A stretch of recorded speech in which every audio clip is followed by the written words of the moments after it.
since the moment I met you. Please don't forget me when I'm down here. It's been a while since I hit the bottom. I'll sing my song, come find me. Come find me. All these faces staring at me, getting closer to the sun. All these voices shouting at me, we should never see me drown.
you been coming round cutting me? And now my blood bleeds quicker than my heart beats. Trying to lose track of the sirens, trying to make my way back to the silence. You got a one-track mind like a driving. I can hear the graveyard sing, now you got me flatline. Trying to make my way back to the silence. Suddenly, I've been sitting back wondering why you been coming round cutting me.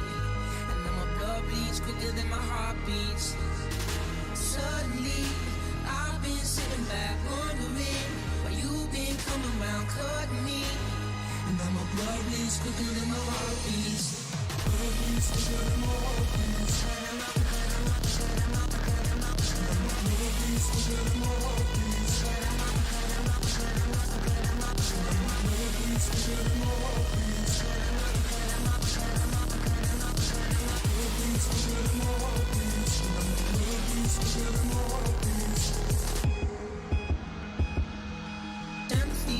But I'm far from grounded, losing my feet and I keep on drowning. A one-way street, you got me surrounded.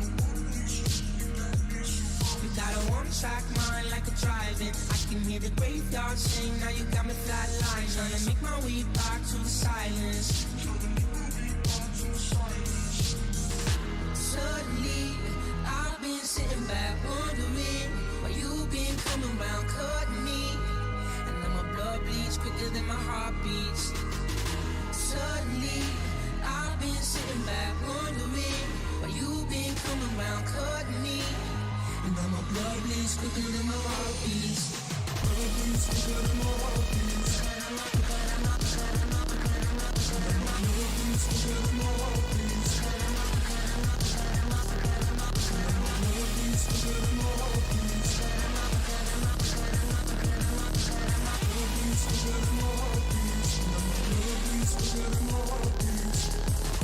Suddenly,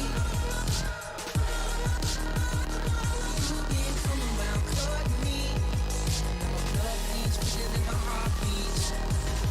Suddenly, you've been coming round cutting me.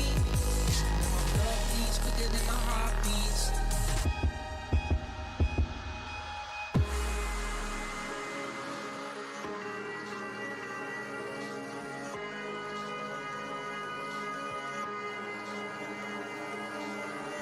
Suddenly, I've been sitting back wondering why you been coming round cutting me. And now my blood bleeds quicker than my heart beats. Blood bleeds quicker than my heart beats. Blood bleeds quicker than my heart beats. Blood bleeds quicker than my heart beats. Blood bleeds quicker than my heart beats.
This stream contains fast-flashing images that may affect viewers who are susceptible to photosensitive epilepsy and other photosensitivities. Viewer discretion is advised.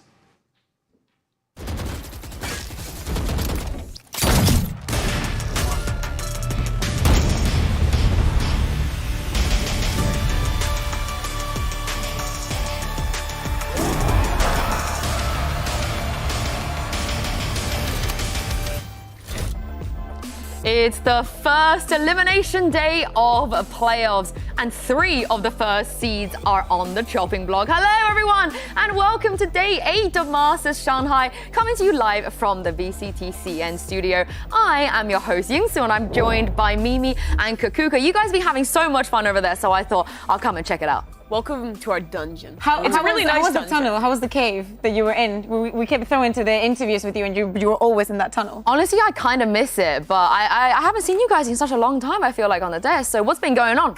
Fill me in. A lot. Yes, the number 1 seeds are all cursed, except 100 Thieves, apparently, which is ridiculous. I feel like, maybe there's a curse that we didn't know.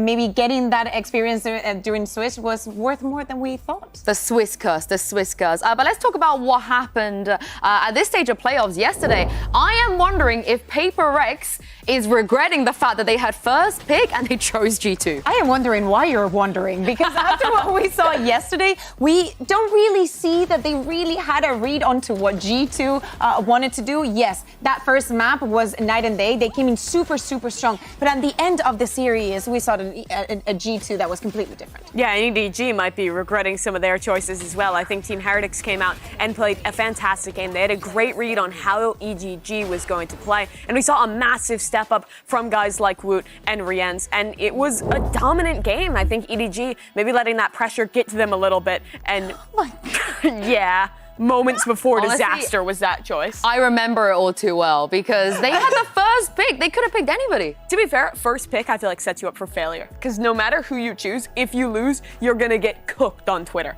Well, apparently you could have chosen Foot, right? Because all of the other first seeds didn't make it. I don't know if right? Paper X would have been as good against Foot though. I feel like it was a great style match for 100 Thieves specifically. Well, hear me out. If Paper X wins today and Foot as well, we might find out in the next day.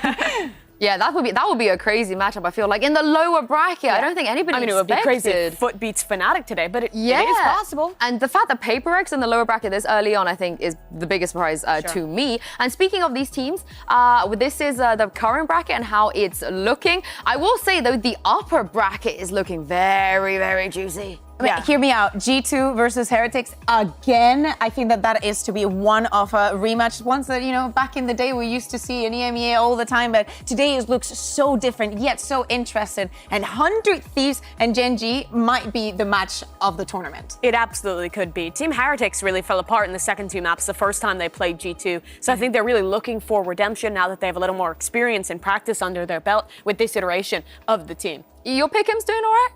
But no, actually pretty good, except for yesterday.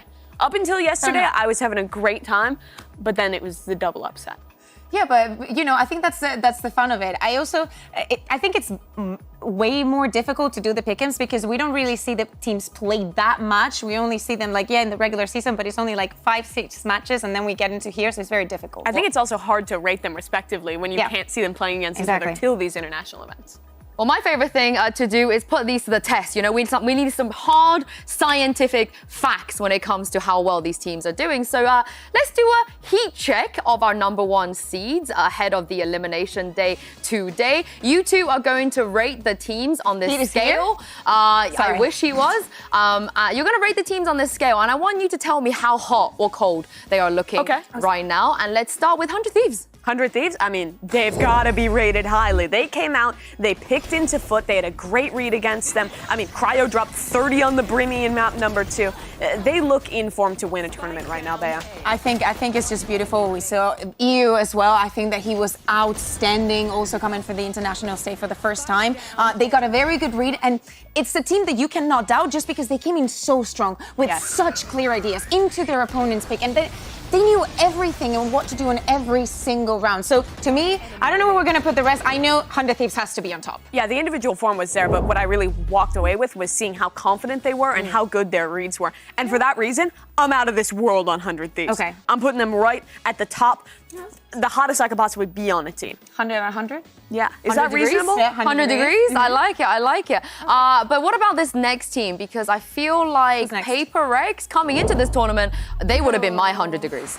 I think for many people it was like that, but what we saw, I don't think it was a little bit lackluster. Map 1 was great. Yeah, hear me out. Map 1, I was like, Jesus, something, stop. Like, are you really going to do this again from any kind of agent? But I was really surprised that they didn't have what it took. And maybe, you know, again, I think that they're going to regret picking J2. Yeah, I think they also got kind of exposed for some of their ideas. I mean, I think these double duelist comps, especially also what they were playing into this final map, were really getting exposed by a G2 who's been playing super on meta stuff, who's super coordinated, and I feel like you have to drop the hotness for Paper Rex after watching that. Lower bracket runs are hard. Yeah, I think that both, I think that both Heretics and G2 are the ones like coming out of the Swiss stage that we can see like the progression that actually had a real impact on them. I'm feeling like a 40%, but I want to see your take. Yeah, I was thinking. I'm gonna say, yeah, over here. You're putting David below 50%? Finesse, I've got you, right? I've got you, guys, come on. Over 50, at least over 50. No. At least just a little bit warm. I think that's fair. I think they underperformed. I think they could go up I higher. am very open to changing my mind today. Sure. Okay. All I right. think they'll win Prove today. me wrong. I'm so down for it. I love being below wrong. 50, There's nothing. Below 50 is I feel like. But the contrast to 100 Thieves is how good they looked. I don't know, man. I think that's reasonable. But let's do the next is the one. scale, right? Is the All right, okay, well, I feel like this next one is a bit less controversial, where you're going to put them, but EDG. I'm not super high on EDG. I mean, they looked really bad in this series, to be honest, right? It felt like the pressure was getting to them. They were playing these super slow attack rounds where they're running out of time. Individuals aren't stepping up. This was not the EDG we've come to expect at international events. Yeah, would you talk about the, running out of time? We know that they were going to be slow, but in so many occasions, they were their biggest enemies. That cannot happen again. And there is a chance that they have 2 days of tournament, right? Yes. Like they're playing today again. Everything is on the line. The crowd is going to be completely insane. Are they going to overcome that mental block that they had yesterday? Because they were coming alive. It's just too late. Yeah, and when I say bad, that's comparing to their own benchmark they've set for themselves. Because consistently, every global event they come to, they get better, they're improving, they're playing closer games against the best squads internationally, and this felt like a big step back for me. So for that reason, I've got to put them below Paper Rex in terms of current heat. Yeah, especially if we take like the comparison with FPX and how they did in Swish. I think that everybody was very excited to see, them bringing. But I think the gap like that between them and Paper Rex is bigger than this. I think Paper Rex, we might have underrated them. Yes. Okay. Move him up. Move him up. Come on. Move him up. Will you start talking about Fnatic? All right, move him up. You can talk about Fnatic as we move him up. Okay, so the last one is Fnatic, right? We knew that they had like the most difficult opponent, the one that nobody wanted to play against, and it was Gen G. Again, I think that we got a little bit of that. Yeah, that first map. Oh my God, they're so here. They're so comparable to what happened with Paper Rex. And the difference between that and the last 2 maps, they ran out of fuel so fast. Some of the plays were very uncharacteristic, and everything that we were praising them for fixing for playoffs in EMEA was gone somewhere. Yeah. We just hope that it's still there because they will need it if they want to do a lower bracket. It seemed like they were winning like more eco rounds than they were gun rounds in that series. It was some really sloppy stuff towards the end, but I'm pretty hopeful for the future for Fnatic. I think we saw some really good stuff, especially in the first map, in their prep, in the attack side, mid-rounding from Boaster. I'm not super low on this team, but I am a little worried by the crumble. Okay, but where do you put them though? I think kind of in line with Paper X for me, but I'll defer to you honestly, on this. But are they I think they might be slightly above Paper X. I rate Gen G higher.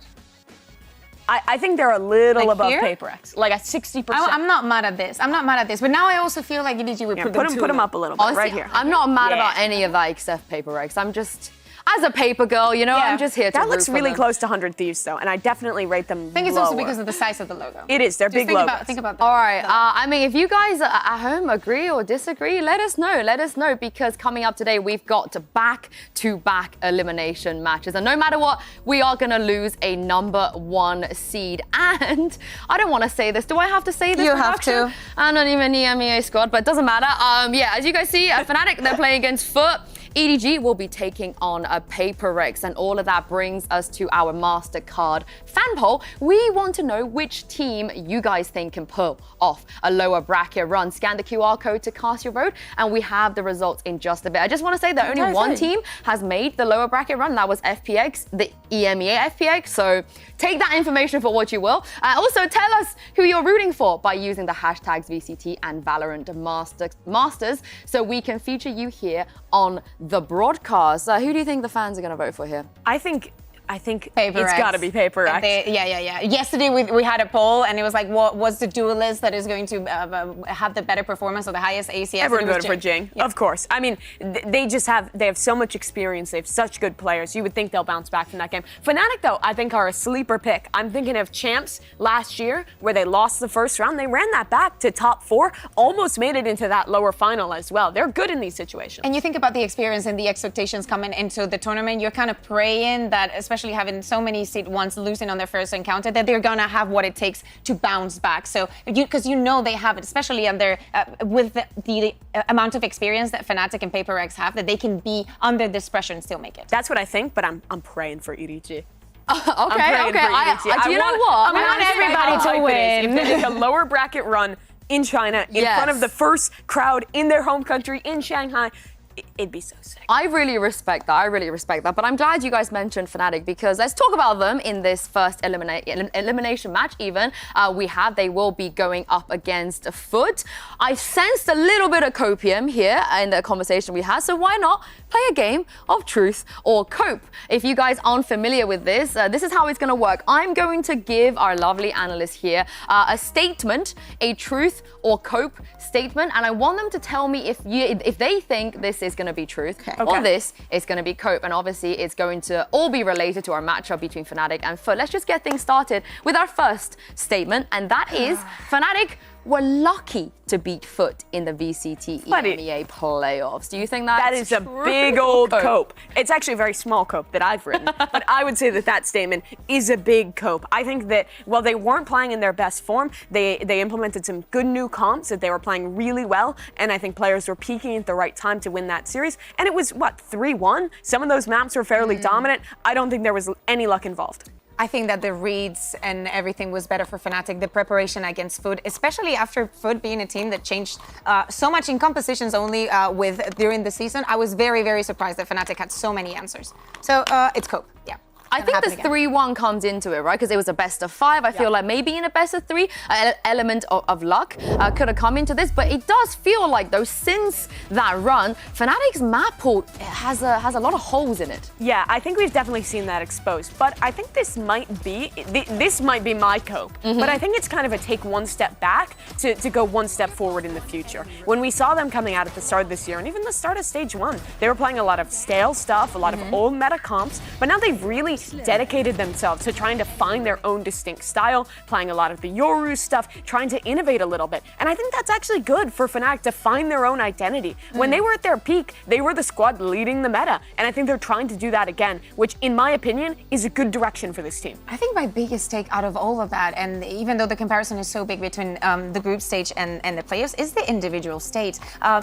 We saw Dirkus struggling a lot in some of the rounds, but also having very Dirkus plays, the kind of a duelist that back in the day everybody was looking at and be surprised with. Same goes for Alpha, same goes for Leo. Like, to me, it's more that, yes, by fixing the macro, everybody individually felt like they were more comfortable, and it's even like the small things wouldn't mean that they lose a round. I will say that I feel like a lot of the criticism Fnatic faced also started on the fact that they lost to Foot on that Lotus when they were playing that insane Lotus comp. Sure. That did not need to work. So I feel like I do feel like, though, they were Foot have the answers. Yeah, they were off that day. And also I think that playing that comp the first time is actually difficult. Really, normally your protocols on that map, especially defense, really heavy on the flood retake. The stage is actually super disruptive to that. And Foot is a team who already plays a lot of that contact style.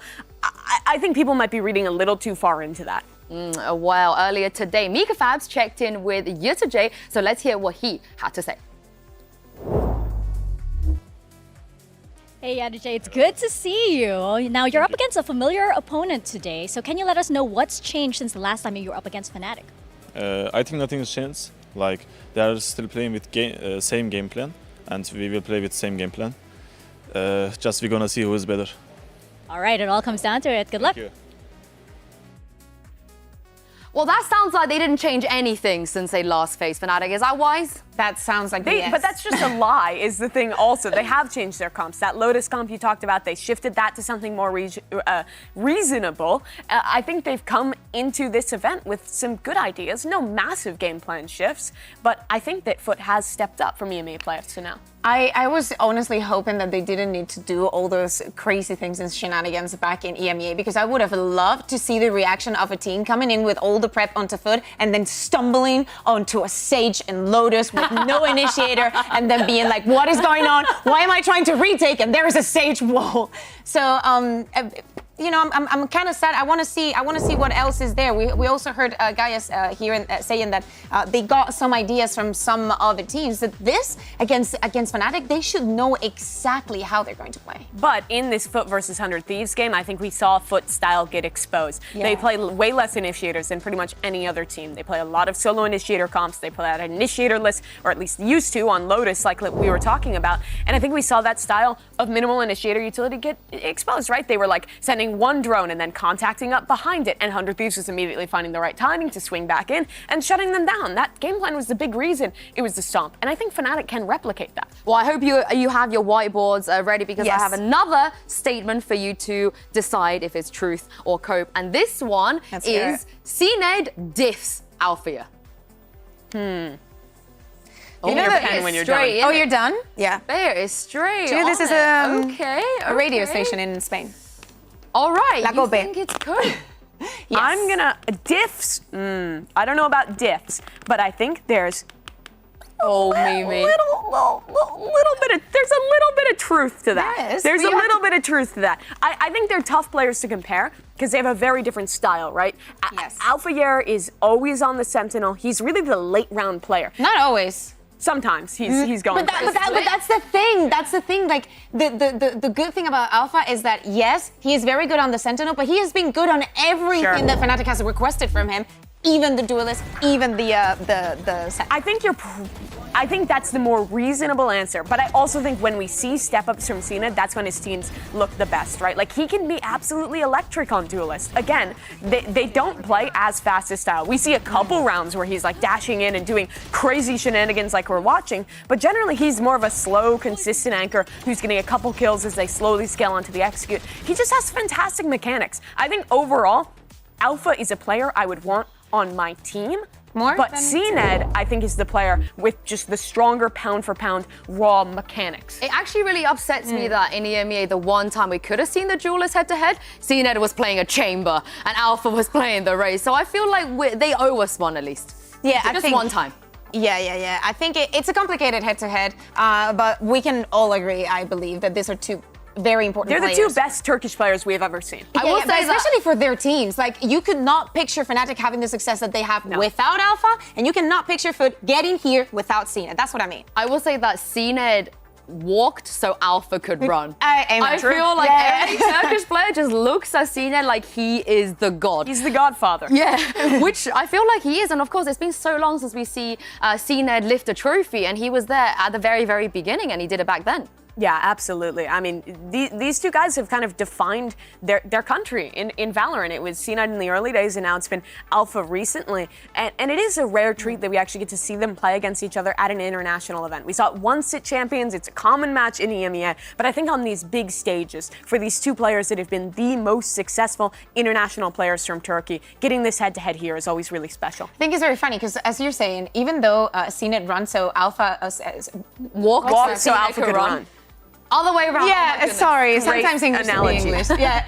I think it's so critical that the gap has become so little, right? Because Alpha has gotten so much experience that narrative seems like from 4 years ago, right? But even so, I think that Alpha is such a reliable player, and you can see it against any opponent. He's also bringing most of the vibes to the team. I don't think we've ever seen him like feeling down. He's always like smiling, hey guys, this and that. He'll drop 3 and be like, so good. Why are you coming to my side? Why are you coming to my side? Do you remember Copenhagen when he debuted at his first ever tournament and Fnatic was like down in the dumps and he was the guy yelling, bringing his team's vibes up? He's always been such a special player from the first time we watched him at an international event. And back in the day, right? Now we're talking about Woods, about Rians, but back in the day we were talking about Alpha. He was the kid, like he's grown up with So us. he walks so Wood could run. A lot of walking, a lot of He running. sprinted, so Alpha could run, so the rest could walk, or the other way around. Yeah, there we Something go, like there that. we go. But he was insane versus Genji. Like, we just have to say that. He is the biggest reason that match was so close. In the second two maps, where Fnatic's game plan started working less and they relied a lot on those individual, like, moments, he had a ton of those. The multi-kills, man, the multi-kills. But I hope you guys are ready for the last statement here. We've had no truths from you, Kukuka, only copes. Yeah. And Mimi's had a coping truth and a today. cope. Well, I'm coping. And the statement is Fnatic are so back. Define so back. So back. Why are you doing this to me? Man, Oh, you day triple one I coping? was like, hot take. Fnatic are running it back again, just like in Masters, and they have already lost. I don't know why. I don't even know why I am. You are triple coping. erasing. Yes, I am a huge coper. Pretenders. Okay, the reason I'm coping is because when Fnatic was their best, again, they were the team innovating the meta. They were the team with the clear, like, 4 best players in the world. They won back-to-back Why trophies. 4? What's wrong with Leo? I wasn't talking about Leo, Yinsu. Boaster is a great IGL. Let's put that out there. Carry on. But they were winning tournaments. They were consistently contending. They were not losing to any teams. Their prep was the best in the world, and they're just not there yet. They're a good team, and they're better than they were at the beginning of the year, but I don't think they're at the level yet. We still see flaws in a lot of their comps. Their map pool looks like it has holes, and we saw this crumble in the game against Genji. I'm not convinced that they are back yet. So I think that we need to like think of like a timeline for this, right? Like 2023, it was like all up for them. Yes, they didn't get that last win at the end of the year, but what happened also is that during all this time, they didn't. Keep going. They didn't really have. Another team that would go head-to-head in EMEA, the way that they were being challenged when they went to an one-team international. region. Yeah. Yes. Famously. Yes. Yes. Well, not after today, but probably after tomorrow. Who knows?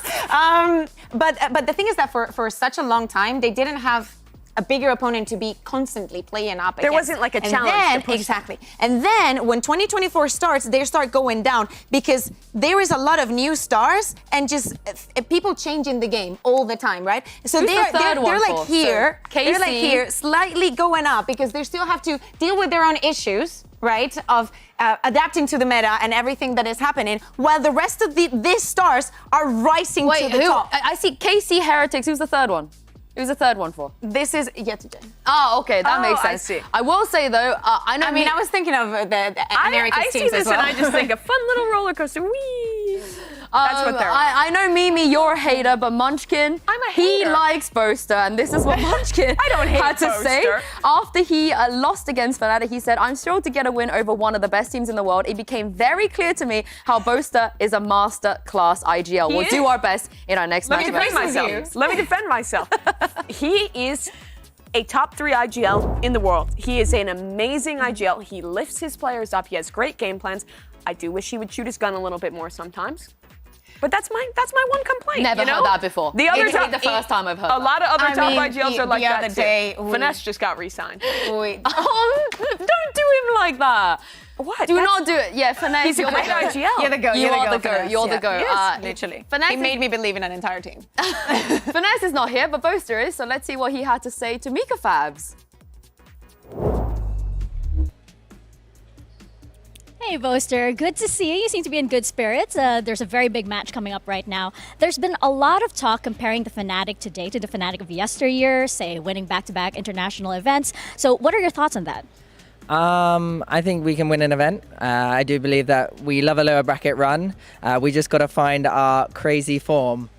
9, 2, 4, kick the drum. Yeah, that's it. I love it. Good luck. Shout out to 80s. They get a little mention there for those of you that don't Is this know how what he that warms up? That might be That's why why he's he not can't shooting. shoot. Yeah, that's why he can't shoot, Mimi. He's Okay, giving but you the besides evidence. the IGLing, he's also like the original vibes guy. The like energy he brings to this team Energy? is unreal. Yeah. Energy. Oh, finesse. I mean, if you just want to talk about energy, let's just. If we want to talk about energy, let's talk about Billy Gaming. Oh, okay. I actually am super down for that. But are you guys down to talk about Leo, maybe? Sure. I am always down I'm to talk always about down. Leo. What do we think? He's damn good. Yeah, he's damn good. I think that he's still on that brilliant form. I think that when we talk about reliable players, we were talking about Alpha and we have to talk about Leo. He's incredibly consistent. His utility always pays off. And individually, man can shoot. Man can pew-pew. There's no one you're contrasting him to, though, right? You're just giving him a compliment on his own. Yes, I am. And I love that. And I love that because he is ridiculous. The clutches this guy wins, it looks like he always has an exact plan of where he's going to go. And it's the same with his utility. He is such a cerebral player. He has such individual skill. He's the reason, in my opinion, that Fnatic won EMEA. If he did not have the flu game he had in that grand finals, Fnatic would have been playing through the Swiss stage.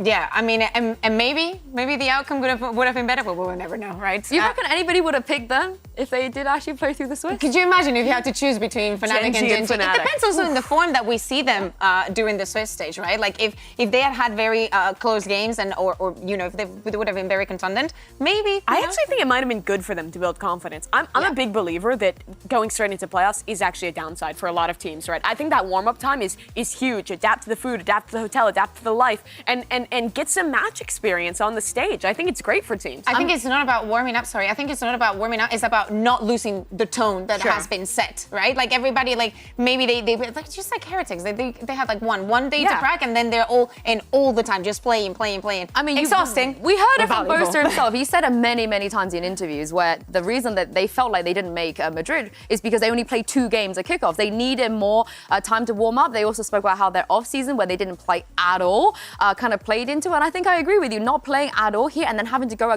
up against Gen G straight away. They are the only team I can remember that has done a run from playoffs cleanly through when they won Tokyo. But I definitely think in their current form, not coming off of, say, already having played an international event of lock-in when they won Tokyo, is a bit of a downside. But they've now had a game, they have some stuff to VOD review and learn from that Gen G series, and I think they have a really favorable match today against the most familiar opponent you could possibly get. Yeah, well, it's time for the results of our MasterCard fan poll earlier. We asked you which team you think will make a lower bracket run. And what a surprise this is. I think you guys were spot on. Paper X followed by Fnatic. I mean, I think it makes a lot of sense because of what we're saying. I think people are they really want for Paper X to have their moment, to finally win a trophy. And on the other side, I think that the copium and the hopium is still very high for Fnatic. EDG over Foot? I'm surprised by that. Man, I think it's also because of the opponent. Like, if Foot want to win, they have to start off by taking Fnatic. So I think EDG over Foot is not surprising in the slightest. Foot got dumpstered by 100 Thieves last time. EDG, I think you have a lot of kind of the like outside of game factors of like home crowd, of building momentum, all that stuff that I think fans really tend to value. And even though they had a really bad loss, we've always seen them step up in these lower brackets before. So I do think that's reasonable. I just think that if Foot were to be Fnatic, you know, that's a bit of a surprise. But if EDG were to be Paper X today, I hope both I things think that's a happen. I huge hope upset. both things happen. When I said all that, I forgot they were playing Paper X Yes. today. And the fans, delusional. Yeah, there we go. Do you guys want You're to not give delusional. You You're want not. to give some your delusional predictions today? I want to ask you. Who I you have think no is gonna win. delusions. I have only reasonable preds. Which hope, is? Let's see them. We don't have them, so I'm going to ask you to tell me them. Oh, Paper X is winning. And Fnatic is winning. Am I delusional? I voted the same. I'm not going to lie, but I am very tempted to just say at least one upset today, right? Just Which one is more one? likely? Which one is most the second one? Really? EDG Paper X? No. No, I'm with you. I think Foot. Fnatic. Yeah, I agree. I think Foot have a better chance. Yeah, I of mean, beating Foot again, Fnatic. the same thing. A familiar opponent. They've played them a lot. Fnatic looked in a little bit of rocky form. A lot to learn from the last match. What do you mean boring? Boring. EDG. Boring. Paper X from favorites to gone home in 2 days. My favorite thing is walking into this room today and you being like, I love this country. I love it here. I love it here. You love it here so much. You think I love EDG this could be place. Paper X? I never want to leave. Yes, I need EDG to win. Okay, so Kaguga is EDG's number one. Can you hit Bango. Can you hit like a Gyro EDG? You can like pan. Yeah. Jayo. ¿Cómo? Look down the camera. Give him some luck. How is it? Jayo. Jayo, EDG. Jayo. Look down the camera. Where That is one? it? Jayo. I don't want to scream because then there's people in the room and they get scared when I scream. Honestly, imagine if it happens. It's me, imagine I'm people. If it happens. I am down with this. I am down with this. But the wait, it's over. It's time to get this thing started because today Fnatic will be taking on FUT and Paper Eggs will be going up against EDG. Masters Shanghai Elimination Day starts right now.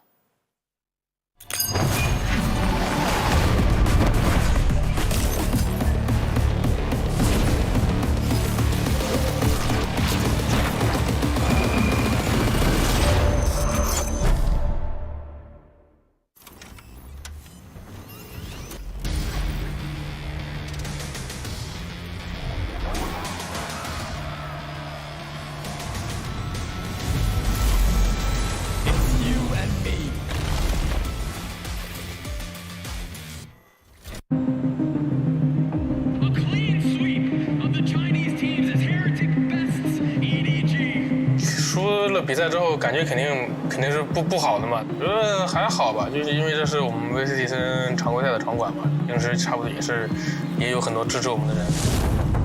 Divide his task impossible. Paper X could never find their footing. Feeling a little bit sad, I guess. I think we started off really strong, just ran out of energy. One of them between Paper X and EDG is going home. But I'm really excited to play against EDG. 我觉得跟 Paper X 打就相当于，因为我们大家都是老朋友了嘛，也是老对手了嘛，就是他很熟悉我们，我们也特别熟悉他们。We have played them many times, and every game was always really close. But in Madrid, they beat Paper X, so hopefully I can help them get their revenge. 我觉得制胜他们的方法就是把枪瞄准，只有准心就 OK 了。I think I'm definitely confident because it doesn't really matter who I play against. They have the home crowd buff now, but I think we can win it. 我无数次梦到这种场景，我的梦能在上海变成现实吗？ I'm happy that we go lower actually. When you go to lower, you have much more match, and I just want to play like more match because we are the best team in this tournament, and I just want to show. Ya zaten bizim takım gaz ile çalışıyor. Bizim takım birazcık daha gazlı çalıştığı için köşeye sıkıştığımız zaman daha da güçlü oluyoruz. FUT, they have really good players, they have good aims. I just need the still best Turkish player in the world, and I just want to show them. Bir Türk kardeşimize karşı oynamak güzel bir his ama sonuçta lower'dayız. Kaybeden biri evine dönecek. Alfajer kardeşim, şu turnuva yoğunluğu bittikten sonra gel Çeşme'de beraber bir takılalım. Yani ya siz Türkiye'ye gideceksiniz ya da ben Türkiye'ye döneceğim. Ve Türkiye'ye döneceğiniz için çok özür dilerim.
This is the position that no team wanted to be in the lower bracket already here at playoffs. But both of these opponents are very, very familiar with each other and a matchup we have seen many times before. Even outside of the region, these teams have played before. Fnatic eliminated FUT in this very position in their first ever playoffs back in Champions last year. They have a chance to get revenge now against a Fnatic who looked a little weakened at the end of that Gen G series. We're gonna get the Lotus, sorry. Yeah, I mean, looking at this map pool, the Lotus map number 2 here, this is one where FUT was playing that weird comp. They've now changed away from the Sage, but this is home territory for Fnatic. Yeah, this it's looking scary. Also, if we go to the last one, if we go to Ascend, anything could happen in this map.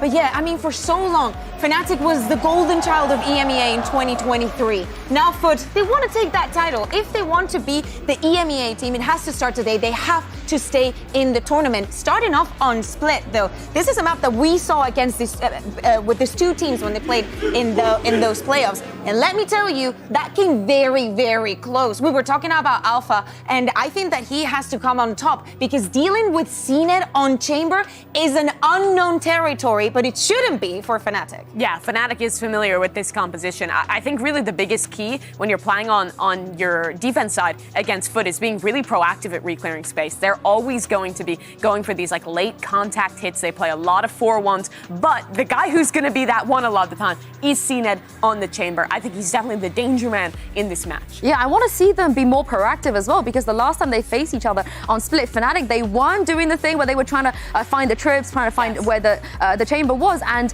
CNED just had free reign on the off. And remember, on the attack sides, that proactivity is how 100 Thieves managed to decimate FUT in that last game. Yeah, I think also another force to be reckoned with if Fnatic are not to change the compositions. And we see Durka with the Euro. On the defense, I'm looking at him. We know that it is difficult to deal with FUT if they go very, very explosive. But I think that if he's feeling comfortable, if he's finding the space and putting on the pressure, if he feels good playing the Euro, because sometimes we see him, making some small mistakes, not being very sure. If he has polished all of that, he should be super impactful. When we talk about the all-star roster that Fnatic has, I think the one guy who hasn't really been living up to that thus far this year has been Durka. He's had good matches. He's been solid throughout. He hasn't been bad by any means, but he hasn't been the all-star that Fnatic had when they were winning trophy after trophy. If he could step up, go demon time in this lower bracket, that's a recipe for success.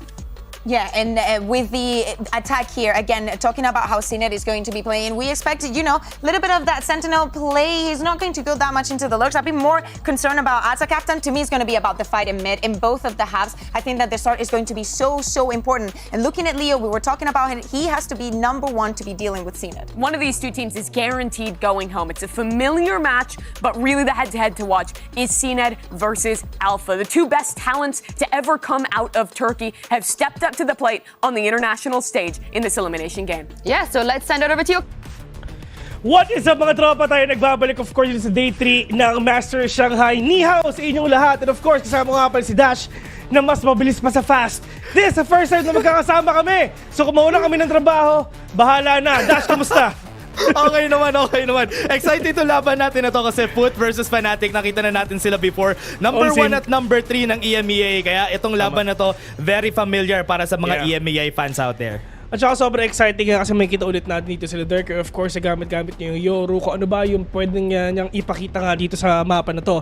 Lalo-lalo na yung mga players nga ng FUT, it's time for them na makabawi. And to the fact na merong isang team, actually merong dalawang team na mamaalam today. So we are really hoping for the best nga na pwede manalo nga dito. Pero yun na nga, Dash, talaga mainit na welcome nga pala kasi ito yung unang magkasama tayo no? Ang sarap sa feeling na ikaw naman yung makakasama ko, boss!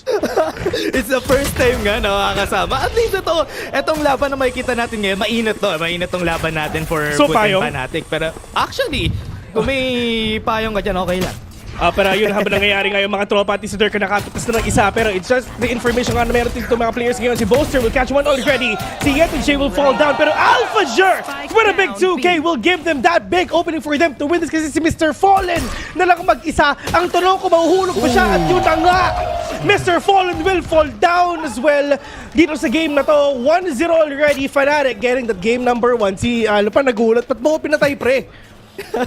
Solid defense na naman for the side of Fnatic. Tinry nila mag-bridge dito sa mid kanina. Pero dahil nga yun, nakita naman natin dito si Durka kanina. Ang dami nilang nakuha together with AlphaJer. Kaya nakuha nila yung mga kills na kinakailangan nila. And that's why Fnatic was just able to get the win there. Yun yung kailangan nila. Sa sobrang tindi ni Boaster ng mga tropa, pati siya nagcha-Chinese na. Chinese ba yung sinabi? Actually, di ko alam Hindi ko nga alam eh. Hindi ko rin alam kung yung ba yung sinabi nila. Pero ito. Hop! Grabe naman yun. Men, isipin mo, 5 o 4 sa kanila na stun na. So, magandang delay na talaga ginagawa ng Fnatic. Pero yung sabi nga nila, sama-sama na sila.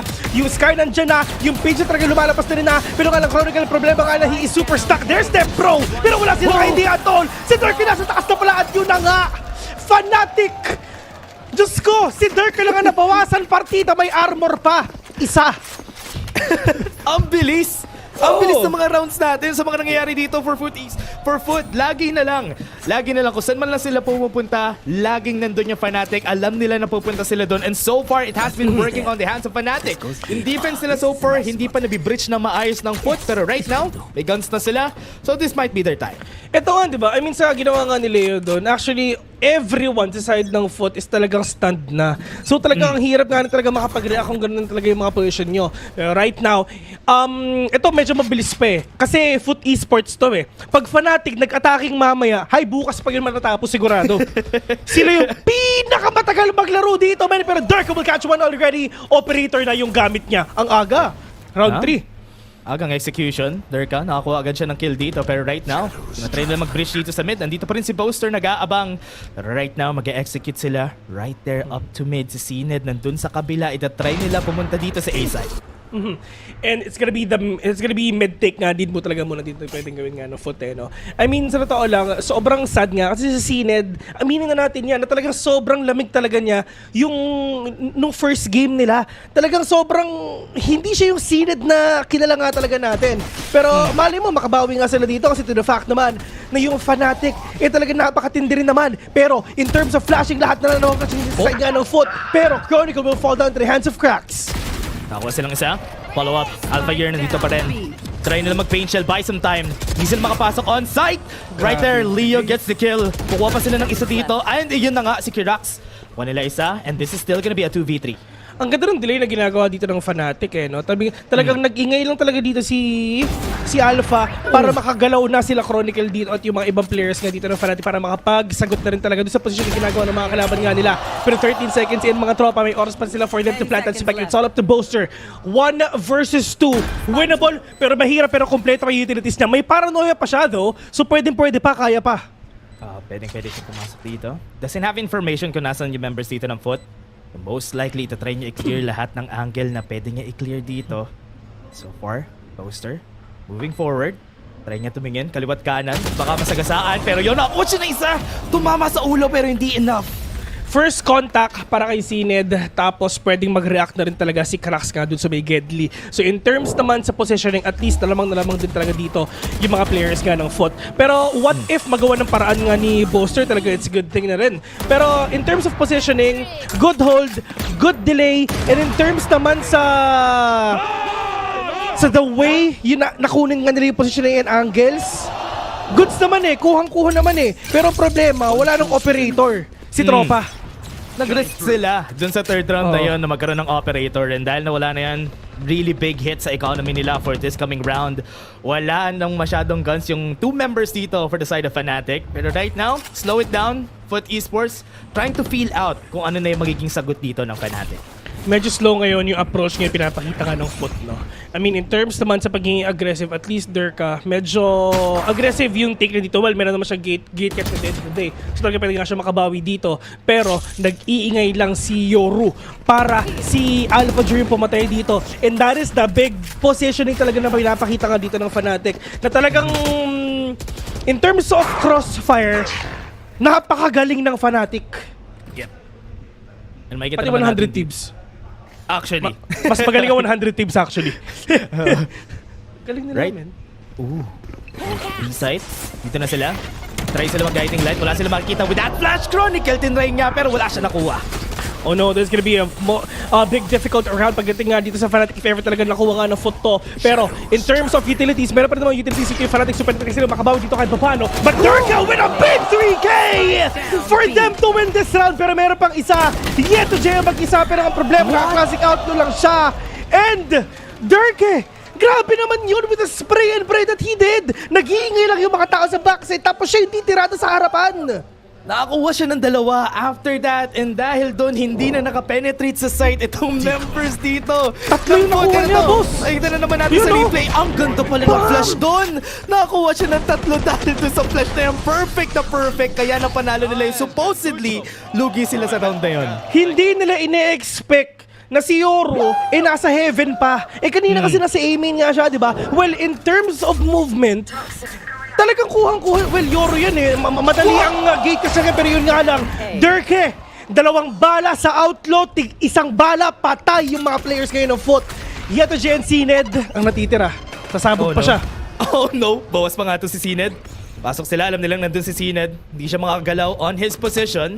Kita naman natin if ever mag-move in pa sila. Alpha Year gonna try and clear it out. Makikita pa siya doon, nakapag-swing si Sined pero hindi na anything. Wala na siya makukuha doon. Wala naman silang guns this round, so expected na they're gonna be losing this time. Yun na, na-picture ni Direk, boss. Yun ang problema. Chronicle will take one already. Pero yun ang sinasabi nga natin I mean, kahit anong barrel na ibigay mo talaga dito sa Fnatic, talagang babawi nga sila. To the fact na kanina, medyo slow yung push ngayon, yung approach nga ng foot, nagawan pa rin nila ng paraan. Ngayon na medyo binibilisan na, handang-handa ang Fnatic dun sa pwedeng aggression na gawin nga ng foot. Pero right now, dito sa round na to, may pera na sila at kailangan nga nila ditong manalo no matter what. In terms of utilities, 1 more orb, Showstopper, and Viper Spit. Yeah, daming ultimates already dito. Just 2 more orbs, or tig-isang orb on their side. And foot, okay, nakita nila, alam nilang si Durka following through dito sa pag-push nito. May kita naman natin si Durka na try niyang labanan. 1 goes for it, and that is gonna be it. 1 kill agad. Diyos ko, napakadaling kill na ginawa nga ni Dirk dito. Actually, sobrang basic nun, tol. Pero meron pa pangalawa, tol. Tingnan ko ba talaga makukuha nga niya. Alam na yung spike na drop niya, pero sabi niya, mamba out na siya. Ang importante, yung damage na gawa niya. Look at the HP of Seed, super low na. Si Kapitan Tantan, medyo nababa na yung armor niya, pero let's see if ever makakabawi pa siya. Crash will catch one already. Here's the Showstopper nga na inaantay natin. Alam niya na meron tao nga sa backside, pero let's see if ever talaga pupuntahan niya. Chronicle will fall down. Wala nang any trade-offs dito at all. Dirk and Leo ang natitira, pero through that smoke, Leo babawi pa. Pero may aftershock na ka-ready if ever magpa-plant na siya. Kurax, baback away siya because of the aftershock. Darka goes in! Nakastun yung pinik niya, pero si Kurax pa rin ang magwawagi. And Fnatic still takes the win here. It's still gonna be a 4-2 advantage pa rin to the side of Fnatic. Namabawi na rin talaga ng foot to paunti-unti. Pero sobrang basic yun ang ginawa ni Dirk dun sa may C, no? Alam mo yung C? Seawers. Pero ayun na, di ba? I mean, sobrang basic nun, men. Sa natawa lang. Wala, tumambay siya dun. Si Sky dun Tumampay siya dun And to the fact na alam naman niya yung pwede mangyari dun, pero hindi, pinusuan pa rin niya. Pero ang importante, panalo sila. Yeah. Nagulat rin ako na nag-stay siya dun na tinry niya pa mag-guiding light. Pero still, nalo naman sila. Durka, now with an operator on his hands. Alpha Year going. Medyo mabagal sa pag-peek out, pero may kita ba siya? Wala siyang makukuha kill with a Showstopper. Saan pa sila pupunta? May tao sa may kaliwa, may tao sa kanan. Pero yung mga players ngayon ng Fnatic, medyo hindi mo talaga nila hinaharapan. Kasi nga, medyo matindi yung aggression na pinapakita nga dito ng foot And in terms naman sa utilities, at least meron na talaga Viper Spit dito yung foot ngayon. Pero ito naman talaga yung delaying factor na pinapakita nga ng Fnatic, mga kaibigan. Ito na yung flash. Ito na sila yung babawi pa from up top. That is Cracks with a 2K. 2 vs 3 already. In terms of ultimate, Viper Spit lang ang meron. Cracks. Yes, Crack. Holding on. Meron pa silang spike. Kukunin na nila. Nakakapag-plant na sila on their side. They're taking their time. May 45 seconds pa naman sila if ever man pumasok itong Fnatic. But right now, looking at what Fnatic wants to do, magsisave na lang sila this round. Save na lang sila dito mga tropa. Pero at least yung foot hindi sila katulad nga ng Fnatic na medyo slow nga yung approach. Well, kung napansin mo yung Fnatic kanina, hindi talaga sila humaharap. Medyo nag-move back sila. Kasi ang foot, parang idedire-diretso yun talaga sila And yun na nga yung talaga pinapakita nga nila kanina. Back-to-back rounds na nakikita nga natin ngayon, nananalo din ng foot because of their aggression at hindi nga nila mapigilan ng Fnatic ang ginagawa nga ng foot ngayon. Pero, on to the side nga ng foot, at least, yung mga rounds na medyo tumanong sila na paunti-unti kanina, at least ngayon nababawi na nila. Yeah, and nakita na rin naman natin tong laban na to during the lower bracket finals for Fnatic and FUT. And alam naman natin kahit na nanalo yung Fnatic dun sa laban na it was a close game dito sa split. And that's why FUT is still holding their ground during this game. And I'm kind of liking how yung approach nila dito, no? Parang pinag-iisip lang talaga nila dito yung Fnatic whenever they try to push, especially when they try to cover on mid. And si Krax, if ever he gets the first tap, the first kill, yun yung nagiging rason para makapag-breach onto a site sila. Ito, I mean, yung Viper Spit, yung pinakamalaking problema nga dito ng Fnatic, if ever, kung talaga nalagay nga nila. Kasi in terms of information, si Dirk lang pwede magpabigay dun sa exact position nga ni Yeto GTT if ever talagang ginamit nga niya. Pero yung Seekers, nakita si Dirk dito lang sa may ramps. Pero at least meron naman silang lineup ng Poison Cloud. So, at least denied na agad yung pwedeng gawin ni Dirk na kill nga ngayon. Pero, boss, diversion lang yon. Kasi pagdating sa scene, napakadaming tao dito ngayon. Dito ata sila magpa-push. Alam nila kung nasan itong camera ni Chronicle Pero oy, wait lang, hindi nila pinagsinid. Hindi pa siya namatay. Buti na lang nakapag-back away pa sila. Back to basics sila. Tatry uli nilang i-conquer itong mid. Merong smoke on their side. Goes in for the paranoia. Pero yet to J answers back with a headshot. Through that smoke, actually, at napaka-solid nga nun. Hindi na kailangan nga na makita yung makalaban niya para makakuha siya ng isa. Pero Alpha J, tama din rin ang talaga ginagawa nga nila. Pero yung Alalayo nakabawi pa through that wall. Pero meron pang iba. Ito yung flash talaga tumatama talaga sa mga kalaban nga nila. Pero babawi rin siya ng isa. Yung Seekers nandito na. Tinunong step, mga tropa, pati yung kalampag ng pabag talaga niyuyugyug na. Yung mga buhay ngayon ng foot, mga tropa. 3 vs 3 already. Pero sabi nila, lilipat na ako sa kabila. Pero si Dirk na sa harapan mo, tropa. Pero yun na nga, napatay pa. Pero yung spike, Diyos ko, drop sa kanila. Pero yung mga players ngayon ng foot, ito yung hyper rotation nga na ginagawa nga nila. Mr. Fallen, si Jano Gibbs, makikita nga niya. Si Yeto J na lang ang mag-isa. Tignan natin, kahit tawagin mo si Rene J, wala ka nang magagawa. Si Yeto J, nag-iisa na nga lang, isi-save niya na ito kasama yung kanyang Viper Spin. There was an attempt, maganda yung attempt dito ng foot, especially nung diversion nila from A to B, pero hindi sila naging successful dun sa first shot nila. Yes, nakuha nila yung mid, pero hindi sila pasok pa in order for them to secure it. And that was just Fnatic just holding on here para sa side nila. Mainit mga tropa. Pero ito, meron pala akong gusto i-shoutout. Mga classmates, si Pot, si Chris, si Bin, si Momay, si Marge, siya si Jelander. Shoutouts nga po pala sa inyo. Nagdi-Discord watch party sila. Nagdi-Discord watch party sila sa sa TeamSpeak. Sa TeamSpeak? Oo. Ang tanda mo na no? Parang nagulat ako. Ang tanda mo no? Tama. Isipin mo nag-watch party ka sa raid call. Alam ko may delay pa dun sa TeamSpeak Dati alam ko delay dun napakahirap nga talaga. Pero sabi ni Dirk, babawi din siya. Nakita yung ibong adaran na natamaan yung si Alpha Jer ngayon. Pero let's see, in terms of information, in terms of angulo, maganda naman talaga yung angulo nga ng Fnatic ngayon. Pero once makapatay si Sined ng isa, Diyos ko, kakabahan ng Fnatic bigla. Try nila, Viper Spit onto heaven para makapag-breach sila onto the side. Right now, hindi sila nagsastop, Captain! Nandun na nga sa likod, pero si Boaster namatay pa rin. Try nila.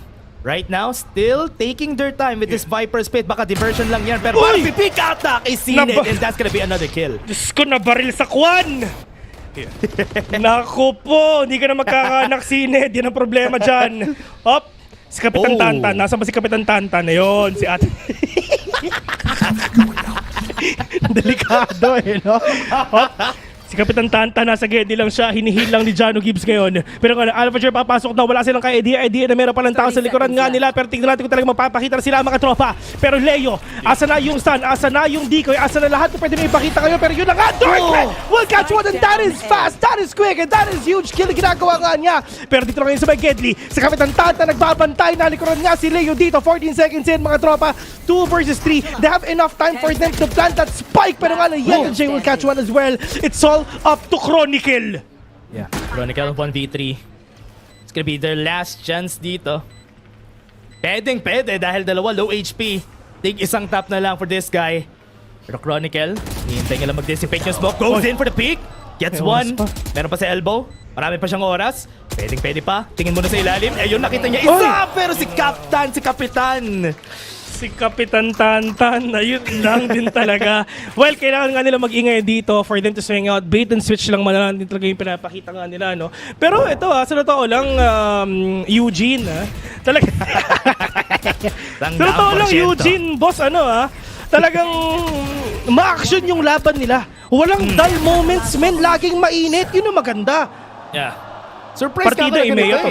Yun nga, partida Imeya to. Imeya to eh. Kaya iniisip ko dapat ang tagal na tong laro na to, yung mga setups nila, mga execution, pero parang Pacific sila maglaro. Yun ang maganda. Yung mga EU teams talaga no? Napaka-abilis na talagang maglaro ng mga EU teams. Pero dito ngayon mga tropa, si Sina nag-aantay na. Pwede na makita nga si Boaster dito, pero sabi niya, mamba-out na. Alam niya na maraming tao sa may harapan niya. Start na sila. Sined. Joseph Rafiki, hindi niya nakuha yung flick.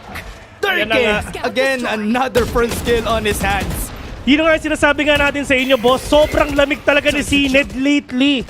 Di ba? Kailan mo siya nag-champion ng 2022? 1-2? Hindi ko alam. Kalimutan ko na. Basta yung champions yun. Basta kinas ko yun.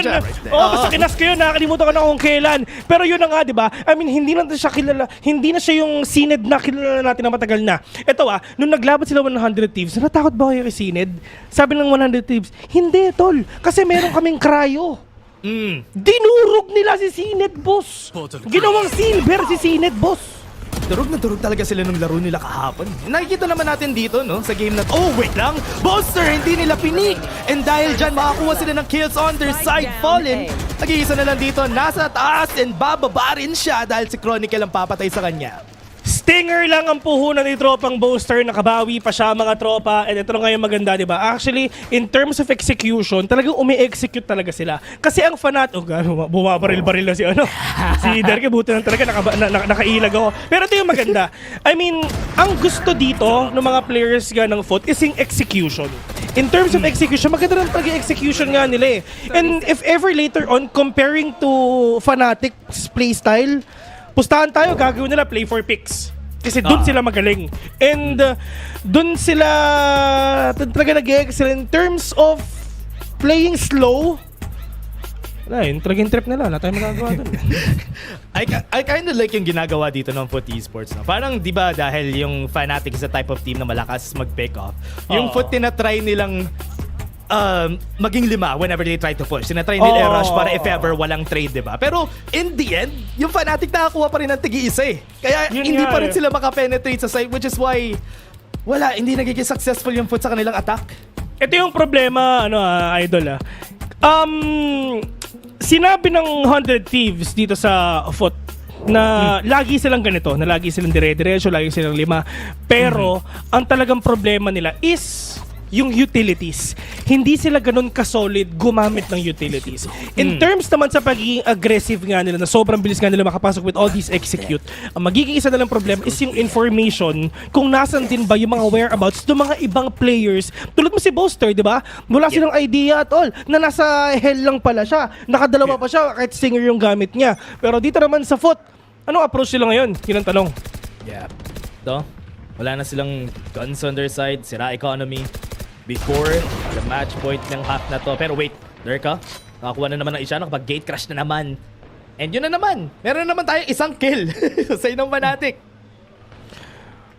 Pero ngayon, ang nawala pa is yung main smoker ngayon ng FUT si Kapitan. Tama ka lang yung problema nga nito. Pero yun nga lang, ang problema ni Derke, hindi siya tatama doon. One tap to the head lang ginawa nga ni Jano ngayon. Pero pagdating naman sa FUT, at least, ito yung mga gusto ko nila. Play for picks daw, sabi nila, boss. At buta talaga nag-work one by one. Try nila. Pick ulit. Tatlo sila dito. If ever man lumabas sila, Alpha Gear, and ito rin si Boaster naka-ready. If ever man pumush sila dito sa A-Heaven. Right now, they're still waiting. Waning. Cracks. Tama ata yung timing niya. If ever lumabas siya dito, kukuha siya ng isa. Make that do. Meron siyang gun. And that's why mananalo lang talaga sila dito sa mga fight nila. Spike's gonna go down. Yun yung mahirap, boss I mean, hindi kasi nila kasama si Mr. Fallen eh. If ever para manalo sila doon, kailangan nila si Captain para sa paranoia or probably yung pop flash nga na pwedeng igawin nga ni Mr. Fallen. Pero wala eh. Dry pick manala yung ginawa ng tatlo eh. Gusto sanang i-wrap around nga ni Mr. Fallen yung mga kalaban nga nila pero hindi na isa-isa na talaga. Yep. And tama nga yung sinabi mo, no, Bill, yung Foot Esports talaga, hindi talaga sila gumagamit ng utility every time na pumapasok sila. But the dry pick, talagang yun yung nagiging biggest reason kung ba't sila natatalo dito sa mga fight na to. And right now, si Derka nakaredy na naman with an op. And may makikita siyang dalawa. Tingnan natin kung talaga makikita nga niya, hinahabol niya ang mga tropa. Gagawin din ba ni Sined yung ginawa ni Mr. Fallen kanina? Pero hindi. Maraming tao sa gitna mga tropa at hindi lang isa kundi dalawa. Pero Dirk nasa gitna na pero tamang gate crash lang pabalik. What? Diyos ko! Ito yung maganda. Isipin mo pag may ultimation ka, buong mapa, ito the fact na split to. Ang liit lang na mapa na to, men. So kaya mo talaga ikutin to parang luneta. Actually, malaki pa yung luneta eh. Malaki yung luneta eh. Malaki yung luneta. Ano ba yung maliit? Basta yung mga, yung mga park, guys, madaling ikutin. Pero ito naman natin, Leo. Holding hands with nobody except for himself. Si Chronicle, hindi niya makikita. Nakita sa likod si Yeti J. Try nila pumake, makukuha nila yung sight. Right now, Boaster goes in for the peek and hindi pa rin enough. Ito na si Turkey. Hero time! Actually, pagdating kay Yeto J, good na timing nga na ginagawa nga niya. Kasi before mapop yung Cyber Cage, bigla na nakapasok dito si tropang Rene J. At yun nga, nahuli nila bigla yung mga tao na doon. Tignan mo si Alpha. Diba, namang problema. Ano nangyari doon? Nagawang problema siya doon, boss. Pero, at the end of the day, good hold na nga na ginagawa nga ni Leo. Pero, nagulat na nga rin talaga sila na paano nakapasok yun. Akala ko ba meron ka one-way cage doon? Medyo late lang din talaga niya na pop. Kasi sobrang dami nangyayari sa Heaven. Hindi niya alam kung anong uunahin niya. Napasabi siguro siya, 4 tayo, men. Natalo tayo doon. Dahil lang, yun, men. May nakapasok lang sa B main, kaya tayo natalo. And yun na nga, eto, 7-5 tayo. This time for Fnatic, eto na. Guys, makikita natin, babagal tong laro natin. Dahil Fnatic na yung mag-e-execute. Maya-maya pa to guys. Kung ako sa inyo, paaralin nyo muna yung mga bebe nyo. Ikaw ba, Dash, meron ka bang bebe? Meron. Yeah! Sorry kung tumagal. Baka narinig niya, baka nag-hesitate ako eh. Meron. If ever meron kang gustong sabihin sa kanya, ano? Ang hirap naman. Ang hirap. Kita tayo soon yan. Ayan, soon. Kita kasama siya eh. Saan mo nakita? Yung iba tayo. Naalala ko na. Naalala ko ata. Naalala ko tayo. Yung nasa sidewalk ako, tapos nakita ko kayo pumasok. Nagpapainit ako ng kotse nun eh. Tapos si tropa pala, gusto rin pa rin yun nga. Ayoko na sabihin yun, delikado. Kasi gusto ko pa magtrabaho sa susunod. Pero yun ang sinasabi nga namin sa inyo, kung kami ni Wolf, talagang delubyo kaming dalawa, na talagang delikado yung mga trabaho namin. Feeling ko ikaw rin eh. Pinipigilan ko pa nga yung sarili ko kasi ayoko mawalan ng trabaho. Erbil eh, kaya ganun eh. Alam mo ba, lahat na nakakasama ko may nagsislip up ng mga kung ano-ano mga sinasabi. Aware ka naman, di ba? Na-aware ako, napapansin ko yun. Napapansin ko yun. Kaya natatakot din ako. Si Ilian San Luis, taga-watch party daw sila. Sa Viber. Yan. Sa Viber? Oo. Nice. Nice yan. Salamat sa mga nag-watch party dyan. Eto na. Mainit na. Ito na mga tropa, babawi na nga sila. Pero let's see if ever kung gaano kabagal ang gagawin nga ng Fnatic ito. Ito na. Nakita na natin. Try nila mag-pick up eh. Itong si Alpha, ayun lang. Natulog. Si Kuya Alpha, nakakuha agad sila ng isa. Si Mr. Fallen. Fallen siya dito sa B. Medyo bagal nga ito mga tropa nga ng Chronicle. Will catch one already. Good picks, at least 1-to-1 trade. Kuha silang isa. Fallen. Goes in. Blinding light. And makakuha silang isa. Si Derka. Ma-breach na sila dito. And ito na nga. Try nila mag-push itong A-main. Saan ba sila pwedeng pumunta? Saan ba sila sisilip ngayon mga tropa? Pero pagdating nga dito sa foot, at least isa-isa lang nawawala. And ito yung maganda. Talagang matinding play for picks nga, di ba Dash? Yun yung ginagawa nila kahit double duelist sila. Play for pick sila. Anong execute? Iisa-isahin namin kayo. Tulad na ginagawa ni Dirk kay mga tropa. Naka-tricky na nga sila. Nagulat na lang siya. Nasa spawn na pala si Dirk kanina. Nauna pa siya sa mga kalaban niya. Nagulat rin ako na yung way ng pagpe-play dito ng Fnatic, no? Talagang divide and conquer yung ginawa nila dito over the side of foot, and nakita naman natin how effective that is, especially if meron ng tao sa spawn. Dahil split nga yung tawag sa mapa, split na yung defense nyo, hindi na kayo makakapunta sa kabila. Exactly. I mean, pagdating nga dito, yun yung gusto ng Fnatic. Ayaw talaga nilang execute. Gusto nila himay-himayin. Tapos, if ever nakapag-open na sila ng site, yun yung opportunity for them to go in. Tapos, hindi sila mag-stick sa isang site. Hahanapin pa nila. Pwede sila mag-overextend para mahuli nila agad nila yung mga kalaban nila. Yun yung mga nakakainis kalaban. Yung mga ganito. Yung mga mabagal. And yung nahugulat ka na lang pala, nasa tabi mo na siya. Yeah. Ito na nga, ganun pa rin. Same setup yung ginagawa nila dito. Try nilang breach itong A. Take out si Chronicle. Walang nakuhang pick-off dito sa Synod, pero still, on the same spot, Cracks. Naka-ready kay Alpha here. Try niya pa-make out, pero right now, try pa rin nila pumunta dito on mid. Mahirap Tinan mo yung baril ng Fnatic. Tatlong rifle. 2 Vandal, isang Phantom. Pero ngayon, sabi ni Cracks, classic lang daw yung gagamitin niya. Pero libreng upgrade para nga sa ibang players dito ng Fnatic. And at least, si Booster pa yung nakuha nila. And this gonna be difficult. Pag nawala si Booster, wala nang smoke ato ng Fnatic. Ang foot mayroon ba kasi nga double smoke sila. Pero itong klaseng composition ng Fnatic, kailangan aggressive ka dito kasi nga double duelist eh. Pero hindi eh. Ayaw nila ng ganun eh. Gusto talaga nila himay-himayin yung mga position ng mga kalaban nila, at si Synod sobrang low na, nakuha na nga siya ng isa, pero Chronicle makakabawi pa dito, pero nasan ba yung iba? Pa-rotate pa. Yep, picked off. Gisa na lang yung tao on the site.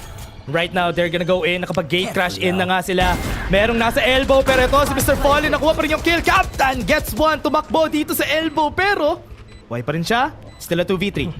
Tignan mo, ito I mean, ang Fnatic, nasa loob na ng A kanina pa.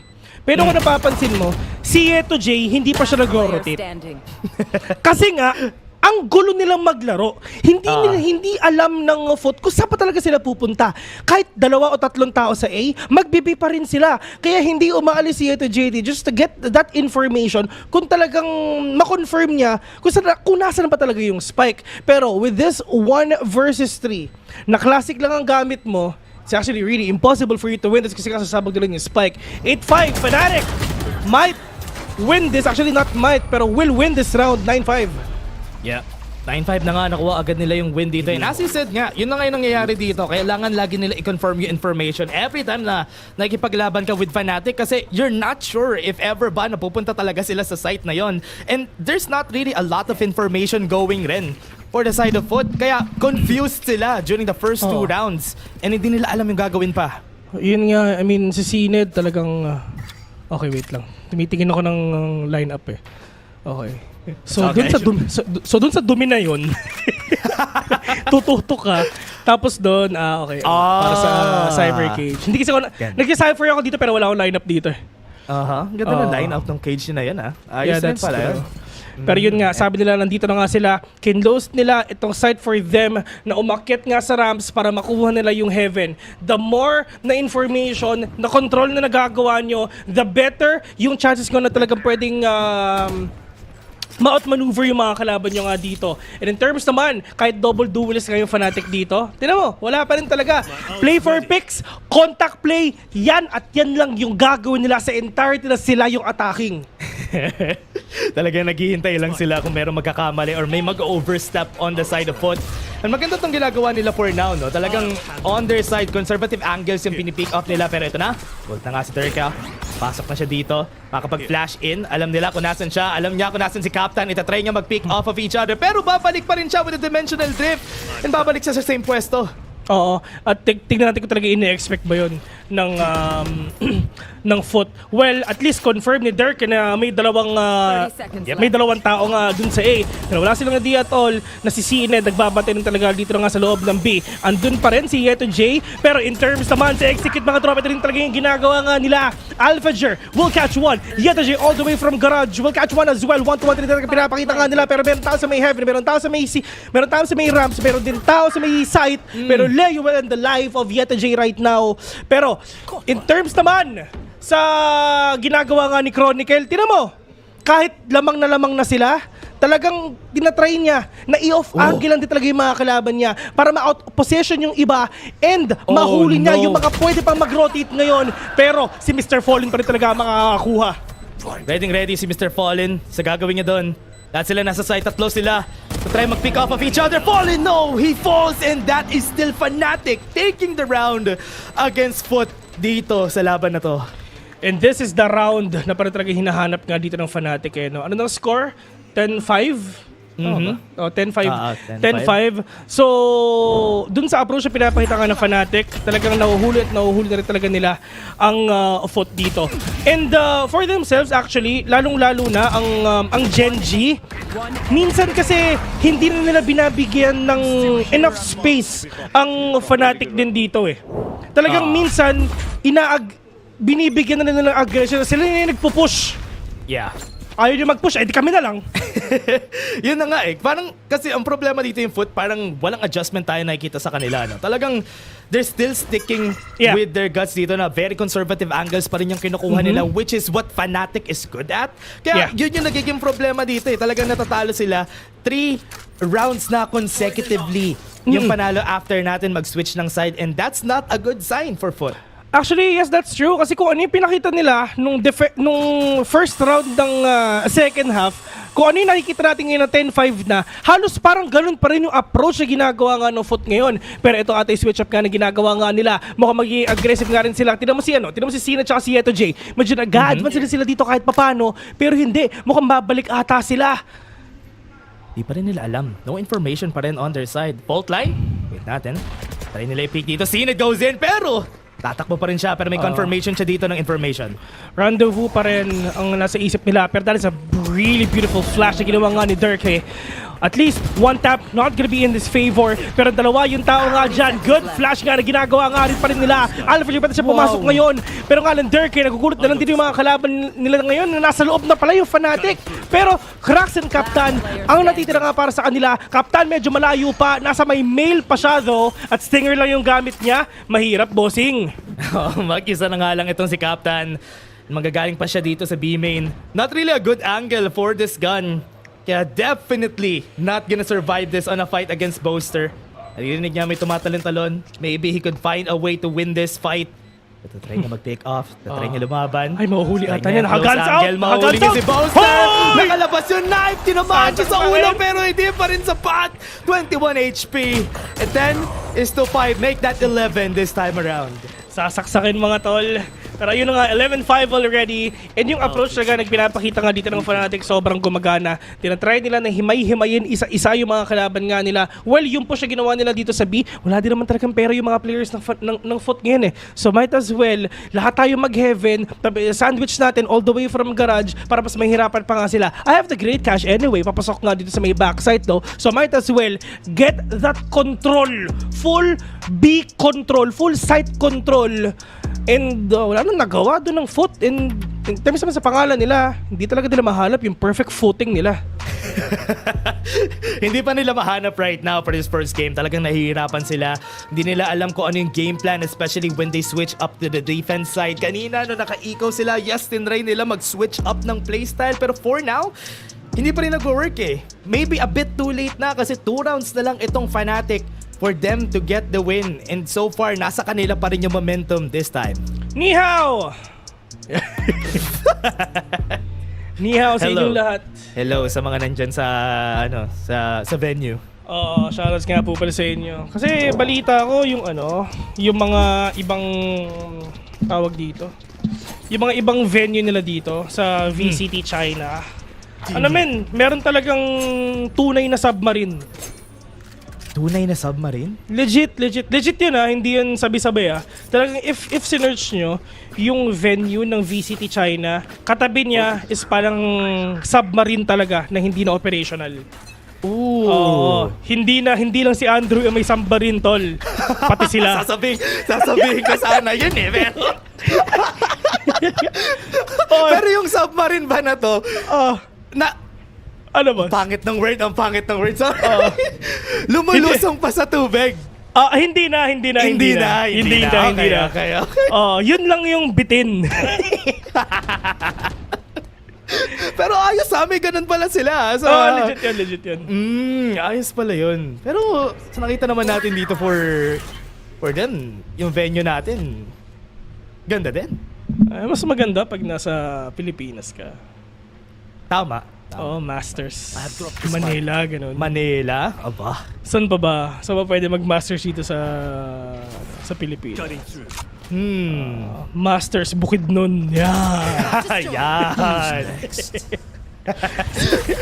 Masters Masters Pasay? Pwede ba yun? Ganun ba? Manila na yun, tol. Pero Manila na ba yan? Manila pa yun. Si Dirk, napakadami nakikita mga tropa. Meron tao dito sa loob ng B. Pero yun nga, si Mr. Follow wala na magagawa kung 3 taon nasa harapan mo, mga tropa. Pero at least, yung Fnatic talagang kuhang-kuha na nila because of the information nga na nagagawa nga ni Dirk. 1-2 trade-off nga pinapakita nga nila. Pero Alpha Jig na plant the spike already. May showstopper pa siya. Neural Theft nag-connect pa. Alam niya kung nasa ng mga kalaban niya. Showstopper nandyan na. Ito na, magtutugs-tugs na sila. Pero yun nga lang, Sined, medyo nag-rotate pa siya. Para hindi nga siya matamaan dito ng showstopper. Pero si Kapitan Tantan muna talaga makakakuha nga ng isa. Alpha German na 3K. Sined, boss, isave mo na yan! Tama na naman yung timing dito ng Fnatic. Knowing yung economy dito ng Foot, alam nila na most likely nasa A site yung operator ni Sined and hindi na naman nagamit. Walang value ito. And when they entered the site again, 2 agad yung nakuha nila. Easy breach na naman for Fnatic. Yun nga I mean, ito once na makita ni Dirk talaga na merong na may na enough pera si Sined dito, talagang hahanapin talaga nila nasan si Sined kasi ipapakita ng Fnatic na hindi kami takot sa'yo. Kasi in terms naman sa stats, boss, halos wala pang 10 points ata si Sined dito Yun din yung nangyari nung 100 Thieves, man. Hindi talaga siya nagper-perform. If hindi talaga siya makakapag-pop off, especially dito sa series na to, magiging problema to for 5 kills! Bottom frag, boss! Patay tayo dyan. Bot frag! Parang last time na nakita natin, si Yeto J lang rin yung nagpa-pop off dito sa side nila pero kailangan si Sined din kasi malaking value yun pag siya yung nagpa-pop off sa team. And ito na naman, first kill on their side para si Kaptan may nakuwang trade. 1-to-1 trade for themselves. Si Alphager na naman dito ang mahuhuli. Actually, nakakatawa yung mga facial expression ni Alphager pag kunyari natatalo. Parang, how did that happen? Pero pagdating nga dito sa med... Confused siya lagi, ganun. Lagi siyang confused, man. Parang hindi talaga niya alam yung mangyayari. Ang ganda ng plano natin, pero hindi natin talaga nagsang-ayon sa pwede natin gawin. But right now, Crux and Captain ang wala. Yeto J, siya lang ang may smoke nga dito. Pwede pa niyang gamitin yan, pero nasa A na nga sila. Pero Mr. Fallen, 1 flash na lang sila ang meron dito. Pero pagdating nga kay Sined, kailangan talaga niya makapitas dito. Actually, it's a good thing. Kasi nasa A naman siya at doon pupunta yung mga kalaban niya. Pero si Dirk, kumpleto pa. May gate crash pa, may blind pa, lahat kumpleto. Yeah, di smoke si Sined. Pag pumasok sila dito, pwede siya makakuha ng isang kill! Nice Nakuha niya nga si Dirk, namatay na nga, papasok na sila sa site. One-way smoke para sa kanila. Meron bang si Silip dito, boss? Lamang si Boaster dito kahit papano, And Sined, medyo tinatry niya na i-isolate lang din talaga yung mga angulo. I-isolate niya yung mga fights para nga mapunta ito in favor of Foot. But right now, Yeto J, hindi talaga siya makakalagpas dyan. Meron pang tripwire dyan, mga tropa, pero yung Seekers already will spot yung sides kung saan pa talaga sila pwedeng pumunta. Seekers, nandito na nga. 2 sila. Papasok dito sa elbow, isa. Pero makikita niya ba yung pick? Hindi niya makukuha yung kill. 2 trades on their side, Chronicle. And Leo is gonna end it and Fnatic takes game 1. First step is deny Sined. Nagawa nila yun ng matindi. Ano score niya? Bot frag siya, no? Second to the last or bot frag. So talagang alam nila kung paano labanan dito ang FOT. And dito sa game na to, dun sa mapang pinili ng FOT, Diyos ko, kabahan talaga sila sa next game kasi pili na to yung Fnatic, pili ng Fnatic yun eh. And yun na nga ang hirap nitong game na to, especially for their side kasi wala talaga sila makuwang any value, especially if si Sined talagang checkmate kumbaga yung nangyari That's dito true. on the side of Fnatic, kaya panalo sila. But esports, kailangan nila mag-change ng playstyle this coming game. I just wanna say, I really love the game, Dash. So, sobrang gustong-gusto ko yung game na laging may action, kumbaga. Suntukan. I mean, suntukan talaga manila. And the fact na medyo mabagal yung approach ng Fnatic. At least, sobrang gets natin yung mga pwede nilang gawin eh. Kasi kitang-kita natin yung mga angle talagang hinahawakan nga nila. At lagi nilang naiisahan dito ang FOT. Pero right now, game number 2, later on, is this gonna be a 2-0 or probably magkakaroon tayo ng 3-game series, mga tropa. Kami nga pala ang inyong mga casuals. Ako nga pala si Phil. Kasama ko si Dash. Pupunta muna tayo na very, very short break. Shoutouts nga pala sa direct natin, si Van. See you later.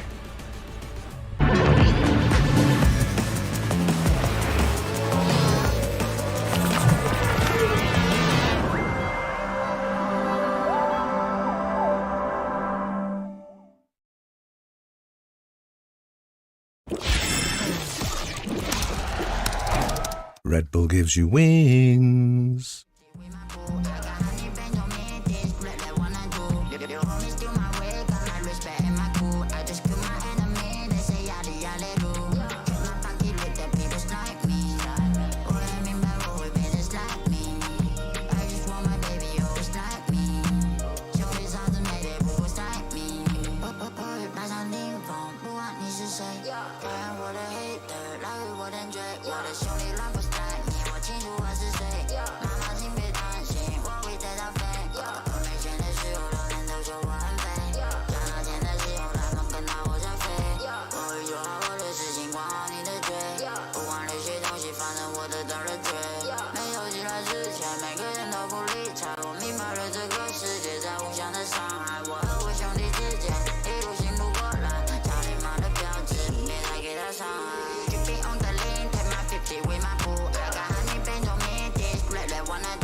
Hey guys, what's up? I'm here with Alma Putty of Fnatic. Congratulations on that first map. So just really want to know, very quick, what are the advantages and disadvantages going up against a team like Foot that knows you very well and that you guys know very well? I think you already know how to play against them. They also obviously know how to play against you. But I think if you just go out there with confidence and you make adjustments, playing each other over and over again, it's you can just play your own game. It's a little boring, to be honest, but it's good. We're just familiar with each other. Well, I think the audience is very entertained, so you guys don't have to worry about that. Let's bring back the game. And fantastic start there for Fnatic. As you guys heard there from Elma Putty, Mimi, and Kukuka, they knew what they were going up against. Yeah, much like that interview, the game was 6 foot versus 5'11" between Foot and Fnatic.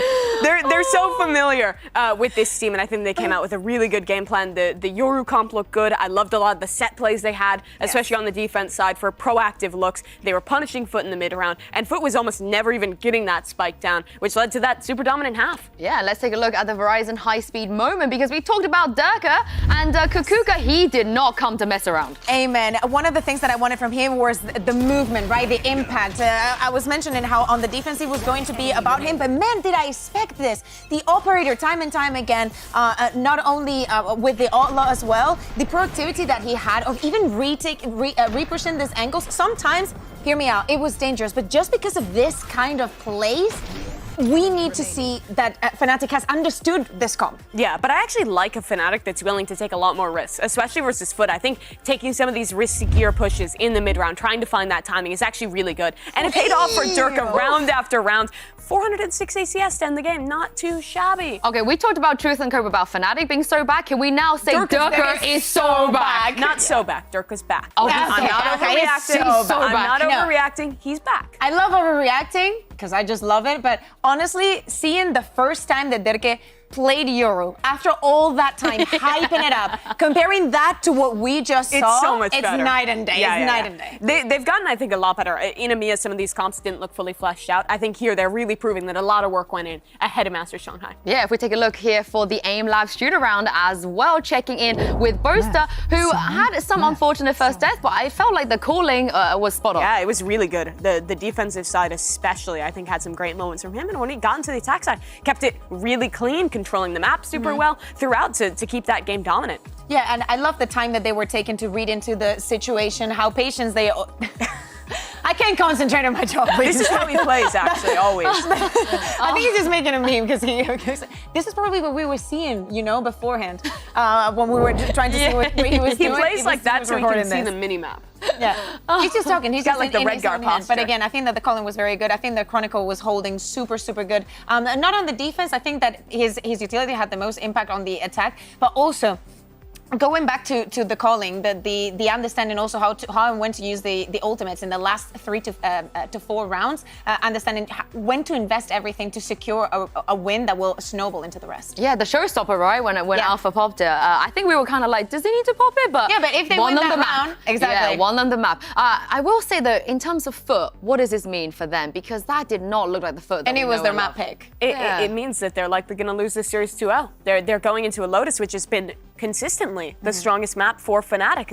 I think they really lost a Foot. Yes, that is true. But they really needed to get a leg up there on Split. I think they played a very similar style to what we saw in previous iterations of this matchup, and Fnatic came out and made some massive improvements. They have the momentum behind them. But there was some good moments. I think Yetuje in particular in that first half, it should have been like a 10-2, 9-3, but he made that a 5-7 with some of those late round moments. However, it was not enough, and that worries me going into Lotus. Yeah, exactly. We don't want the heroics moment. We're talking about a team that can potentially do a lower bracket run, so we need to think about the macro of it, and some of the utility wasn't very bright. Well, speaking of Foot, we now have Mika Fab standing by with Coach Gaius. Hey guys, we're back this time with Gaius from Foot and with Scarlett to help with some translation. Now, we saw that Foot lost a little bit of momentum, maybe around round 12. They started losing it, and Fnatic started dominating. What's the mental reset like going into Lotus, which will be Fnatic's map pick, rather? İlk haritada 12. rounddan, ilk yarıdan itibaren birazcık ivme kaybı yaşamaya başladınız. Fnatic domine etmeye başladı haritayı. Sebebi neydi ve ikinci haritaya Fnatic'in seçtiği Lotus'a giderken mentali nasıl resetlemeyi, sıfırlamayı planlıyorsunuz? Ya aslında Split'e iyi başladık. Pistol haricinde bence dengeli bir oyun vardı. Ama defans pistolünü verdikten sonra ve bir gun round'a gidince otomatik olarak snowball etkisi yarattı bence, en azından benim fikrim. Belki taktiksel anlamda da olabilir. Onu da çok şu an için detaylandıramıyorum ama split haritası böyle geçti. Lotus haritası bildiğimiz bir harita. Onların veya bizim seçmemiz önemli değil. Çünkü map pool'umuz bence Fnatic'le biraz daha ortak. Ama şu an onlar en azından split tarafında iyi gözüktüler. Bakalım Lotus haritasında ne olacak. In the first map, I can say that at least the first part of the map was quite equal despite the gun round. On the second part of the map, we lost the gun round, we lost the pistol rounds, and then when we lost the gun round, they gained momentum. We struggled to come back. Tactically, I can't really get into it. I'd have to get into that further at the end of the match, maybe. As for Lotus, it doesn't really matter who picks the map, because we share the same pool with Fnatic. Them picking it, us picking it, doesn't really matter. We have a good Lotus as well. We're prepared for it. So yeah, split was like that, and we'll see how it goes in Lotus. We'll see indeed how it goes. Let's see what Foot has in store for Fnatic. Well, it looks like they're not going to go back to the comp that they did previously beat Fnatic on. But what did you make of what he had to say there? Yeah, I think it's very important. I think that I love how much he's given in this interviews, how honest he's been. Yes, it did give Fnatic a lot of momentum. If they're able to carry it to this map, things are going to get very, very complicated. Fnatic choosing to start on the defense here. They chose that against Genji, with Food starting on the attack. It doesn't look like it's anything bad for Fnatic. They had a very, very good defensive half. The retakes were on point. Well, Foot, they have to win here if they... What's up mga tropa? Tayo nagbabalik of course at nagulat tayo doon mga tol. Ang ganda pa ng upo ko. Pero yun na nga, magbabalik tayo sa game number 2 of course ng Fota versus Fnatic. Pero nga lang, Dash, tingin mo 2-0 ba or 2-1? Nakikita kong 2-0. Bias ba yun pag sinabi ko yun? Pero 2-0 kasi yung Fnatic. Kasi yung last time na nakita natin yung Foot Esports with their composition, nakasage sila pero ngayon hindi na sila nakasage nung nanalo sila sa Fnatic. So, there's a chance na baka Fnatic manalo dito dahil bagong comp to ng Foot Esports. Oh, so this is gonna be really interesting kung ano ba talaga yung pwede nga nila ipakita dito. Pero ang maganda nga dito sa Fnatic, na talagang once na makuha mo ng game number 1, talagang let's try to steamroll our win. And mapunta na yun sa 2-0 na dito sa ating game. And Lotus pa naman to, though. Nung last time na naglaro ang Fnatic dito, panalo sila sa Genji. Totoo. And ito na nga, expectations natin from their side. Ito yung composition na starting from the year. Ito yung ginagamit ng Fnatic, kaya alam na nila to. And with Leo getting that first kill, yun na nga. Parang yung conclusion natin na yun, nagkakatotoo na nga. Diyos ko, naduroan ni Kapitan Tantan. Walang nagawa dun si Derek Boss, pero si Chronicle, oh no, napakadami mong katapat, tol! Lahat ng mga kalaban mo nasa harapan mo! Pero buntik ka ng tumama, Chronicle! Diyos ko! Pero yun nga na, wala siya nakikita kahit isa. Captain will catch one already. Buti kita, 2 vs 3. Lamang didong full in terms of head count. Make that a 1v3 instead. Leo Dolma remaining. The time is taking already for them to plant them here on B. Pero alam na merong nga tao dito lang sa may link. Pero bait and switch, ipapakita nga nila. And Sined nakabawi na. 1-0, Foot na nakakuha. Good surprise, masyadong active itong Fnatic. Si Chronicle, yung pag-pick niya doon, sobrang layo niya. Kaya once the screen goes down, na-surprise siya ng 3. And that's why na-breach nila kanina yung link doon. Ayan, nakita mo naman, si Chronicle namatay. And that is where it snowballed in favor of Foot. Hindi siya tumama, bo. Hindi siya tumama doon, man. Whip siya yung malala. Kung ako si Chronicle, men, may inis ako na matindi. Suntuhin ko yung monitor tulad ng ginawa ni Papi dati. Pero ngayon, sa side nga na pwede gawin ngayon Fnatic mga tol, paano ba nila mapipigilan to? Lahat sila sama-sama na dito lang sa B. Oh, 5 silang legit. Walang napicturan.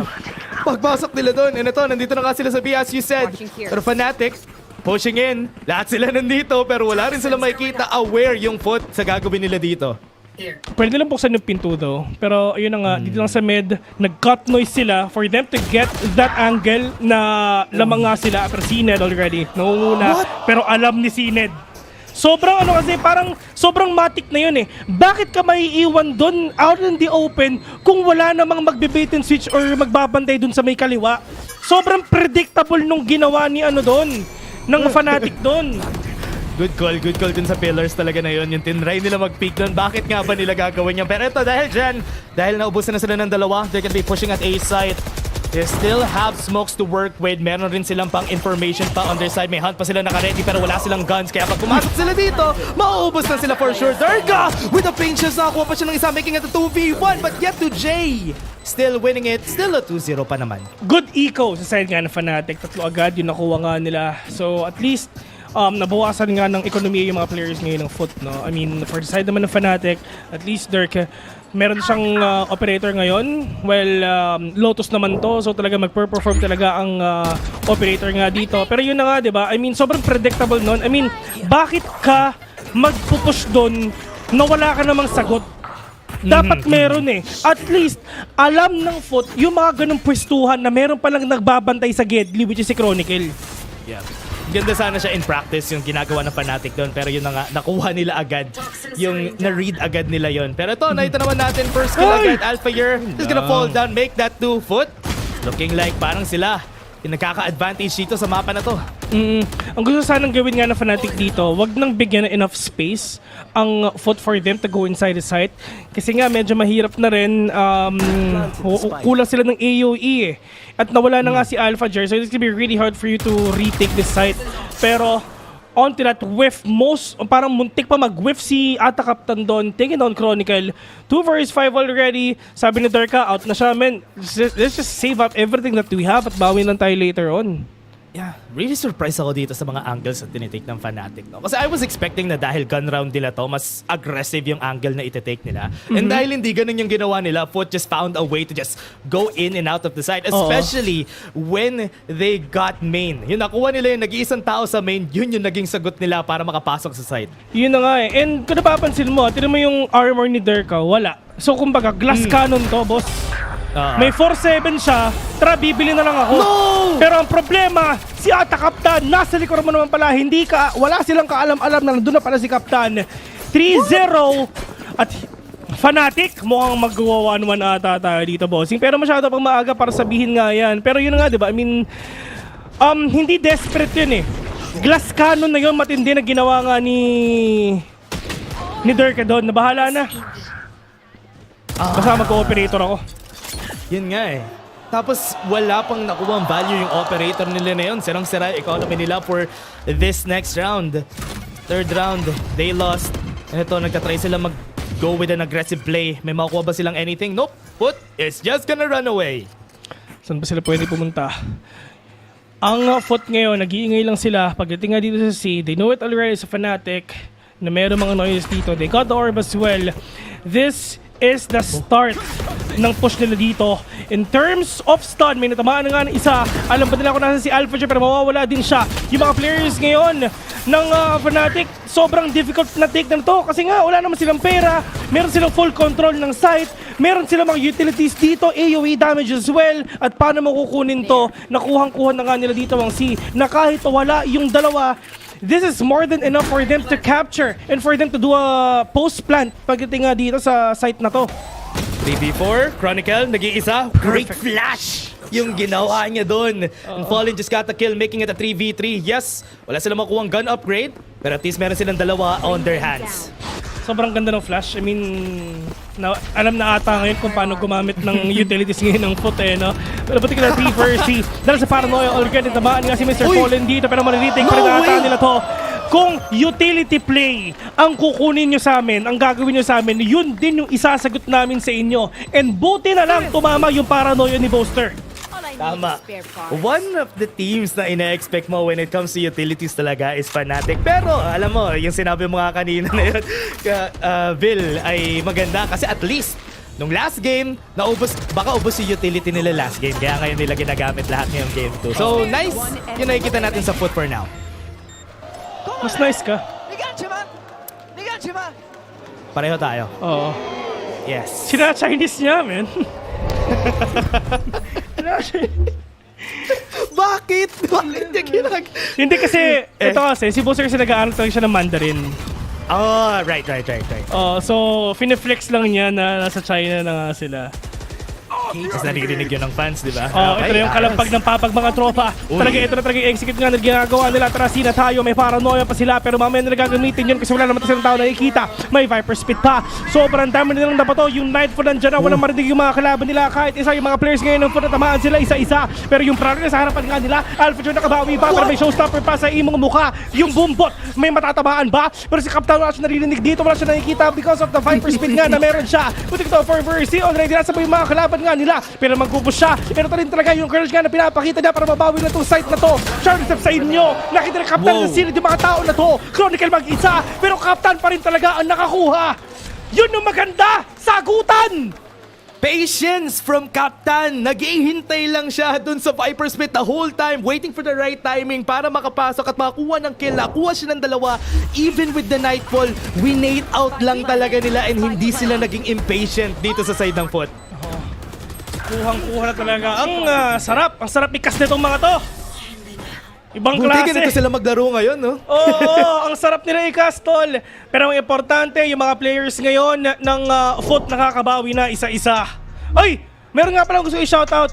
Yung watch party namin nila Ron J. Cazor, sabi ni Warderu.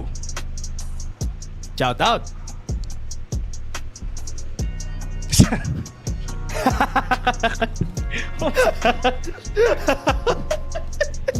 Shoutout sa inyo dyan, guys, ha? So much party. Pero ito, nakikita na ano kasi ako kay coach, eh. Kasi ako kay coach, ginagalaw niya yung mapa, eh. Parang may hologram sa harap niya, tapos ginagalaw-galaw niya yung mapa, eh. Kung saan sila pupunta, eh. Ay, nako. Magsisimula na nga sila. Actually, sa totoo lang, Dash. I have a feeling na mag-1-1 to, eh. Maganda ata yan. Parang masaya kung maging 1-1 to. Kasi if ever man, nakikita kasi natin yung Fnatic parang medyo rough, eh. Yung mga setup nila today. Ay, nako. Pero ayun na nga. Sorry, meron kasi akong kiniklip sa Twitch, eh. Sorry. Meron akong kiniklip sa Twitch, eh. Sorry. Ay, naku, hindi kita iniiwan pero meron akong kiniklip sa Twitch. Just wanna let you know. Medyo busy ako kaya hindi ako nagsalita. No problem. Sorry, medyo nonchalant ako doon. Nandito na nga tayo, guys, nagbabalik. A-site naman yung gusto puntahan dito ng foot. Talagang Fnatic, I hope they're ready kasi wala silang guns this time around. Paano sila makakabawi ngayon mga tol? Napakahirap nga nito. Talagang broken nga sila tulad yung tropa ko. Pero pagdating nga dito, Leo nandyan ha. Okay, men, sinatsahan lang yung kalaban niya. Nakuha pa niya yung kill ngayon. Captain with a 2K. Chronicle bumabawi pa. Buti ito 3 versus 3. Winnable pa para sa kanila. At ito yung maganda. Meron neural theft kasi ito Jay dito. So malalaman niya kung nasa ba yung mga kalaban niya. Pero malayo pa siya. Nasa may aiming parabol pa. Ready na ready. Pauli nakaalis na nga. Wala pa silang gun upgrades on the side of Fnatic if ever man napapasok sila dito. Pero, at sila, umalis. Pumunta sila sa may rubble. Maybe pupunta sila sa main para magkaroon ng footing dito on their side. Pero foot, right now, Yeto J, nakita na nga, nakapag-peek out, Dirk, eh. Gonna fall down. Up. Saan ba sila pwede pumunta? 3 verse 2 pa naman to. One tap to the head. Malay mo, tumama nga si Alphager. But right now, medyo nagkakalayo yung pasaliteran na magkalapit lang yung dalawa. Chronicle pa rin talaga nakakuha. Make that a 2v2. Yung only ultimation na meron ng foot, Diyos ko, na wala pa. Pero, Bina. Ready sa B. Kapag-plant na sila, pasok na sila dito. If ever man dito sa gravel ay makaikot sila, makapunta sila sa spawn, maso-surprise sila on this side. Ano yung surprise? Wow. Nakakagulat nga talaga. Pwede na ba yan? Pwede na yun, tropa. Pagdating nga dito sa B, may tao sa may link, may tao sa may upper. Pwede nilang tignan to. Chronicle, walang tao dyan, tol. Kasi yung mga kalaban mo, nasa taas mo na. Nililikuran lang nila. Pero ito na, yung pwesto nga na pwede nilang puntahan. At alam nila kung saan nanggagaling yung isa. Kasi nga yung fault time, nakita nila kung saan papunta. Pero Alpha will catch one. Pero yung oras, oh no, kailangan niya papatay si Cracks. Pero hindi na mangyayari yun. Still getting the win. 5-1, boss. Fnatic, ano na? Oh, no. Wala pa rin na isasagot dito yung Fnatic. 2 more consecutive rounds ang napanalo dito ng foot. And so far, it has been working. Ito yung dapat na yung ginagawa nila on split, it is working on this map. And this is why Fnatic hindi nila alam so far kung ano gagawin. Kasi compared to that map, you have 3 sites to look at. And if ever man mabawasan kayo ng isa, that's a big numbers advantage agad. Ito I mean, nadurog ng Fnatic ang Genji dito na even though kahit ano sila, kahit defender sila, talagang nabawi talaga nila, sobrang laki ng score nila. Muntik na 9-3 ata nila. Pero muntik na makabawi dito ang Genji, pero at the end of the day, talagang panalapan talaga yung Fnatic. Well, for Fnatic, siguro nabasa na ng foot kung ano ba yung pwede nga nilang puntahan dito. Kasi yung laban nila ng Genji, nabasa nila kung ano ba yung mga kahinaan ng Fnatic dito sa mapa na to. Yeah. Nakikita naman natin, no, yung mga rotation kanina pa na-check dito ng foot, especially yung mga nasa B. Lagi sila may person sa B. If ever man may mag-rotate from B, Boaster, delikado yan, nakakuha siya ng isa. And that is gonna push away foot from going to A side. Magaling mag-post plant dito ang foot. Solid din yung mga executions nila dito sa Lotus at talaga naiisahan nga nila yung Fnatic dito. Pero first contact, pagdating kay Chronicle, for him na ma-activate na ni Alphager yung kanyang mga nano swarm, for him to push in, for him to swing, pero mawawala lang din siya. At Kaptan na lang dito ang natitira all the way from rotating doors papuntang B, pero nasa likod niya si Dirk na nag-aantay na para sa kanya. 2-5, bumabawi na ang Fnatic dito. And malay mo, ma-7-5 pa ng Fnatic to. Mapako sila. Pero actually, the best thing na pwede nga nilang gawin, siguro 6-6 na lang nila, tas reset papunta sa next half. Yep, nakita naman natin nung fight na yun, no? Especially dito sa replay na to, nung nag-slow down yung members ng foot, especially nung nakapasok na dito si Boaster. That gave them the opportunity to get the win here. Kasi when they slow down, Fnatic tries to be aggressive. And feel ko yun yung pwede nila gawin dito kasi during the past 2 rounds, nagsa-slow down itong foot. And maganda yung adaptation dito ng Fnatic. Iba yung pwede nilang tingnan dito, pero this is the Blaze Room already. Ayan lang. Na nilalabas nga ni Sined ngayon. Napakadami nilang pagtingin. Tumama ba yung stun? Okay, hindi. Pero this is the Chronicle already for him to take down Sined. Maganda yung position nga ni Chronicle dito. Medyo na-off yung angulo na gawin nga ni Sined. Actually, hindi tumama yung flick. Prowler, yung information nandyan, retake pwede pa. They have the lockdown na up sa kanila. Gagamitin ba nila yan ngayon? Or mamaya na pag may Viper Spit si Ata Kaptan? Pasok sila sa site. Alam nila nag-rotate na agad yung Fnatic onto C site. That's an open site. Pero actually risky yun They don't have enough information para from the shadows from there. Pero they tried. And that is gonna be punishing them in the back. Nakuha si Leo. Pero to si Captain nasa likod pa nga. Dalawa lang sila nandito sa site. Pwede sila magmadali. Kailangan nila magmadali dito. Yung oras talaga nawawala nga sa kanila ngayon. Pero Mr. Fall trying to cut off their opponents right now. Pero this is the lockdown nga being set by Alphager. They really want to confirm the win. They really want to push the win nga para sa kanila. And Captal will fall down. And yun na nga, di ba? I mean, ultimate lang yan A win is a win for them. At naghahabol sila So, whatever it takes for them to win a round, tara, gamitan na natin. Bahala na. Yeah. And talagang binuboost nila yung economy nila dito for the side of Fnatic. Kailangan kasi for the past few rounds, hirap na hirap silang bumili ng guns. And now, this time around, nakikita na natin yung shining light para sa Fnatic. And it's working, no? With the patience that they're doing, especially when it comes to the rushes, talagang nag-check lagi nila yung Foot Esports. And kanina, hindi nila magawa yun. The rushes on A site have been pushing them back, forced them to go to C, which is why dun sila nahirapan. Wala silang nakita sa C site. Tinry nila mag-pivot uli sa A. They're trying different things, pero Fnatic still knows what to do. Kumbaga sobrang concise na mga decision nila dito no? They really know what to do, they really know what to adjust, and they really know who to attack and where to attack as well, and for them to push out the fights. Pero ngayon mo kasi talaga pwede nga nilang puntahan si Sined nasa loob ng mga tropa, pero si Alphager nag-aantay na doon talaga dito lang sa may holes with the reset already by Sined. Spray and pray, Alphager with the big retaliation, Mr. Fall with a 2K, but then the showstopper already will take one. We'll get a 2 versus 3. Lamang pa rin dito ang Fnatic, but actually hindi sila lamang ang foot dito kasi tatlo pa yung natitira nga sa kanila. Pero look at the position of Yetoje, medyo malayo pa, and ang maganda, meron siya cyber cage ngayon for him to confirm kung sabi yung mga kalaban nila. They're really trying to wrap around their opponents, and dun sa playstyle ni Yetoje, for sure alam to ng Fnatic na naglo-lurk siya. Munti ka na yung timing na yun. Kala ko Kung nakapag-swing ng tama doon si Boaster, sayang naman. Pero I think that is a mistake rin on the hands of Foot kasi ang tagal nila mag-plant ng spike. Wala sa kanila yung spike nung pumasok sila doon sa C-site. Could have been a plan. Pero si Dirk kita niya ba to? Hindi siya tumitigil. No! Hindi niya pinik. Sayang. Still a win for Foot. Yun yung map control na meron talaga dito, yung Foot, no? Kasi kanina pa paikot-ikot si Rene J dito, boss. Tama. Kanina pa nga. Kanina pa nga. Timing kasi nag-reload siya. Sayang yun kung... Ay. Sayang.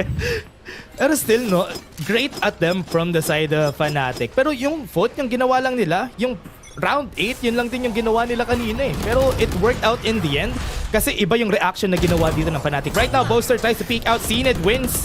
And yun yung mga fight na ine-expect nating ipapanalo ni Sined. Saan ba sila pwede mapanalo ngayon? They have the money, they have the economy, they have the utilities, they have the Viper Spit as well. And for Leo, at least you have the Nightfall. Ito yung pinakakailangan nila, yung AoE damage. Talaga pwede nga nila i-gawin dito for them to get that control. Pero in terms of information, YetaJ knows exactly kung nasa ba yung mga kalaban nila. And it's time for them to rotate, it's time for them to adjust. Alphager! Well, catch one, muntik pa mag-collateral yun. YetaJ nakahuli na nga ng isa. Pero pagdating naman dito, 3 versus 4, winnable pa. Sined, literal na piso ka, natitira ka sa kanya. Pero hawak na ni YetaJ ang A. Nakapatay na siya ng isa dito at sinasabi niya, tara, dito na lang tayo. Back away sila. Meron silang, okay, nakuha rin nila yung link. Pwede sila pumasok sa B dito. They have a lot of control on this part of the site. Kailangan lang talaga nila i-clear because confused pa yung members ng Fnatic and gusto nila pumasok dun sa A at C. Pero what they don't know is nasa B na yung plan. They have the Viper Spit, yes. One more kill para kay Leo for him to get that Nightfall, and all they need to win and all they need to do is win this team fight. Pero nga lang, eto na yun, boss. Timing ba to o hindi? Pero bulit talaga si Leo nandyan. They have the Nightfall at yun ang gamit na nga nila. Alam nila kung nasa Mr. Fallen, mga tropa. Grabe naman, panalo pa siya dun. Partida wala siya naririnig kahit isa. 1 versus 2 already at yun na nga, kailangan nilang habulin si Mr. Fallen pero may ultimation siya pero alam niya kung saan ka pupunta, tropa. 1 versus 1, you have that rolling thunder at alam yan ni Leo pero tatapatan ang ata niya pero tamang seize for him to get that delay pero medyo malayo nga si Krax ngayon. May fault line pa. Ayun lang. Good utility play by Foot. Nice play from Foot. It was a nice try rin from the side of Fnatic. Yun lang. Hindi talaga sila nakapag-translate after that Nightfall. Nag-collapse sila after that fight. Yung trades nanalo lang talaga yung Foot. Supposedly, that could have been a round for the side of Fnatic. There right now, we're seeing yung mga panalo dito sa battle ng Foot. It's working out in their favor. Yung gunfight, hindi na sila natatalo and that is a good sign for Foot. Ito, I mean, sa totoo lang, maganda yung ginawa nga ni Krax. Actually, medyo nga malayo siya. Kasi syempre, ang ine-expect nga ni Leo dito is baka mag-push. So, he uses that seize para mas madelay pa yung pag-push nga dito ni Krax. Pero, yun, hindi na mangyayari yun. Sobrang sayang if ever nag-dash si Sined doon, patay siya doon. Pero boss, dire-diretso lang siya! Pero Sined talaga makakuha, one tap to the head, it'll connect. Zerka, all the way from stairs. Is he gonna catch one with that operator though? Pero, uy! Oh no, si Jet, si Sined, dumidiretso. Sined pa rin talaga makakuha, one tap to the head and a little bit of damage for them to capture A. Nakita yung uso niya. Ayun lang, kaya rin siya na headshot in the end there. Pero ito, napagkakita natin Chronicle answers back with one more, making it a 3v3. Isa-isa lang sila dito sa site, so mahihirapan sila mag-cover ng more angles in their favor. Right now, YetaJ, off angle ito Leo goes in for the peek, pero wala sa range yung barrel niya, kaya talo siya doon. At saan ba sila pwede pumunta? 2 versus 3 already. Ghost, Sheriff lang yung gamit nga ni Alphager. Meron tao sa likod, pero alam na ni Sined. Ito si Sined, siya yung nag-o-open. Pero, pagka-open ni Sined ng isang kill, umaalis na yung iba. Tapos si Sined na yung naghahanap. Kumbaga, silang dalawa ni YetaJ, palitan sila ng role. Ikaw naman yung mag-lurk. O sige, Sined, ikaw naman. And it's working, no? It's working in their favor talaga. Kasi what they're doing, hindi nila ine-expect every time na yung with that jet na wait, bakit nandito pa to? Bakit hindi siya umalis sa position na to? Kasi usually, they rotate together with the team. Pero ito, it's working out. And Fnatic, 8-3. 8-4, pwede pa nila ma-turn around if ever they go to the attacker side. Pero, parang mahirap pa rin na mapunta tayo dun sa point na yon. Pero ngayon, there's the fault line already. Cloudburst, papasok na nga sila. Both sa maganda yung position nga nila, pero really good onto that utility play na pinapakita ngayon ng FOT. At least, kung ano yung kulang sa kanila last round, ngayon talagang they're trying to give it all. Kasi pag natalo sila dito, uuwi na sila. Yep. Ganda ng change of pace na nakita natin dito for FOT. May Viper Spit. Not on their side, so this is gonna be a challenge.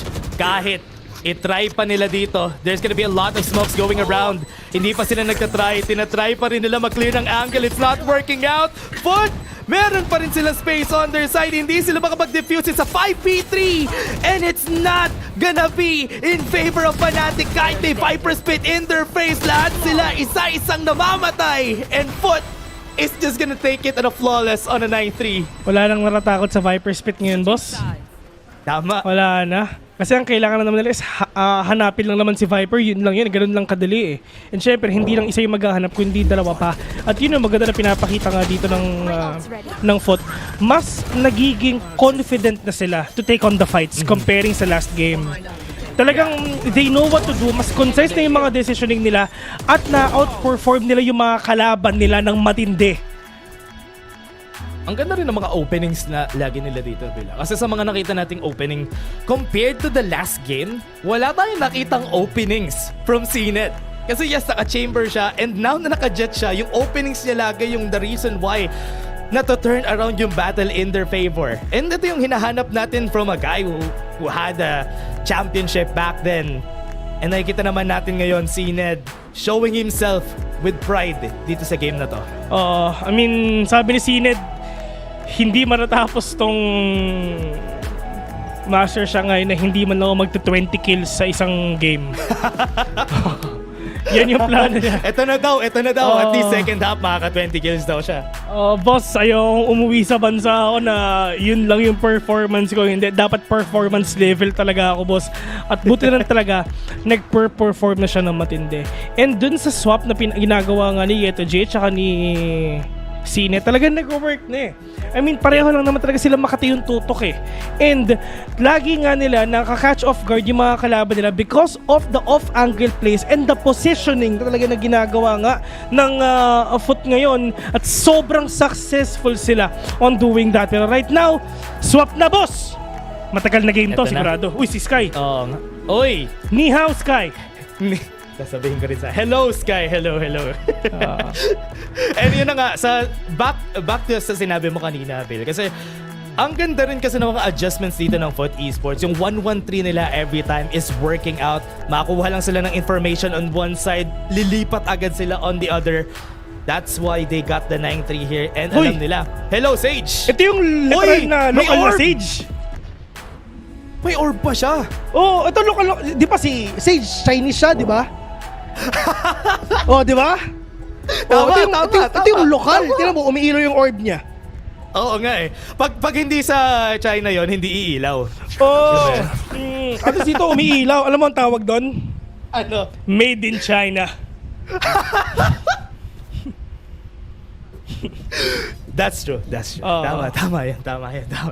Locally made. Lokal yan, man. So literal na made in China yan, boss. Ganda pa, umiilaw.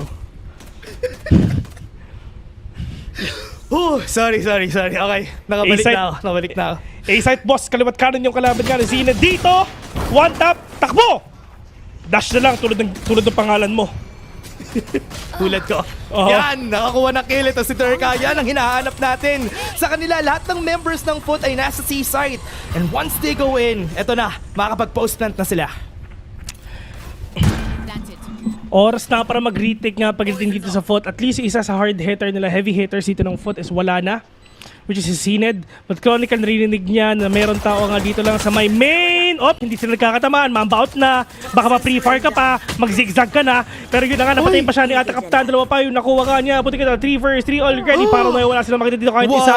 Mari-retake ata nila at napakahirap nga nito. May fault line pa. Tatama ba? Pero Diyos ko, nagkakatamaan nga sila. Pero may smoke pa sa harapan nila. Booster iniikutan na. Pero Alpha Jer nandyan para kunin lang yung buhay mo. Pero pagdating naman dito, Yeto J, as in yung swing, si Booster nandito talaga makakayanan nga ng kill na yon. Well, actually, maganda yung position nila eh.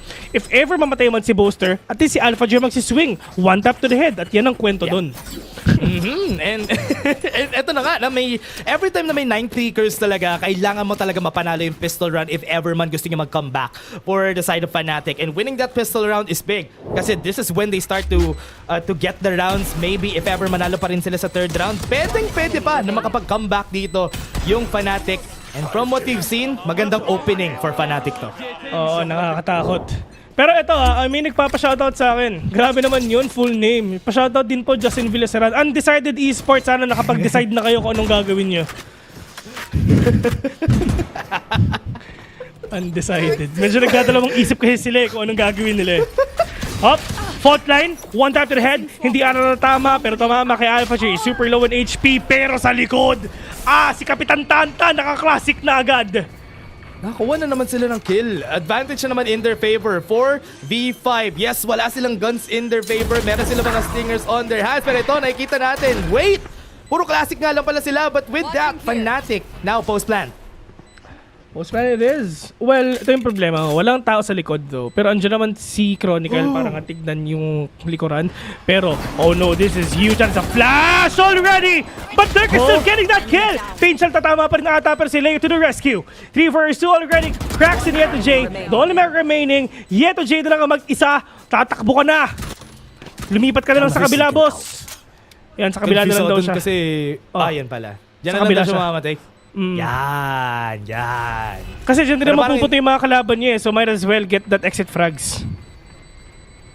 Nakuha niya nga ba? Sa-sacrifice niya lang ata sarili niya dito sa spike without giving any kills to their side. Yan na. Sacrifice time. Let's go! And ito na yung time para mayroon ng guns itong Foot Esports on this side. Nakikita na natin how they fight back. Sa tingin mo. Pag nanalo sila ng third round, malaking chance naman nanalo Fnatic dito. Pero gusto mo mag-comeback ang Fnatic? Oo naman. Para? 2-0. Tama! Yan! Tama. Alam mo yung mga sagutan. Yan, tama. Para matapos agad, no? Para bebe time ka na, no? Oy! Ayaw mo. Sige. Alam mo, ayaw mo eh. Pero yung Alender nasa harapan nga nila. Pero yung nga, makakapatay pa siya ng isa. Si Sinit pinapatahimik na mga tropa. Pero yung nga, si Sinit nga tumama. Dito kay Mr. Fallen nakapatay pa siya. 4 versus 4 already. Mr. Fallen getting tad. They still have the flash nga na pwedeng iba to nga ni Booster dito. So pwede pa. Si Kirasis meron pa siya pambawi nga ng isa dito. Pero ito yung maganda sa Fnatic They have the scan ni Leo. So yun yung maganda. In terms of information, mas malaking information na magagather dito ng Fnatic kasi nga meron silang isang scan which is si Leo, yung Hunt tsaka yung Nightfall. Tsaka yung Prowler. And maganda pa dito kasi non-committal yung mga scan nila. Hindi nila kailangan magpakita ng kahit na ano. Talagang yung Hunt lang yung kailangan nila for their side. Pero ito, with that, gagamitin na nga nila yung Hunt. Try nila mag-clear ng any angles under favor. Pero with the Snakebite, hindi pa sila makakapasok. Pero still, they still want to go for C. Delikado yun, boss. Pag nagpakita ka ng kung ano. GG yun, boss. GG, delikado pala. Paso doon, boss. Pero yung nga lang, cracks. Handang-handa na yung stun. Marami siya natamaan dito. Yung Prowler yan dyan din talaga para sa kanila. They need to move. They need to push out. They need to switch it up. Probably dito nga sabi. Kasi nga na, yung oras, 23 seconds na lang mga tol. Cracks! At sa tagal ng talagang inantay nila doon, maganda rin po yung mga kalaban nila. Captain will catch one already pero meron pa dito. Inuubos at lahat sila. Isa-isa, 5-10. Foot Esports will get that win. Ang tagal nila eh. Wala yung na-stun sila eh. Na-delay sila na matindi. May smoke pa eh. Hindi sila nakapasok, may snake bite pa. Wala talaga silang magawa. Hindi nila alam kung kailan sila papasok on this side. And that's why sobrang hirap for side of Fnatic dahil hindi rin mabilis yung kanilang entry in their favor. And sobrang tagal ni Boaster dito sa double box na to. Kaya nakuha sila isa-isa na members ng Foot. Ay, nako. Napaka-GG na talaga. Pero pagdating nga dito ngayon sa A, dun ata muna sila pupunta. Si Dirk nakapag-satchel in na. Yung paranoia, walang tumama dito pero tatama sa kalaban niya. CNED will catch 2 already. Really good paranoia nga they're doing right now. Just stopping the aggression of their enemies. 3-2-1 trade na napakita nila. Spike is drop as well. Yung OD ni Chronicle, walang nagawa. Walang nakukuwang kill. This is... Right now, it's looking sad for the side of Fnatic kasi every time na may itatry sila, Foot just has the right timing. Especially in Paranoia kanina. That was the reason why they lost 3 members in this fight. And now, lost etong si AlphaJer at si Chronicle kung saan sila pupunta. Ito, yung push ngayon ng Fnatic. It's gonna be really hard for them to pull it off. I mean, kahit gano'n pa kalaki yung OD ni Chronicle, talaga mahirap yan kung tatlo ang katapat mo. Actually, hindi lang tatlo, kundi 4 na. Tatlo sa harapan mo, pero CNED. Kala ko makakapag-ace pa, pero 5-11 already. Foot, they really don't want to go home ngayon, boss. Gusto nila mag-day number 4. 11-5. You know what? It's working. Yep. Ito ang Cinderella run, actually. All the way from lower bracket ako ng Grand Finals. At yun yung gusto nilang kwento. Pareho sila eh. Pero mas magandang Cinderella run to for Foot Esports dahil number 3 nga sila sa EMEA, di ba? So if ever sila manalo dito, ang ganda. Galing pa silang Swiss stage. Oo, di ba? I mean, ang layo ng mga pinagdaanan nila, literal. Oo, ang PaperX hindi na galing dun eh, no? Oo. Recta playoff sila eh. Maanga sila eh. Ano sino eh. Pero yun na nga. On to the side ngayon mga tropa, dito nga sa Foot, at least lamang na lamang sila, 2 na lang tapos itong laban na to. And for Fnatic, they have the showstopper. That is a cyber kill for them to get that delay sa pagpasok nga dito ng Foot. But they need to move. Blaze-Storm still online. Viper Spit as well. Neural Tep, may makikita ba? Okay, ilan ba? 2. Si ETG sa Cracks naman ngayon, pero kailangan nga nilang gumalaw mga tropa. Bowser will catch 1, kaya friends nilang gamit niya, pero Cracks all the way from drop. Makakapatay pa ng isa. Chronicle Leo natitira. 1 tap to the head and Phantom talaga kailangan nga nila. Pero yung nasiwas yung Blazer ng kalaban niya. Walang tumama dito kahit isa. 2 vs 3. Winnable pa. Pero sabi ni Kapitan, hindi na. Chronicle, 1 tap. Okay, doon sa likod, hindi ata tumama. Shotty lang talaga yung gamit nga niya. 1 vs 2 mga tropa. Pero hindi na nakaya. Foot match point na. Di pa rin sila nanalo on that fight. Nag-commit pa sila ng Nightfall in this side. And Foot pa rin yung nanalo, 12-5. And parang nagmumukhang game 3. Etong game na to, talagang ang init ng Foot Esports after game 1. Parang we just literally returned the favor ng ginawa nyo kanina sa amin though. At least, hindi man lang nanalo ang Genji dito. At least nabawi ng EMEA tong Fnatic. Ay, nabawi ng Foot ang Genji dito sa Lotus. Akala nyo mapa nito? Hindi, men. Sa amin to. Surprise na yung mapang pinik nila dito pareho. Hindi nag-work in their favor. Yun nga eh. And right now, if ever 13-5 to, parehong scoreline lang din from game 1. Sana pa, nag-recta game number 10 lang tayo. Tapos best of 1 eh, no? Best of 1 na lang. Ganun din naman eh. Oo, ganun din naman yun eh. Pero ito, I mean, sa taon na to, 2 beses na nagtapat dito ang Fnatic and Foot. 2-0 dun sa dati. Foot ang nanalo. 3-1 yung sa recently, nung May 11 lang, Fnatic ang panalo doon ng 3-1. Grand Finals ngayon.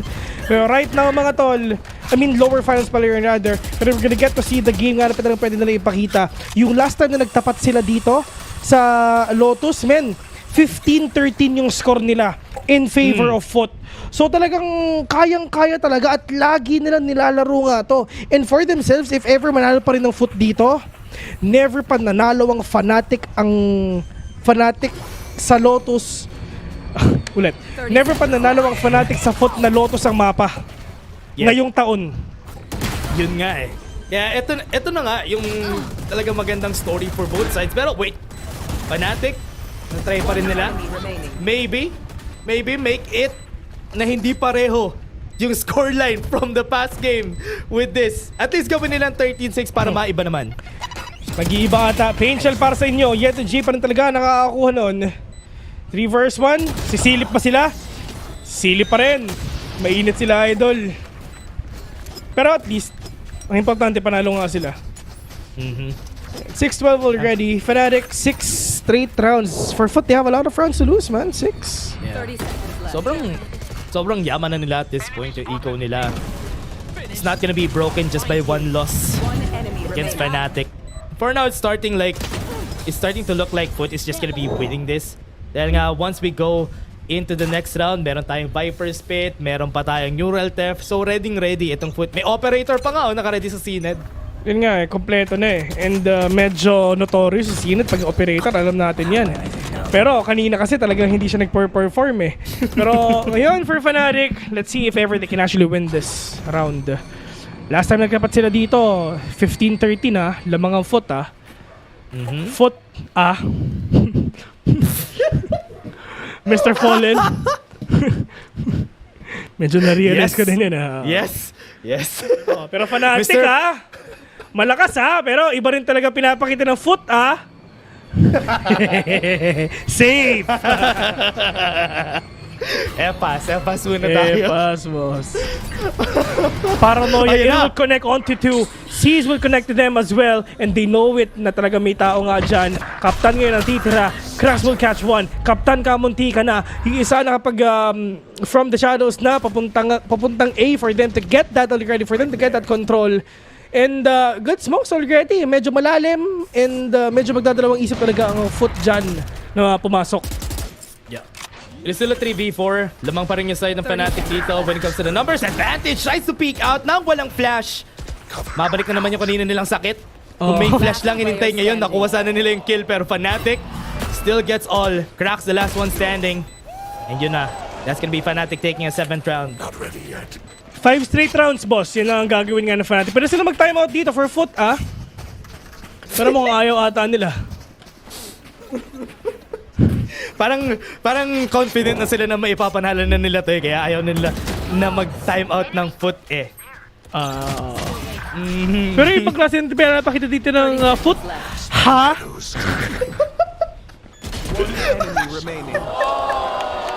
Safe tayo, boss. Safe lang. Safe. Epas lang. Start na sila ng 20th round and gusto na tapusin ito ng Foot. Pero naka-sheriffs lang sila. Kaya parang may rounds pa yung Fnatic na pwede nila ipanalo. Ito na yung mga tropa natin dito sa Fnatic, mga tol. Tignan natin kung paano sila makakapasok sa lungga ng Foot. Grabe naman yung Foot. Ngayon, team na kasi dati binibenta lang yan. Pero ngayon! That is a flash already. Paranoia as well, Mr. Fallen. Papakita nga siya, pero dito ang Foot, medyo alam nila kung saan magpupush yung mga kalaban nila. Pero Fnatic pwede pa sila mag-C pero pwede sila mag-cut noise nga dito. Pero in terms of noise, in terms of everything, rinig na rinig to ng Foot. Alam na agad nila yung rotation coming from A side. Lahat sila nandito na. Sineset up uli nila yung kanilang mga tripwire on this same site. Iikot na nila itong door in just a bit. Naririnig nila lahat ng footsteps ng Fnatic pero parang hindi naman tinatago ng Fnatic iyon. And parang pwede pa sila mag-rotate dito onto B. Open yung link ko. Ayun na nga, lahat na, bukas na. At yun na nga, papasok na ata sila. Meron tao nga dito lang sa may upper. Snakebite for them to get a delay. 20 seconds in. Paranoia will connect onto these players. Pero they know exactly kasi din ba kasi nga may camera pa dito yung mga players nga ng Foot. Pero pagdating nga dito, ito na yung kalapag ng papag. Mga tropa, may tatamaan ba? Okay, tinamaan lahat ng Fnatic ngayon. Pero si AlphaJer pa rin talaga ang makakabawi noon. They're gonna plant the spike already. Pero nga na Sinad, one tap. Asan ba? Pero hindi ata siya tatama. Si AlphaJer naka 3K na. Si Colin sinampal ng Odin si Yeto J sa mukha. 8-12, boss! Ang ganda ng cover ni AlphaJer after the Rolling Thunder, getting 2 kills para hindi mapatay yung mga nasa site. And that's why they were able to win that round in their favor. 8-12! Parang Fnatic gusto pa. Parang hindi nila ibibigay agad to Ayan, napag-timeout na. Timeout na, lalaban sila, boss. I mean, mapa namin to. If kaya namin i-OT to, i-OT namin malala. Bumabalik yung sakit na boss. Hindi na naman sila gumagamit ng utility Sobrang nakikita na naman natin Kumbaga yung peak nila, El Nino, sobrang dry.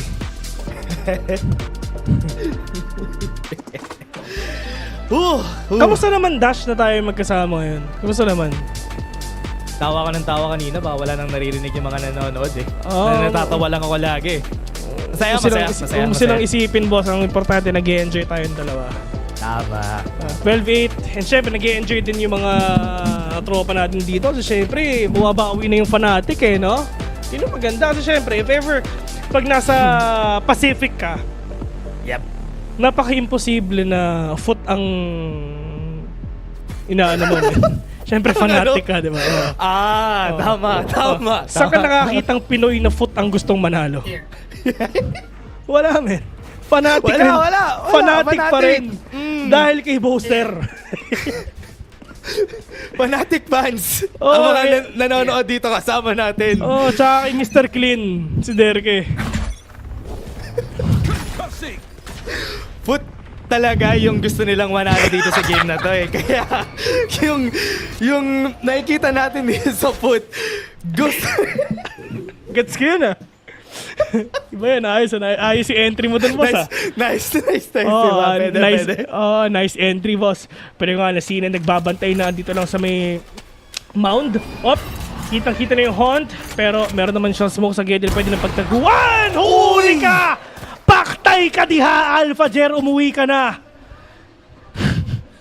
Ayan na, pwede na tapusin. 12-8. Nakakuha na sila ng isa. Pero hindi pa tapos dahil nag-iisip pa itong Fnatic kung saan sila susunod na pupunta. Nawalan sila ng isa si Alphager. Wala silang ults na pwede gamitin. Talagang utilities lang. Yung hunt nila, hinihintay nila mag-cooldown before they go in. Pero for now, taking their time. It's all about the time nga talaga na pwede nga nilang kunin ngayon. Pero pagdating nga dito sa FOT mga tol, 5 versus 4, they have the Cyber Cage already. Tinamaan yung Prowler, pero buhay pa yung Tripwire dyan. You need to move out. Ito na, nasa loob na yung mga players nga na Fnatic dito at kayang-kaya pa to nila makuha to. Pero in terms naman sa positioning, kuhang-kuha ni Sined yung value ng operator na to. Pero look at Monster! Wala silang idea na habang pumapasok sila dito sa C, meron na palang nangaliwa sa kanila. Sumalisi pala. Yun. May sumalisi. Nakuha nila yung kill 4v4. Meron pa rin operator dito sa Sined pero makakapag-retake nga pa sila. Yet to J naka-ready for any flanks happening. Derka hindi nakatingin. Nakuha nila yung kill with the neural death. And this is gonna be a 3v4. Oh no! 2 versus 4. May Viper Spit pa. Napakahirap nito, boss. Pag ito, nanalo pa rin ng Fnatic dito. Ibang klase na, pero yun na nga. White Swing, 1 HP left. Uy! Munti ka na yun. Yun nga, we're going to ascent mga tol. Foot will win. Talaga ano yun, no? Foot talaga. Foot takes the game. And that's why ito, sa game na to, it's a 1-1. Hinihintay na lang natin yung game 3. Sa ascent tayo magtutuos. And magandang turnaround yung nakita natin dito for Foot. Nabawi na lang to mga tol. Pero yun na nga, di ba? I mean, dun sa positioning nga na pinapakita rin dito, yung aggression na ginagawa nga ng Foot a while ago for them to close out on a 9-3, na talagang nakuha nila yung momentum, paalis sa kanila. And yung last time nga na nagkita sila ng Foot and Fnatic, nanalo pa rin ng Foot doon. So, ibig sabihin undefeated pa rin ang Foot dito sa Lotus pag Fnatic ang kalaban. Pero yun nga, mga tol, we're just gonna head on to a very, very short break, and after that, it's gonna be Ascent dito sa Masters Shanghai. Kami nga pala yung mga casters. Kasama ko si Vil. What? Ako si Vil. Kasama ko si Dash Casts _ underscore. Ba't may underscore? Kasi meron ng Dash Casts. Meron ng Dash Casts eh. Exactly. Tira mo yung Vil sanity ko, Y. Ganun din yun, men. Pero ayun na nga, kita-kits mamaya, break muna kami.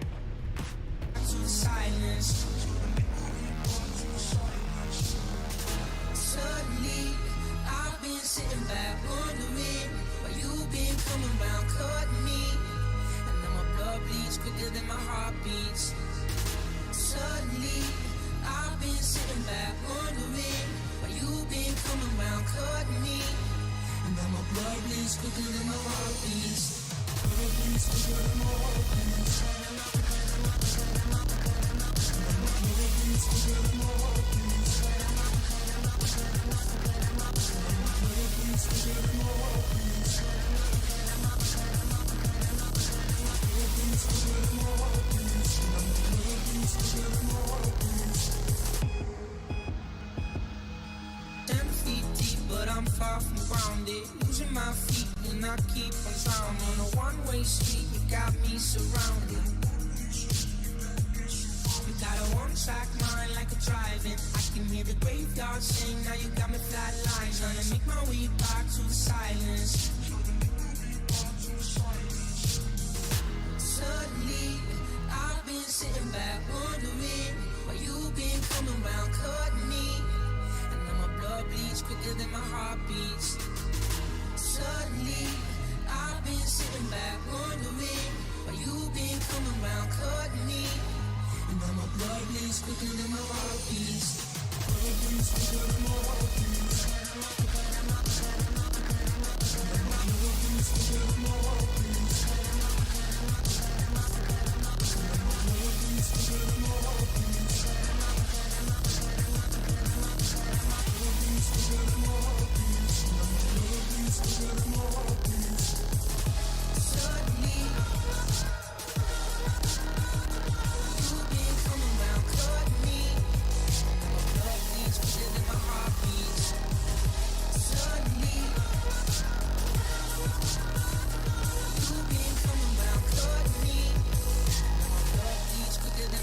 beats.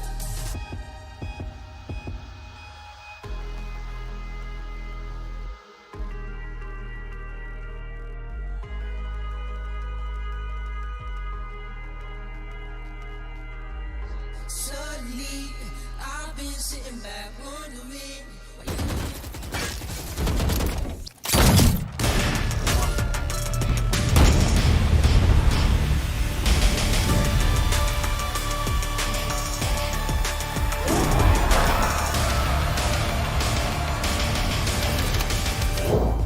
That was a fantastic response from FUT. They bring this back and make it level in this very important elimination match. I'm your host, Yingsu, and I'm joined here by Mimi and Kukuka once again. We're going to map 3. Yeah, this is an exciting one. It seems like FUT has the number of Fnatic on this map. I think Fnatic, we saw some of the same mistakes crop up that we saw in that Gen G game. Alpha are getting caught off on the lurks by CNET, and FUT just some really good defensive rotations to close that one out. Yeah, exactly. Especially on the first half, even though Fnatic was starting on the defense, all of those protocols that they had for the retakes were not there. The communication was not on point, and time after time, we saw FUT taking the upper hand and just capitalizing on Fnatic's mistakes. Yeah, it was a little unlike Fnatic, right? Like you see in this round, players kind of coming in one at a time into this retake and really looking reliant on the individual plays. And, you know, it looked solid when players like Dirk or Alpha was able to have that individual moment. But then you have rounds like this where Dirk is just not clearing a close corner and loses the clutch because of it. Those moments snowball games, and that's exactly what happened here. Yeah, I think time after time, we're seeing Fnatic like losing the plot a little bit, where we see a FUT that can have the same patience, but with a very different outcome. Because when we think about the way that they were attacking, how they were moving around the map, it's so difficult to adapt onto that because they were moving around so much and making so many later calls that for the next round, you really do not know what to expect. I mean, we spoke about the hero plays. Yuta J on the first map, coming into this one at a captain, it just felt like you could not go to his site. Yeah, in particular, late rounds on C, this guy was an absolute menace. Fnatic kept, I feel like, calling into this C site without really pulling out his utility. And remember, Viper now only has one Molly, but he was constantly using it at the right time to lock down his site. He's really good at finding that isolated duel and putting his team on top of these positions, and also knowing when to fall back a little bit and play that retake with his team instead. But yeah, especially later in the game, like this closing rounds, the impact that every single piece of utility coming from the side of FUT was having was massive. Time after time, not only him, we saw from the initiator as well. I'm just so surprised that they kept their head in the game so well. I mean, they did have a very, very good first half where they, you know, should be very happy that they have that post-match success. But individually shining like this after a first map that they had. It was really good. We heard from Coach Gaius from this team before their last match to qualify out of the Swiss stage that they wanted to win not from Turkish aim, but from Turkish team play. I felt like that last match they played was a little bit more reliant on the individual skill. Then they got dominated by 100 Thieves. But I think they've really taken the learnings and they showed a really well put together team in this one. The mid-rounding on the attack was on point. The protocols on their defense to hold the site was good. This was a clean map for FUT and I think sets them up well for Ascent. This is the thing though, why on earth are we going to Ascent? It feels like a map where neither of these teams, Kakuka, want to even play. I'll take it over any breeze. But why here, are we yes, going there? Ascent is a complicated one because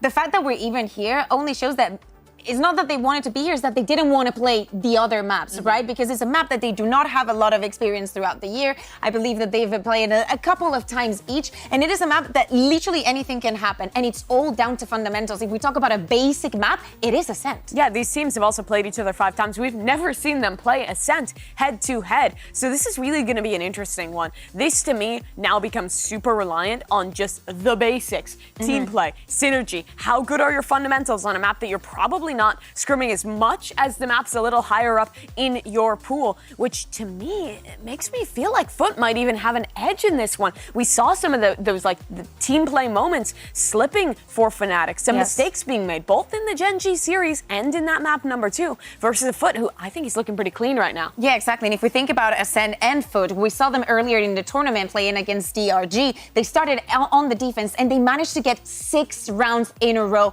off the bat. With the mental that Fnatic is in right now, with Foot starting on the defense and with the momentum that they have gained from the last map, if they're able to translate that time after time, if CNET keeps having that much impact into the game, it's going to be extremely difficult for Fnatic to go back into the game and not replicate what happened to them against Gen G. There's a lot of maps where you watch CNET and he's a much more passive player. You don't see him dashing in as much. He's a lot slower than some of the other Jets that we have in the tournament. But this is one of those maps where we will see more of those set plays, more of those set executes, and his entries actually become really important. And I think he's been great at that this event. But Durka has been stepping up this series. He was great on Split, on the Yoru, and I want to see a lot out of him on the Jet here on Ascent. I think what worries me is the roles, right, on Ascent, because for Foot, it's almost best in slot for them. You have Cracks on the KO, he's played that like a billion times. It's actually the only agent he had unlocked for like 2 years of his career. Right, and Charles Neddington on the Jet, Mr. Farland as well, moving into something more comfortable. So are we right to be a little bit more worried, you guys think? I think we should be. I mean, if you're a Fnatic, yes, also because it's in the back of your head. We also talked about how important it is to be getting those reps. How Fnatic at the beginning of the year only played those 2 matches even before going into the stage 1, where Ascent is an even ground for both of them. But remember, Foot is coming from that Swiss bracket. They have had all of those reps, but Fnatic is feeling a little bit cold. Yeah, they really are. And on this map too in particular, I feel like we never get to see Fnatic on this map. So I feel like it's pretty hard to evaluate their form here too. Yeah, and it's also been a long time since Fnatic came to an international tournament and only play 2 matches and get instantaneously knocked out. And not to forget, looking at this man on your screen, Chronicle has been to a grand final every single time he's been to an international event. So this will be a tragic way to get to be eliminated from this tournament, I feel like. Yeah, exactly. Just think about it. Everything is at stake, and a map that you're not comfortable in. Yeah, Foot is gaining momentum. Fnatic has to turn things around. If they want to go back, if we, talking about, oh, they're so back, they have to prove it, okay? Yeah, 2023 seems like ages ago. You have to come back to that champion form. But Foot's never had that form. They've never gone on a run at an international tournament before. The last and only playoffs they've ever been to at a global event was champs last year. Who'd they get eliminated by? Fnatic in this exact same position. Lower round 1, they got sent packing. And now they're here in that same spot. They've just won a map in dominant fashion on Lotus and have a chance to start a run here. It would really be a first for this team, for their region, for Turkish Valorant as a whole. This would mean not the for Charles, not for CNET. He was the first to do it. But these other guys have it. out. Yeah. Bring the Sage out. That's what I'm saying. It's not bind. It's not bind. It would be great if it was on bind. But yeah, pretty bog standard comms here. Yeah, exactly. I don't think, especially when we're talking about how stale this map is, you have to play it to your strengths. Even if there was something prepared for deeper in the tournament, it's not the moment to whip it out now. I think the pressure is on both of the teams, and it's so high. Cracks, you were talking about him. He is best in slot. He's fantastic on this KO. The synergy between him and CNET to set each other up for plays is really important to this map for Foot. Well, this is it. The loser will be... What is up, mga tol? Ay, sorry. At nagbabalik tayo sa Game 3. Nandito kami uli ni Vil. Ako nga pala si Dash. And ito na, Ascent ang ating magiging mapa between Fnatic and Foot. Yan, okay. Okay lang. Oh no! Oh. sorry. Darating tayo sa punto na hindi nyo ako naririnig on stream. Ayan, ngayon naririnig nyo na ako kasi nakamute pala ako all this time na hindi nasabi sa akin ni Direk, pero yun na nga yun. Pero yung mga players ngayon ng ng FUT talagang babawi sila pagdating nga dito. Actually, okay lang pala, Dash, kasi naka-mute ka pala ako on stream sa VMix. Oo. So, ako rin pala yung narinig nila. Okay. Ikaw lang yung narinig nila. Nakamute ako all this time. Hindi ata nakita ni Direk na nakamute ako. Ayan, game. Good. Ayan na, game na. Nagsistart na agad. Captain, nakakuha agad ng isang kill. Nai-stop agad nila yung Fnatic. Lahat sila nandito agad sa A side. Gusto nila mag-post plan, pero with a 4v2, napakadaling gawin nun. Pero pagdating nga dito mga tropa, si Krax na lang dito at sino na natitira. Pero let's see if ever kayang-kaya pa. Bowser and Leo nandyan para sa kanila. One-tapan silang dalawa. Silly, nahabol nga si AlphaJar. Alam ko may baboy ako dito. Tamang dash natin talaga. Pero tingnan natin kung sino mananalo dito. At in order for AlphaJar manalo, dapat sa ulo agad. One tap sa ulo talaga dapat ang kailangan nilang maipanalo ngayon. 2 versus 2 already.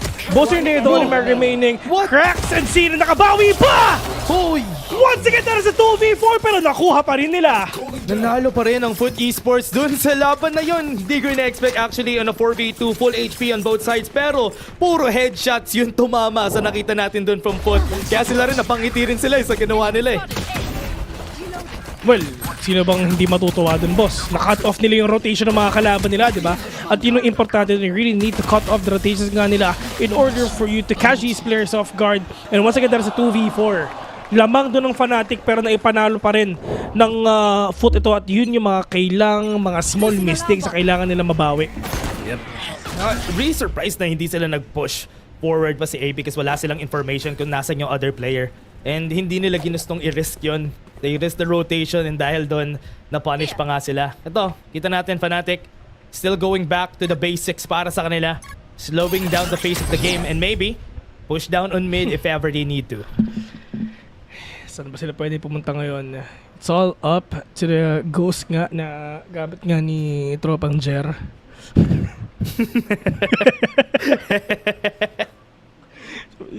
Manager pala to eh. Si Jer pala to eh, no?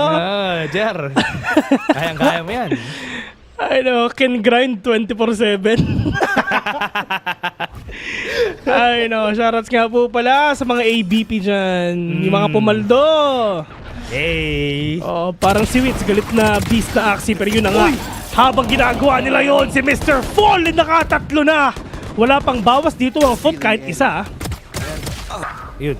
Ayun, patay. Classic lang yun, boss. Isa, pero wala. Isa lang eh. Pa rin yung natira. Hindi rin maganda for the economy dito ng Fnatic yun nangyari. Or rather, dahil nga from what we've seen there, wala rin naman silang gun so it's still okay. Now, gun round na for the side of Fnatic. FUT, kailangan lang nilang i-keep yung FUT nila this game. Barilan na, boss. Kaya mo yan. Pero ang importante, barilan na talaga, di ba? Pero for sure sa FUT, bonus round lang muna. So if ever manalo dito ang Fnatic, talaga magkakaroon na rin talaga ng full buy ang FUT ngayon. Pero we're gonna get to see kung paano nila talaga susolusyonan to. CNED, pop and swing, pop and push. And talagang sobrang aggressive talaga niya. Pero mamatay pa siya. Si Dirk muna ang makakapatas nga ng isa. Mr. Fall will fall down. Meron pa namang KO dito. Meron pa namang initiator do. Pero ang maganda nga dito sa dalawang teams na to, double scan. Information sila. Every time. Mirror matchup din eh. And usually ganito talaga. No? Every time na nasa Ascenta, etong comp na to, lagi yung lumalabas. Talagang sobrang luma na nung comp na to. Pero ito pa rin yung nag-work. Tama. Well, at least, yung iba nga dito naglagay ng Harbor. Sa VCTPH, Harbor, Viper, ganyan. Pero talagang ito talaga. Actually, minsan nga, nung meta pa si Astra, di ba? Totoo. Astra. Yung nilalagay nila dito. Minsan raised din actually, which is si Fall X, yun yung ginagamit niya from Game Lab Alpha back then. Dito sa mapa na to. Pero ito talaga. Minsan nga Siege eh. Actually, nung mga simula eh. Sage nagamit nila yung wall! AlphaJar nakakuha ng headshot with the scan. Perfect timing para dun sa push. Yun nga sinasabi nating scan nga talaga na meron dito ang Fnatic at meron din ng foot though. Pero 2 versus 3, lamang ngayon ng foot in terms of headcount and this is actually really bad sa economy ng Fnatic. Tandaan mo, bonus nila to. Totoo. And hindi sila nanalo. Yung pop flash ni Cracks from far away. Yung naging rason ko bakit sila nanalo rin dun sa battle na yon. And sinabi nga nila kanina ng mga host natin na si Cracks on a KO is just best in slot kumbaga sa dito sa Ascent. Yung score ni Cracks ngayon 6-0 Hindi pa siya namamatay, bossing. Tas meron pa siyang libreng vandalism. Yun yung maganda. Cracked. Si Cracks. Cracks talaga. Yun Yun Wow. Uy, nagulat din siya eh. Parang, nagtanggal. Nagtanggal ng headset si Idol. Okay. Marshall lang daw sabi ni Chronicle ngayon. Kailangan na makabawi dito ng Fnatic. Kasi kung hindi, tapos na to at sila yung pinakaunang uuwi. Oh no. At ayaw nila yun. Grabe naman si Jay bumabaril ng kahit walang baril. Nang walang baril, no? Oo. Telekinesis lang po sa puhunan. Raygun pala. Alam mo ba, nangyari na rin sa akin yung visual bug na yan. Ay, talaga ba? Isang beses, na-record ko yun eh. Ang ganda. Telekinesis. Hindi maganda yun, boss. May superpowers ka pala. Kumbaga. Only bullets yun. Pero yun nga, pagdating nila dito nga sa B, Jay, siya lang dito nagbabantay. Pero ito na aggression nga na pinapakita nga nila. Sasarado nila yung pito pag nakapasok na lahat ngayon. Less than a minute left ng clock right now. And that is a flash na inaantay nga natin. Pwede iba ito ngayon ni Chronicle. Pero yung dalawang players ngayon ng foot is nasa loob, nasa boat house sila. So it's gonna be really difficult for them na bumawi na rin. Pero habang nangyayari on look at Sined though. Nasa likuran na. Hindi nila alam na merong tao sa likod. Hindi sila nakapag-react agad. Sobrang tagal ng stall nila dito. Kanina pa sila nandito. Wala pa ring movement sa nakita. Kailangan nila i-clear up itong main. If hindi, wala sila magagawa kung di maiwan lang sila dito. Eto na si Sined, bumabalik pa sa mid. So hindi pa sila makakapag-push back. Etong si Durka, tinatry niya mag-clear dito sa likod. Pero Sined, nandito na, nakabalik na nga sa mid. Wala pa ring movement, 13 seconds. Kailangan nila kumuha ng kill. Yet to Jay, na-stop yung push. And wala talaga magawa yung Fnatic. Durka's gonna fall, make that a 4-0. Sobrang daming nangyayari sa may main, sa may site, tsaka sa may market para makapasok si Sined sa likod. At yun yung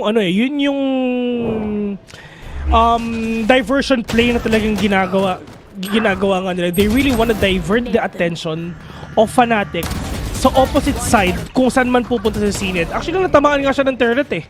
Pero may nag-react ba? Wala. Kasi hindi nila alam kung sino pa talagang uunahin natin, boss. Tsaka ang hirap, hindi sila nakakuha ng any isolation plays para makakuha ng pick-offs.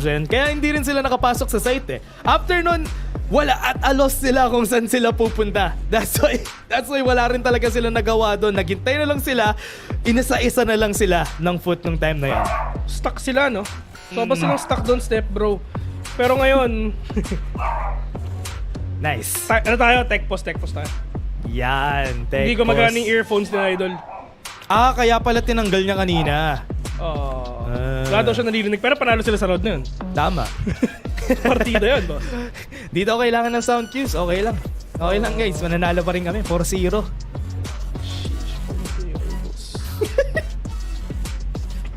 Sheesh. Binabalabag ang Fnatic, man. Imagine, no? Imeya number 1. Oo. Tinatalo sila ng number 3. Yan, kinakausap na sila. Okay. Kita mo yung buds na yan? Memory foam yan. Share ko lang memory foam yan. Nasa dulo ng buds niya. Oo, kasi meron din ako niyan eh. Pero itim. So talagang wala ka talagang marinig dyan. Tapos meron ka pang ganyan na na noise cancelling. Yung noise cancelling. Tapos yung napapalitan nila ng papalit sila nung mismong ayos din. Pero alam mo ba, kasi naka-IEM din ako ngayon eh. Ako rin. Tapos memory foam din. Di ba ikaw? Tapos memory foam din. Pag memory foam, pag tinanggal mo yung IEM mo, ang katin ng tenga mo, man. Actually, pag tumatagal nga siya, kaya tumigil ako sa memory foam eh. Kumakate siya. Kaya ang kate, man. Legit. Alam mo parang namuuna lahat ng dumi doon. Legit. Kaya tinigilan ko yung memory foam eh. Mas ganda yung ano eh, yung binibigay lang nila kasama nung IEM mo mismo. Oo, yung rubber lang. Oo, yung rubber. Hindi siya noise cancelling pero at least hindi makate, di ba? Siyempre, ine-explain lang namin kung ano ba yung nangyayari sa gear. Kasi alam din namin yan eh. Kasi meron din kami yan. Tama guys. Weird flex but okay. wala lang ako nung noise cancelling headphone nila na yun, yung malaki. Ba't ka magkaganon, men? Para Or in the first place, ba't ka magkaganon? Yun lang yun. Yun lang gusto ko yung tanong sa'yo. Ba't ka magkaganon? Tama. Good point. Nasa loob na sila. Durka will catch one. Hop! Munti ka na. Pero at least yung main smoker dito wala na. Ito medyo kalat-kalat na rin yung mga players dito ng Fnatic kasi they really want to isolate the fight and get that opening that they need. But J, all the way from short, will take down Durka. 3 versus 3, they have the Hunter's Fury by Leo. From Leo rather. Sobrang surprise ko bakit naka-knife out siya, hindi naman nila na-clear yung A. Pero still, I mean, let's see kung anong gagawin nila dito for the side of Fnatic. May 3 people pa sila on their side. Kailangan nila talaga mag-push dito if ever they need to. Right now, they're gonna be pushed back. Right there. Merong Hunter's Fury pero wala pa sila makita. Sined, hindi siya tumama, wala siya nakita. And ito na nga, with the Hunter's Fury, nakuha sila ng isa. That's one person. That's just gonna be it. J versus Leo. Shock dart lang yan, boss. Piling Leo with a re-swing. 4-1, the first round of Fnatic. And in order for them to win, 4 muna ang mawawala and Hunter's Fury. Yun yung mga kailangan mong i-invest in order for you to win. Laking investment. Ang sakit rin sa economy rin nila to kahit nanalo sila. Dahil ang dami talaga nilang in-invest for them to win a round. Pero you know what? A win's a win. Pwedeng mag-start to, mag-jump start para sa Fnatic para magsimula yung kanilang round wins dito in their favor. Maganda. Maganda ang mga gusto nga nila mangyari, maganda gusto nila makuha. Pero on to the moment nga na makabawi na dito ang FOT. Talagang ito pag nanalo dito ang FOT, ginawa lang din talaga ng FOT yung ginawa din ng Genji. Reverse sweep. Kasi ito yung problema ng Fnatic. Nananalo sila, yes. Nananalo sila. Pero lagi silang natatalo sa dulo. Hindi nila ma-close out yung rounds, yung games na panalo sila. Yun yung sakit ng Fnatic. Para silang may endurance problem pala, kumbaga. Kumbaga habang tumatagal yung game, napapagod na sila. That's why yung gunplay, hindi na sila manalo, ganun. Imbis na pag lalong tumatagal, lalong sakit yung mga tutok ng mga kalaban nga nila. Pero 5 first for already. Leo is down. Pero dyan pa naman si Chronicle dito. Meron pa naman siyang ultimate if ever gagamitan niya after 1 orb. Pero yung alone, hindi sila nakakitaan. Pero Durka pa talaga makakakuha noon. Pero from up top, that is Sined. With an outlaw kill. 2 versus 4 already. J, oh no. First contact sa turret. J, sabay inspect pa! Ayun na ngayon, one tap na hinahanap ka natin. Meron pa si gitna. Sabi nila na si gitna daw si Boaster. Pupuntahan na ka ata nila. May tao sa may B-main, may tao sa may stairs, may tao sa lahat. Kompleto sa Ricardo's 5-1 na ang score natin ngayon. Binigyan lang sila ng isa kanina dito ng members ng FOT. Pero nakuha agad nila pabalik yung round. And remember, yung round na nanalo sila, hindi rin maganda economy nila kasi 4 din ang matay sa kanila on that time. So this is not gonna be a good next round for them. FOT, very clean yung kanilang pag-retake. Even if they force the push on B side, wala pa rin silang nakuha. Yung patience ng FOT, it's just working out this time. And we're gonna get to see kung ano bang pwedeng ilabas nga dito ng Fnatic because kung napapansin mo, men, inuubos na nila yung timeouts nila.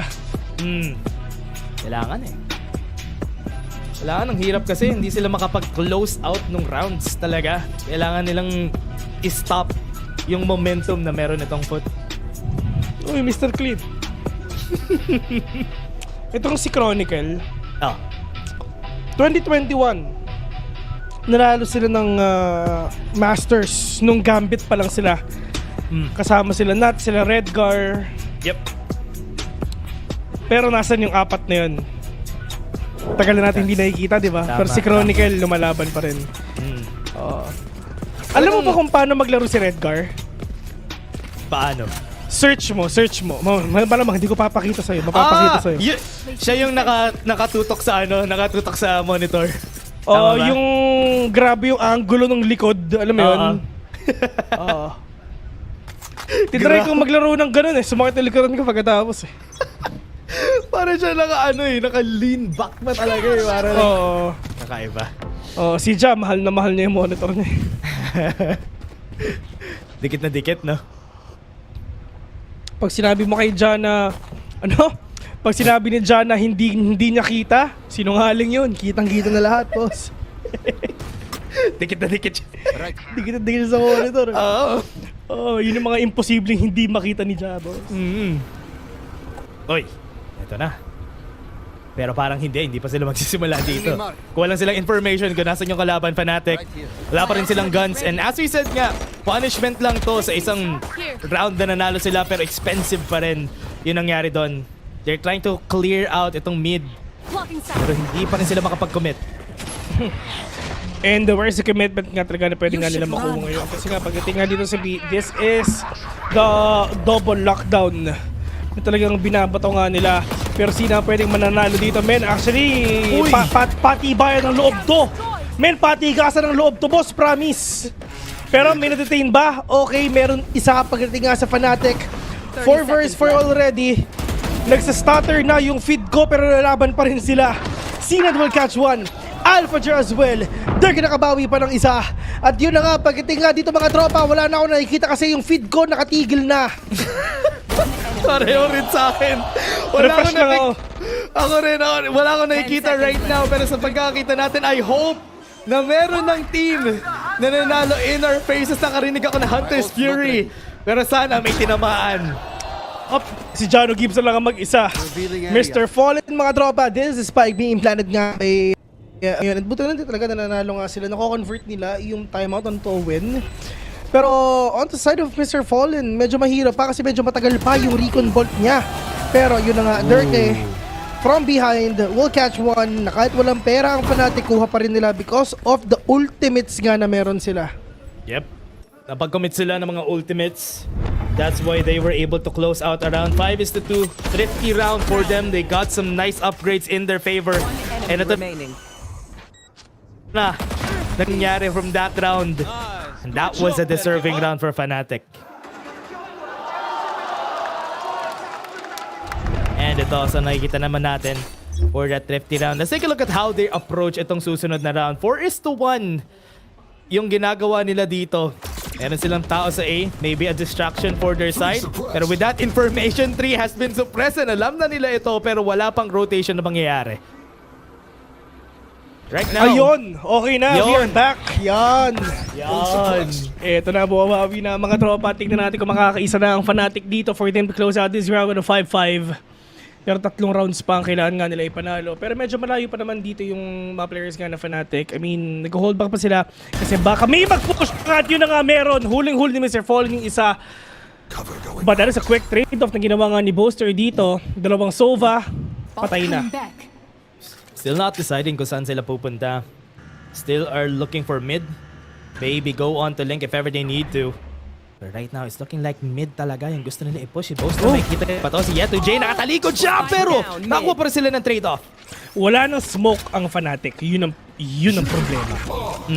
Pero meron pa namang null command nga na pwede nga nila pag-usapan niya. Pero Sinad talaga missing that shot already.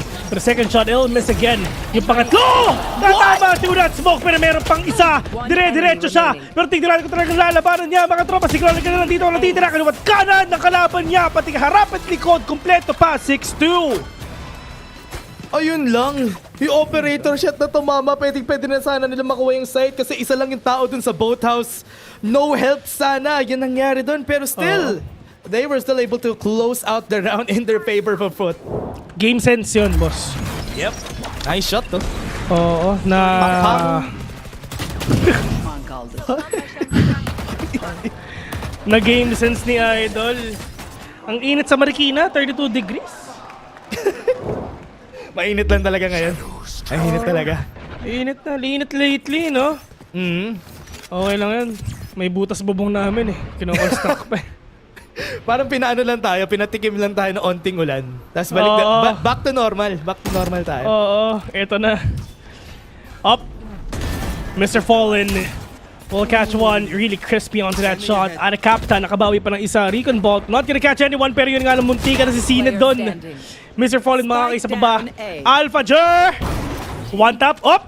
Pupuntahan na niya. Good enough, Jeff already for them to get that information. Confirming na nandyan pa si Tropang Jer. At yun na nga, 7-2. Mainit ang foot. 7-2. Hindi pa rin sila makapag-breach doon kanina sa link. Hirap na hirap sila makakuha, maka-turn around, maka-turn over ng any kills or the side of Fnatic. Now they have guns. We're hoping na pwede na. Hindi mo nakakatatlong kape na siya. Hindi ko alam kung kape o tubig. Meron ding energy drink na isa, di ba? Hindi natin alam. Dami na shot-gun, man. Ayos nga yun mo. Pasa mo naman sa kanan yan, boss. Anong oras na, man? Tama nga. Paikutin mo naman. Tumambay. Hindi na umiikot, boss. Paano makasama kita sa mga ganong senaryo, Dash? Tignan natin. Tignan natin. Pero ngayon, mga tol, pagdating dito sa mid, maraming tao dito, Dash. Uy. Ito na. Tatry uli nila i-link. Kanina hindi nag-work to pero may pop flash. Ayun na. There ka walang nakita. Parang hindi pa rin sila magpo-push dito. They still can't decide on where to go.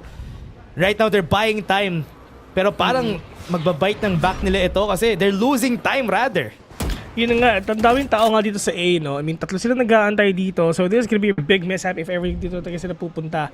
And meron pa dito ang turret nga ni Killjoy na kahit hindi nga siya pumunta, dun lang sa may loob ng A, kahit sa wine siya, maganda yung coverage nila. Pero yun na nga, nasa loob na sila mga tropa. Andito na rin dito si Bolster, pero mawapatay nga rin siya, mawawala din siya rather. But Caraxes is there already. Pero Carax! Just go pop as you'll connect Alpha with a 2K. 3 vs 2 already and they're gonna go here in A no matter what. Pero meron pang tao dito. It's all up to Alpha. Mag-isa lang siya. Shorty lang sa imong muka. 8-2. Foot. Mukhang papauwi na ata ang Fnatic ngayon. Really surprised dito sa decision making talaga ng Fnatic right now kasi with the push on Link, yes, gusto nila i-push yung Link, 4 silang nandun. Isa lang, si Boaster lang yung nasa main, kaya walang distraction on their side. Once they get the kill on Boaster, wala, isa na lang yung titignan nila during this whole time. And that's why Fnatic just crumbled nung tinry nila mag-push dito. Pero dito naman ngayon sa side nga ng Foot, no? I mean, this is the momentum that they're building actually. And the 8-2 on Ascent, ito lahat ng teams malakas sa Ascent. Walang mahina sa Ascent, men. Wala, boss. Napaka-basic na mapa nito eh. Uy. Oh my God! Sined! What? Yung sinabi natin kay Sined kanina, kalimutan nyo na yun, boss! Malakas na ulit sila. Umisa na naman siya. Oh my God, isa pa! Oh my God, Really good on the timing by Sined, Dash. Ikaw na. Planting na naman sila. Ito na, magiging post-plant. Tignan natin kung how they handle this on a 3v5. Let's see how they work around this. They don't really have a lot of guns to work with. If ever they win this is gonna be good. Pero still, Foot, 5 pa rin sila. Meron taong nasa main, hindi pa rin nila na-clear yun. Nakakuha na kay si Durka, make that 2! And make that 3! See na naman through the smoke, getting a kill. Pero pagdating nga dito ngayon, kailangan bumawi ng Fnatic kasi kung hindi, magiging 2-10 yung score nila ngayon. Durka! Oh! Nakabawi pa! Give me the ace! Give me the ace! Ace pa to! Pero hindi na! Leo! Babangon pa ang Fnatic, hindi pa tapos to. 9-3 or 8-4, yun ang ating makikita. Yeah, ganda ng ginawa doon ng Fnatic. Just getting the boathouse was enough for them. Nag-isa-isa yung Foot pagpasok nila doon sa site. I thought that's gonna be their round kasi ang dami nang nakilisinid. Nakatatlo siya during that round. In the end, walang nakuwang iba yung members dito ng Foot. At least yung mga one-tap sila tumatama. Yun ang maganda doon. Working. Oo. O, nanalo kayo, boss. Kumalma lang kayo. At saka tinan mo, yung venue, Fnatic gusto nila, men. Actually, every time na nanalo yung Fnatic, sumisigaw sila lahat eh. Mamaya magwawala si Kangkang. Yun talaga inahanap. Diyos ko, tagal ko na hindi nakakasi Kangkang. Miss na miss ko na si Kangkang. Oo. Ito natin mamaya, PRX pa kalaban nila, no? Ayun nga eh. Isa yun sa pinakamagandang laban, promise. Ang ganda ng laban na yun mamaya for sure. Pero ngayon, kaya foot ko, mananalo kayo, tapusin nyo na. Next game na. Next game na, man. Tapusin na natin to. Nag-1 game, nag-3 games pa. 2-0 na nga. Tatamaan si Alphager ng konti, pero Alphager with an answer. Taking down Sinad. Gandang sagot. Hunter Fury, gonna be used. Dalawa ba yung tatama? Wait lang, si Leo tumatakbo-takbo, pero si Captain naka-ready siya para maging 4v4 itong laban na to. Hindi sila pwede maghanap. At least yung hard hitter wala na. Pero sa side ng foot, lahat sila hard hitters, men. Lahat sila mainit. Pop flash onto Chronicle. Not gonna catch anyone here in short. 30 But they seconds go left. here in B instead. Pero B is fortified already. Look at that killjoy traps nga na meron dito. Kompleto sarkado sila agad. Nano Swarm being popped.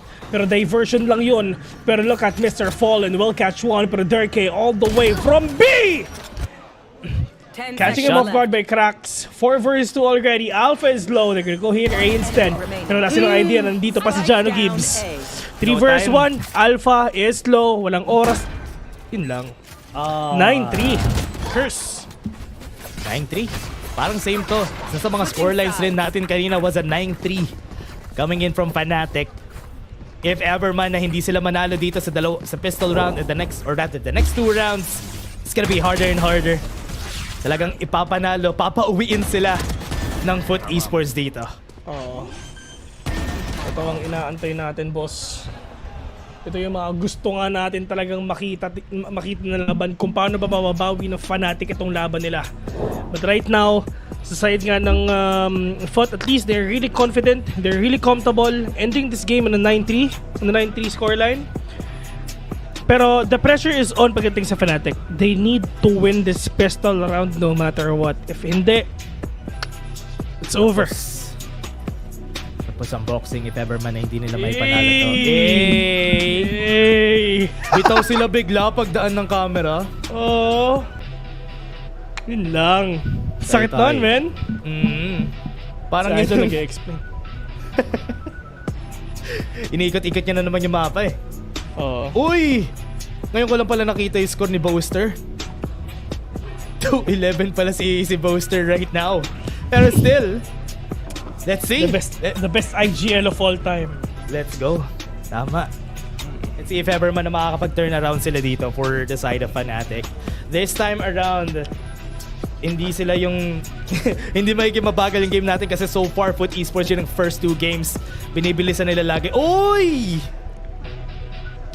Grabe naman yung mga nagmamahalan dito. Premium yun ah. Valorant Premium yun ah.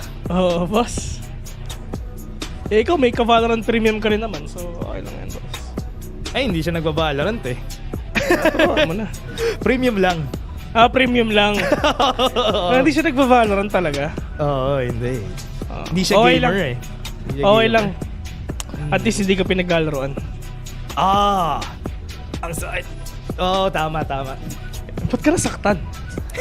Hindi, para dun sa mga pinaglalaroan kasi. Tama nga yun, pero yun na nga mga tol.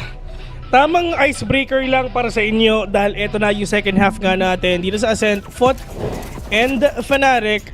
The pressure is on pagdating nga sa Fnatic because they really need to win this no matter what. You don't want to see Foot na double digit yung score nila. And the last time nga nakita sila dito, best of 5, lower finals, 3-1 yung score nila in favor of Fnatic. But for Foot, nanalo sila back then. Pero, kumbaga, pag nanalo pa rin dito ang Foot, kumbaga, palitan lang sila eh. Kahit rank 1 and rank 3 to, 50-50 pa rin talaga. Oo. Nakita rin naman natin eh, during their last time talaga na nag-meet, naka 3-1 lang talaga nung lower bracket finals itong Fnatic. Pero different maps na ito eh. Pero ito, sa nakita natin, Sined starting off with 1 kill in his favor. Make that 2, 2 headshot agad. Takbo agad sila sa A-site. Diyos ko. Ito yung problema, nag-init talaga si Sined. Pag nag-init si Sined, talaga napakahirap nga na. Pero pagdating naman dito sa kabila, that is the flag by Yen and Jay will get that kill instead. Paranoia being placed by Captain. Dalawa yung pwede nga niya makita dito pero perfect Paranoia. Tinamaan yung dalawa pero look at Mr. Fallen. Wala silang idea na nasa likuran lang siya. And I just wanna say, Foot is literally everywhere. They have that full map control pagdating sa Ascent. Grabe, yung play nila dito. Nagsimula para sa B main kanina si Fallen para magdire-diretso siya papuntang A. And sobrang hirap kasi yung clear talaga na ginagawa nila dito, especially for Foot, na open up agad nila yung A site. Easy for the taking lang talaga. And yun pa sad kasi si Boaster hindi niya nakuha yung kill dito. Sayang, nakatalikod na eh. Yun nga eh. I mean, it's just, they're everywhere. Parang ang hirap nga rin talaga makita, ang hirap malaman kung saan talaga pupunta dito yung Foot. Kasi matindi silang mag-diversion play eh. You really thought they're gonna go here pero hindi. Meron pang tao sa likod. Hindi lang isa o hindi dalawa. And ang maganda doon, nakapag-open ng matindi si Sinat agad with the 2 kills. Almost the same as ginagawa ng Fnatic no kanina ng game 1 sa split. Ganito sila maglaro eh. Parang ginagawa ng Foot. And that's why eto parang nag-turn ano tawag doon? Parang sila nag-reverse uno card kumbaga nung umabot na tayo sa game 3. Tama. Pero ngayon, saan ba sila pwedeng puntahan ngayon? They can actually go here in A though. 4 ang nagbabantay dito. Kaya pa naman ng Fnatic pero yung feed ko medyo hindi na.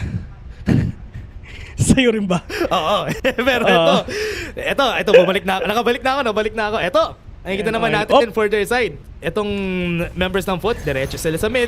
Walang tao dito. Lahat ay nasa A side and free side to para sa members ng Foot. Bumibitaw ang aking feed mga tol. Pero importante nasa loob na nga yung mga players ngayon ng Foot. Inside here in B. Good read actually. Pero look at the position of Yeta J. This is actually huge if ever you can actually spot these players. One tap na talaga kailangan nila. First contact para kay Captain. Pero look at Yeta J. All you need to do is wait. He will catch one. Pero meron pa pangalawa nga dito. Pero si Captain medyo dumediretso na aata siya. Pero dito naman ngayon, babawi pa siya. Alpha will fall down. Chronicle medyo malayo pa. One tap. Oh, sinaksak! Pero hindi. Munti ka nang masaksak mga tol. Ibig sabihin nun, Foot is literally feeling it already. They have that confidence. They're really comfortable. Nananaksak na nga lang sila. Nandito na ulit. Nandito na ang Foot. 11-3. Sinabi natin kanina, kailangan manalo ng Fnatic during the first 2 rounds. And hindi nangyari yun. Nagmumukhang malabo na tuloy etong win condition dito ng Fnatic kasi even just the gunplay, even the macro, yung positioning nila around the map, na-checkmate lagi sila ng Foot. Fnatic, ano nangyari? Hassle, boss. Pero yun nga sa Foot naman, 2 more wins already for them na papauwi dito ang Fnatic. 3 ang suppressed. Alam nila kung nasa mga kalaban nila. They're trying to advance even further for him to catch these players isa-isa. But right now, Foot is up and ready. Kung ano ba yung mga pwede nga papunta nga sa kanila. Pero tignan natin kung si Dirk sasapi sa kanya ang espiritu ni Sined kasi sa through the smoke, tumatama siya, boss. Oo. Ito, nakita na naman natin, Foot. Pasok na sila sa site pero wala pa rin sila nakikita so far. Nasa A site, most of their members. Nakakatakot dito if ever si Dirk ay makita nila on site. Pero parang nagde-decide sila on that matter. Pupunta ba tayo sa A? Wala pa tayong alam. Wala tayong information. Ito na, sa mid sila, papuntang B. Side ngayon ng Foot, mga tol. We're gonna get to see kung talaga makakabawi na nga sila. Pero ngayon, ang Foot papasok na. Kitang-kita na nga nila kung nasan ba yung mga players ng Fnatic ngayon. Kaya pa nila, pero yung feed ko talaga, hindi na! Hindi ko na alam kung ano mangyayari. Dash, ikaw na! Nakakuha sila ng 2 kill and papasok sila sa site. Pero hindi pa sila nakapag-plant. Naiwan nila yung spike na nandun kanina sa labas ng main net. They're taking their time pero pwede pa sila pumasok dito. Walang tao sa boathouse. 2 lang yung natitira sa Fnatic.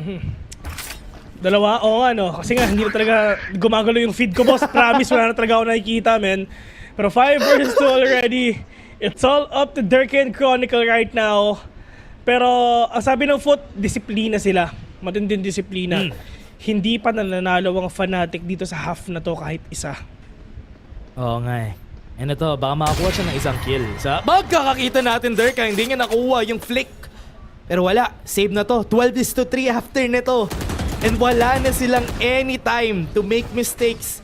Dahil isa-save na nila tong operator for the 12-3 round natin with the match point. Parang hindi pa ata nila masasave itong operator na to kasi hinahabol na nga nila. Si Dirka, tumatakbo. Ayan na nga, meron silang sasaksakin pa nila. This is the bonus round again of Foot. This is the second time that Foot won their bonus round sa game na to. Tama. Ay, wala. Ito na ata. Makikita na nating uuwi ang Fnatic this time. 12-3 na ang ating scoreline. And they need to do everything that they can para habulin yung 9 rounds na yun. Kaya nagmumukhang malabo na mangyari yun. Medyo malupit ang pinapakita ng ating mga tropa, pero yun na nga, papasok na dito ang Fnatic. Wala na silang operator kahit isa. Ay, naku. Si Dirker biglang nawala pa. At ito na ata, dito na ata magtatapos ang kwento ng Fnatic, mga tol. Grabe yung mga pinapakita dito ng Foot. Talagang from the depths. Talagang bumangon sila, bumawi sila for them to take down Fnatic. Na kahit na nanalo ang Fnatic sa lower finals back then, na pinatalsik nila ang Foot sa EMEA Tour, mas matindi yung bawi ng Foot. Gandang revenge story talaga ito ng Foot dito sa game na to. Talagang, oy! Tinry niya i-break si Alphager, namatay pa rin. A-side, ito kukunin na nila. Pero wala na naman yung spike sa kanila. Iniwan na lang ang shock dart, tama ba? Okay, their booster is super low. Shrouded Step already, not gonna catch these players. Information, walang-wala na. Pero yun na nga, kinuha na yung spike. Medyo malayo, pero look at Yeto J. Look at Yeto J. Medyo malayo to, tol. At hindi alam ng Fnatic to. C-Net will catch one. And it's all up to Chronicle, and it is over. Fnatic will go home. And Foot will advance. Revenge has been served. Foot taking the win. Revenge mula sa lower bracket finals na natalo sila against Fnatic. 12-3, a good score to say na sweet revenge yung nangyari dito for Foot. Sayang, man. Sayang. Yun yung sinasabi ko, Dash. Ang galing nila sa una. Pero they're always falling short pagdating sa dulo. And now Fnatic, sadly, you are now eliminated.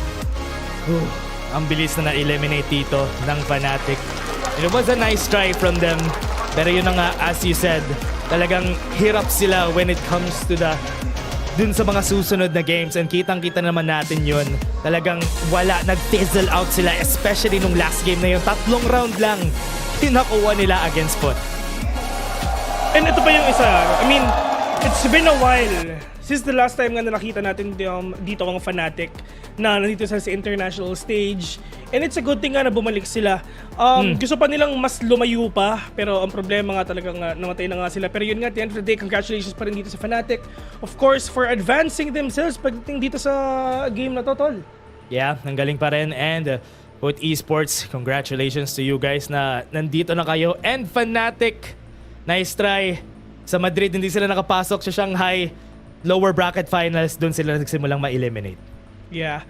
Pero at the end of the day, it's just that these players really want to win it no matter what. Talaga na-shutdown nila ng matindi ang Fnatic nga dito.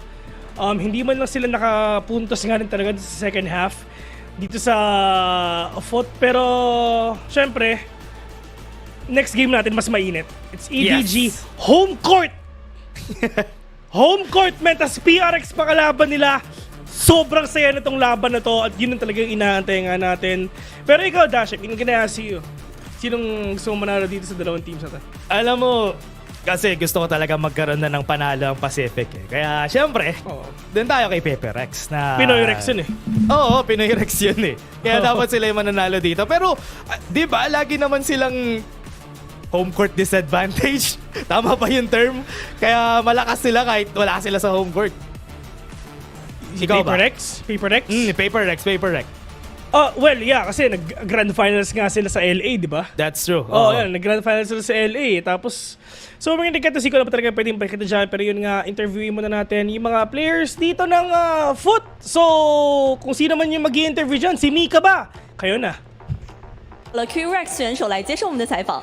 Welcome to the post-match interview, and now I'm joined by Q-Rex from Foot Esports with us, and Scarlett for some translation. 那首先肯定是要恭喜他们获得了比赛的胜利。第一个问题也想问到他们，当他们面对到 EMEA 的赛区1号种子 Fnatic， 我想知道他们的调整和准备主要是针对于哪些方面，才能让他们赢下来这个之前他们没能赢下来的对手呢？ So when facing the first seed of EMEA region, what kind of adjustments and change did you make in order to achieve the win into this matchup? EMEA birincisine karşı oynadınız, onlarla karşılaştınız. Bu mücadeleye çıkarken ne gibi adaptasyonlar, ne gibi değişiklikler yaptınız galibiyete ulaşmak için? Zaten alışık olduğumuz bir oyun tarzına sahipler ve ligde de maç attığımız için az buçuk ne yapacaklarını biliyoruz. O yüzden kendi oyunumuzu aslında sergiledik. Çok fazla onların ne yaptığına bakmadık ve bu şekilde ilk harita yapamamıştık ama iki haritada da gösterdiğimizi düşünüyorum. Honestly, we're already used to their play style. Their style is something we know because we play them in our own region, in our own league as well. So instead of focusing on what they can do, we focused on our own games. We couldn't accomplish that. We couldn't accomplish the win in the first map, but the other two maps we were quite successful. 他说，其实对于 Fnatic 来说，他们是非常熟悉他们的打法风格以及他们的习惯的，因为他们来自同一个赛区，在之前也交手过非常非常多次了。所以对于今天的比赛来说，他觉得他们可能更多的还是要专注于自身的东西。今天的第一张地图可能很可惜没能赢下来，没能拿下比赛的胜利，但是之后的2张地图他们也非常有自信可以拿得下来。那接下来也想问一下 Q-Rex 选手，因为我们发现，在来到了这次上海大师赛之后，他的位置也发生了一些转变，在莲花古城这张地图上，可能从之前的贤者变成了铁壁，也想问一下他为什么会觉得铁壁要比贤者更加适配这个阵容呢 ？You've changed your role on Lotus in this Masters, so why you think Branch is better than Sage? Lotus'ta bu Masters turnuvasında kendi rolünü birazcık değiştirmiş gibi görünüyorsun. Sage yerine Breach tercih etmenin sebebi nedir? Aradaki farklar nelerdir? Aslında tam olarak benim rolüm diye bir şey yok. Takımın ihtiyacı olan bir rol var ve benim rolümde takımın ihtiyacını karşılamak. Ben takım ne istiyorsa onu en iyi şekilde oynamaya çalışıyorum sadece. There isn't really a specific thing that I can say is like my role. My role doesn't exist. It's just that I do whatever the team needs. I fulfill the requirements of my team. So whatever my team requires me to do, whatever they need me to do, that's what I do. So that's why the change was made. 他说：“其实对于我来说，我觉得我并不存在一个特定的位置上。对于我来说，我更多的是为我整个团队去服务。无论我的团队、我的教练、我的队友们需要我去玩哪一个英雄、玩哪一个位置，我都会全力去配合。这也是我为这个团队做出来很大的一个贡献。所以对于我来说，我觉得并不存在位置上的转变，而是说到底团队需要我做什么，我就会去做什么。那最后也要再一次恭喜我们 Foot Esports 赢下了本场比赛的胜利，非常关键的一场比赛。那我们的赛后采访到这里也先结束了，让我们稍事休息，精彩比赛马上回来。And that's all for our interview. Thanks for joining me and thank you for translation. Thank you. And good luck on the next matchup. Thank you. Thank you.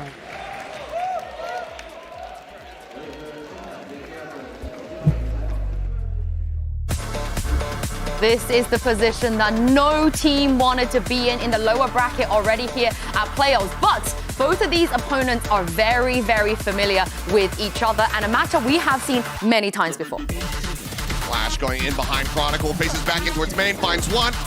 And that's just going to be the cleanup, getting ready to come through. Is shot into the leg, and it's a flawless. Right.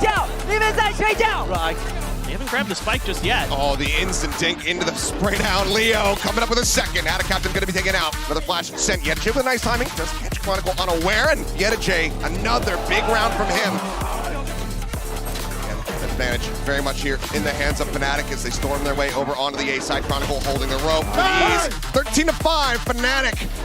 Not allowing for overtime, not allowing for Foot to even get close here in this opener.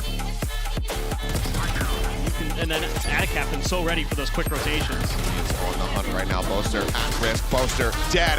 Last pack across, but Durka also dead to rights. Captain with a 4-piece. Gets Foot up 3-0. Captain having to tuck back TP up over the top. Not going to be heard here, but Captain still finds Alpier.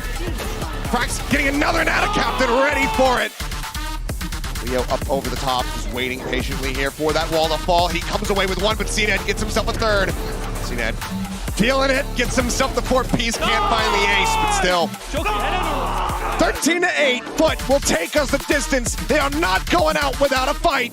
They are sending us to Ascent. It's all on Yedijay, trying to fish him out, finds it.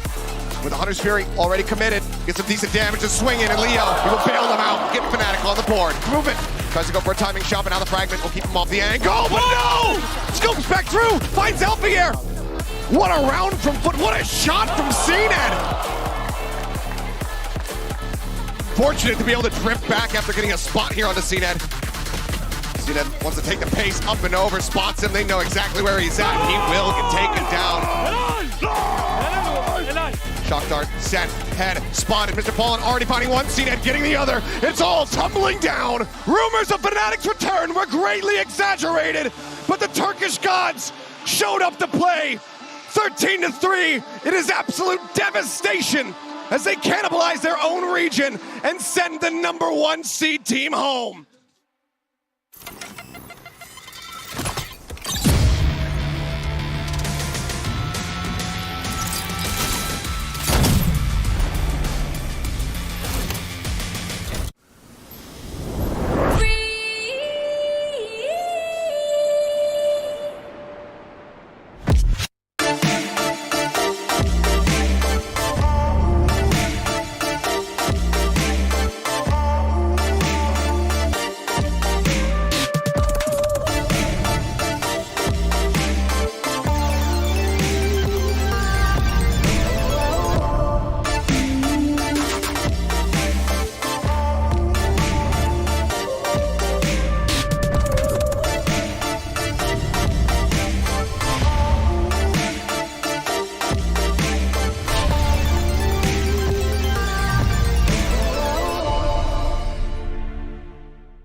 Red Bull gives you wings.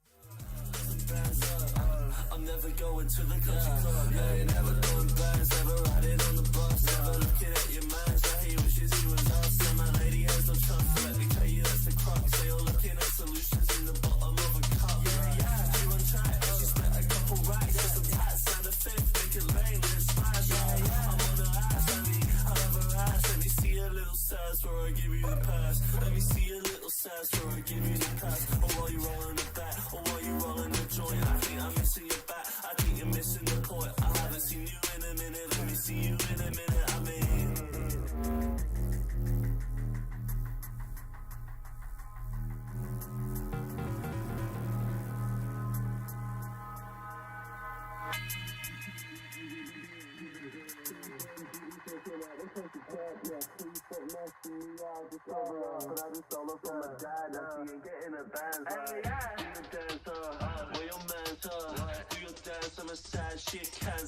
To the country club, right?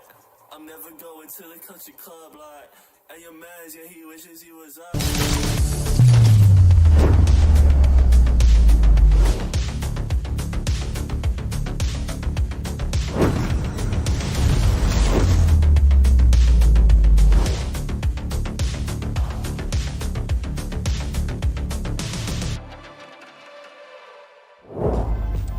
Welcome back, everybody, to day 8 of Masters Shanghai, and our second elimination match of the day, of course, is PaperX versus EDG. I'm Yingsu, and I'm joined once again by Mimi and Kakuka.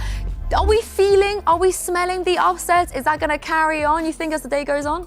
I don't know about this match. Anything can happen. Anything can happen. Come on. Yeah, anything can. I mean, we've already seen it prove. Can we played start amazing. getting the predictions in after we see the map, Vito? Because I feel like we're being played here. You want to be able to have the full information. Exactly, before you exactly. Don't need it. What's the fun in that? What's the fun in that? I feel like honestly, being right gets you nowhere in life. The only time that you need to be right is in exams. That's it. Well, okay. Well, let's see what Forsaken had to say. Life advice for because, today. He's standing by with Mika Fabs.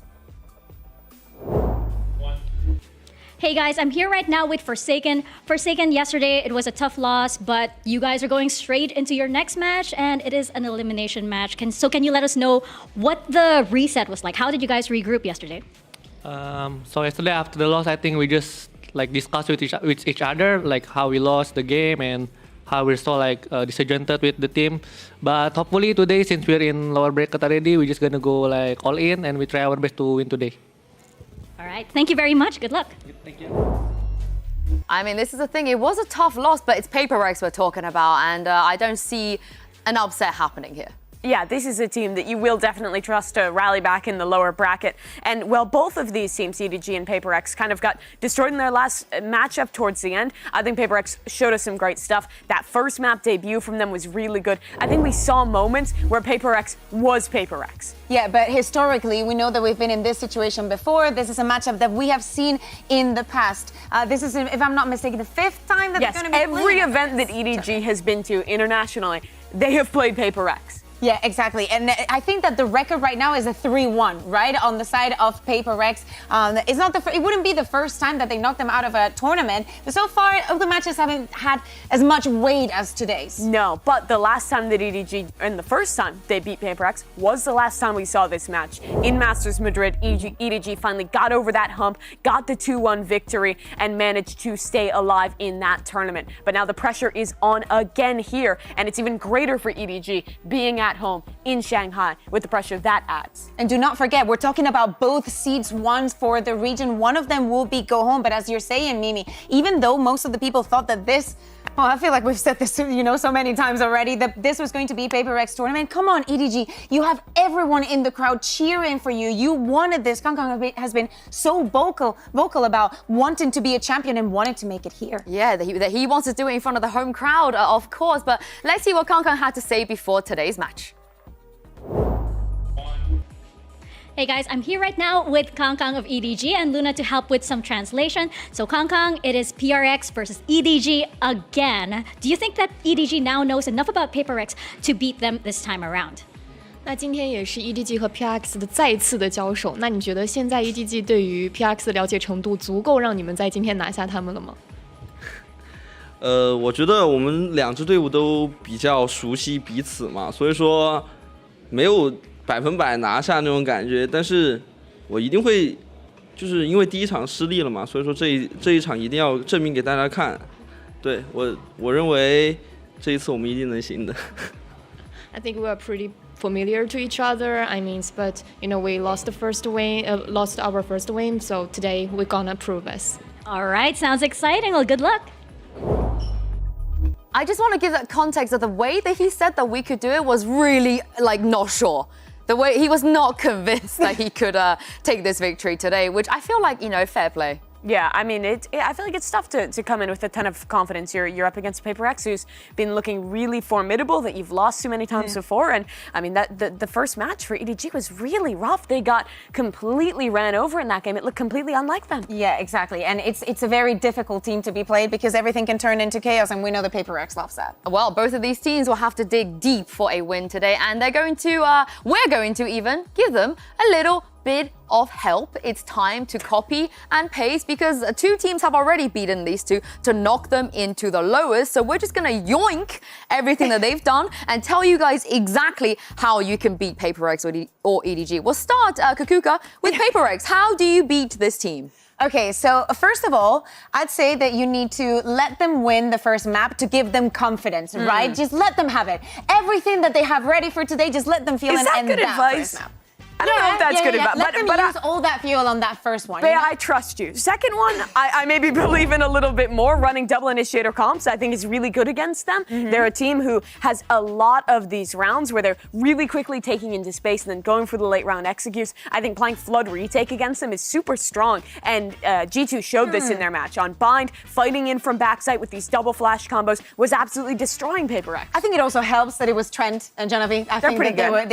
And Icy as well, who was dunking on everyone. But, But you need good initiators and good support to set a player up to do that against the likes of Paper X. Yeah, exactly. Another thing that G2 did very, very well, the pistol rounds. They won a lot of those. Yes, and not only the pistols, but also the bonuses. So get in those strats, just make sure that you have a very, very good set play, because they will get you very, very far. Time after time, Paper X may be going on the aggression. If you are ready, if you're prepared for that, you will snowball. Yeah, I think Paper X takes some more risks on their pistol rounds than a lot of other teams we watch at this level of play. They'll have players kind of sometimes buying into a sheriff, going off on their own, doing crazy things. So if you have a really good plan set out and you're playing together as a team on these rounds, you have a much better chance of snowballing a squad like Paper X, as G2 did in this game. Yep, and the last one, and definitely the most important one, if you're playing under this amount of pressure and against a Paper X, no respect's given. Just do not think about the names, do not think about the players that you're going up against, do not even think about the stress they might have, just go and diff them. We saw that be a problem in G2 for map number 1. I think of that 2v1. Yeah, but we already got, we're map 1, you know? No, but I'm thinking about that 2v1 that G2 lost to something where Trent's just cowering in the corner using all his utility instead of just swinging. Paper X is human too. You still have to play your own game. Yeah, I'm not sure. I think Jing might actually be a superhero. They lost them. They might actually. Oh, David, of course. David is David. There's no other David. There's only one David. But on the other side, how do we beat EDG?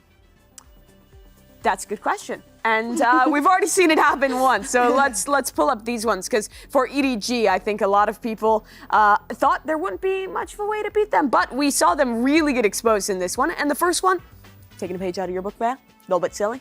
Go B. Yeah, go B. I think that Heretics, I think that this all sums up the fact that if something is working, just keep doing it.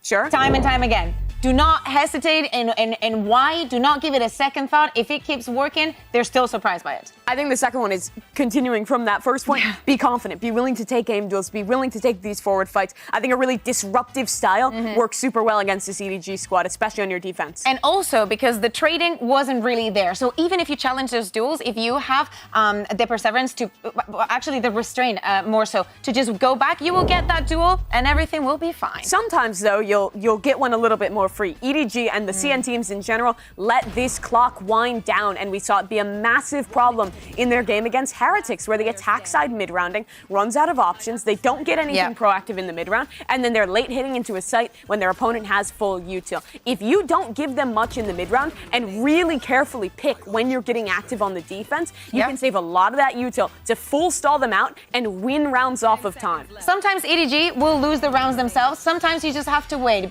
You know that they're going to be, especially even in the first map, in both of them, they were taking their time. What's this guy doing up here? Yeah, also this could also help. How about you sign Wood? I don't think everyone can do that. I mean, having a star duelist player who plays as well as him and is hyper confident is good. Maybe someone like he's got it all. He's the full package. He's young. He's electric. He can aim.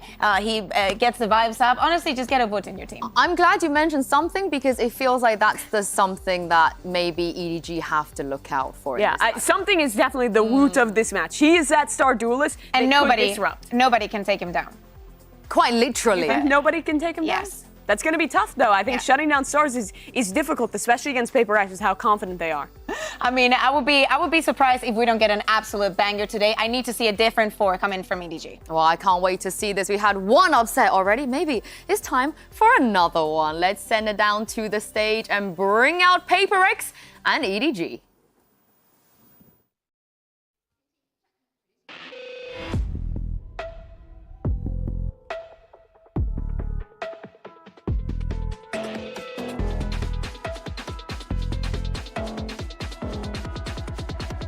We gotta stay awake.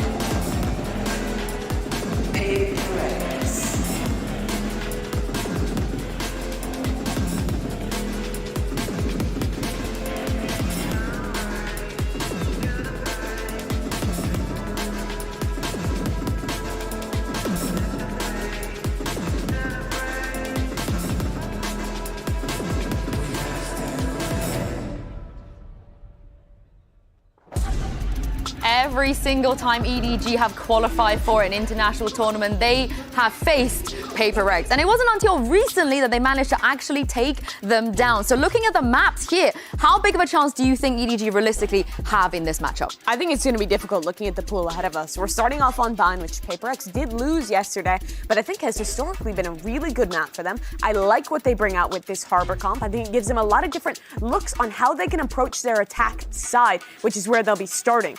I'm wondering also in that Sunset, we saw EDG moving away from the Viper, putting the Astra in. Is that something that they're going to repeat? Do they want to go back in their tracks? Because also they look very, very repetitive against Heritage. We saw some big problems on their attacking side. They were almost always losing A main space and didn't, I think, do a good enough job of re-clearing and pushing the defense off of that area of the map, which means late round they were hitting into B sites, they were stacked by their opposition. Paper Rex is a team who will also be really proactive in fighting for that space. And on their attack side, they bring this unique Sage comp that makes it really difficult, I think, to play your own game and play those like standard Sunset Flood retakes.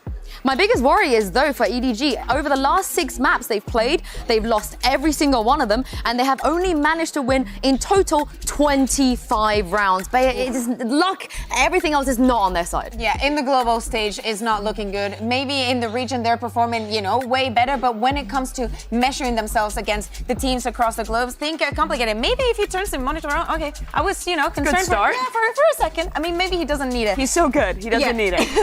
Yeah, but if we focus on this first map on Bind, EDG love this map. It is not a surprise that they pick it because they feel very, very comfortable doing it so in China. My biggest concern is around confidence for this EDG squad. I think they let the pressure get to them in their first match, and I'm looking for a revitalized squad today. Oh, yes! Something, give it to us. But also everyone else on EDG. I was thinking, about that game that they had against G2. But this response was not in my notebook. Yeah, I mean, they're switching on to the Reyna comp here, but they still have the bones of the comp they ran before. I think you do lose a lot with those flash combos with the Gecko, but you can do it with the Lyra instead. It's going to be sick to watch something on that agent, and I'm excited to see. And nagbabalik na nga tayo dito sa ating susunod na game. It's gonna be Paper Rex versus EDG. Kanina pa kami excited ni Phil dito sa game na to. Kami nga pala magiging shoutcasters nyo for today. Ako nga pala si Dash at nandito kasama ko si Phil. Masyadong mainit. Baliktad pala. Nandito ako sa kabila. Pero nga masyadong mainit mga tropa. Ito nga si Wingman nahulog na. Pero ito yung importante. Something with the Reyna, go kill. Bahala ka na, boss. Tapatan mo si Kangkang at bahala ka na doon. And ito maganda, if ever nag-second half nga tayo, kahit Razy Kangkang, men, siya pa rin yung taong wala siyang pakialam, mag-operator pa rin siya. Kasi yun yung mga nakikita natin na last year, so we're gonna get to see kung ganoon pa rin naman talaga hanggang ngayon.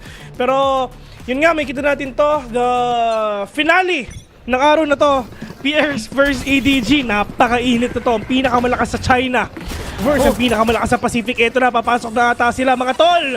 Dash, alam mo na. Nagmamadali na nga sila dito sa pagpasok pero hindi nila alam na si Kangkang naka-ready dito sa taas at parang wala pa sila nakukuhang kill. Howdong nakakuha na ng isa, nakapasok sila sa side pero hindi sila makapag-plant. Nice pass.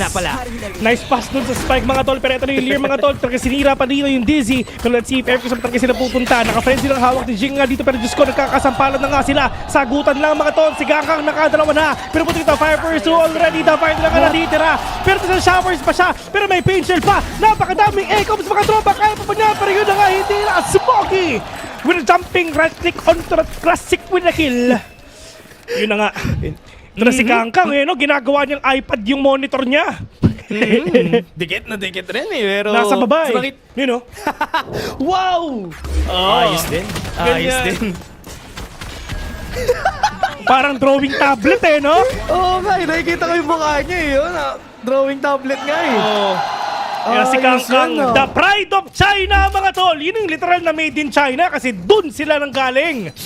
Kita mo naman yung cheers ng mga tao doon. Talagang ang lakas ng cheers nila for EDG. Kaya ang dami nila dyan kasi ready sila for this game. Kasi ito na lang yung nag-iisang China team na nandito pa sa ating competition. Pag nag-let's go Paper Rex ka dyan, patay. Hindi ka makakalaba. Joke lang. Joke lang. Pero sabi ni Jing, shorty nga muna siya. Blob-blob na skin yung gamit niya. Hop! Tama naman, di ba? Blob ang tawag dyan, di ba? Tama. Hop! Nakita yung isa, pero kakapalit talaga makakadalawa. Sobrang init na mga tropa. Pero tingnan natin, kung magpupush na nga sila, yung page na dyan na, nakita ni Kaka na meron tao doon. Hop, Satchel, tatama siguro kay Smoggy. Pero ito na nga yung push niya. Nobody with a kill! Kangkang with a 4K! EDG! Lahat sila G na G! Kangkang nagmamadali talaga. Ang lakas, mainit agad. Simula pa lang ng laro, nakakakuha na siya ng mga kills and 4K this round. It's just gonna activate this guy and ito na nga yung pride talaga ng EDG. Every time he's popping off, talagang mahirap manalo, especially for the other teams. Ano kaya manalo dito? Naku, naka 2 rounds na sila. Not looking good. 7 kills tong si Kangkang. Dalawa pa lang naman yan, boss. Malay mo may comeback pa. Pero ang cut niya wala na. Pero dito naman sa mga pinapakita nila, ito na muna Kangkang ng showstopper na mga tropa. Kung sobrang aggressive nyo maglaro, well, kami rin. At yun yung pinapakita nga nila. At wala na sila dito makita kahit isa. Pero alam nga nila na galing, Diyos ko, magmimid na nga sila all the way from Hoka. Pero sabi nila, tara, ikutin na natin yung mapa. Lumipat na tayo sa kabila. Yung tao dito, but look at Smoggy. Pero sheriff lang yung gamit niya. Buto na lang talaga. Pero buto na lang talaga. Tumingin nga si something sa kanan niya. Nakita si Smoggy dito. At yun na, Forsaken. Gonna plant that spike already. Pero Jing nasa taas na! Pero Jing will catch one! Pero tingnan natin kung makakadalawa pa nga ata siya. Pero nobody nakabawi pa dito pero hindi pa ito tapos. Howdog bumawi pa all the way from U-Hole. Pero nobody will fall down. Manfikas man nakapitas nga na isa. 2-1 already by EDG and Paperlex. Ito yung gusto ko laban. Dire-diretso.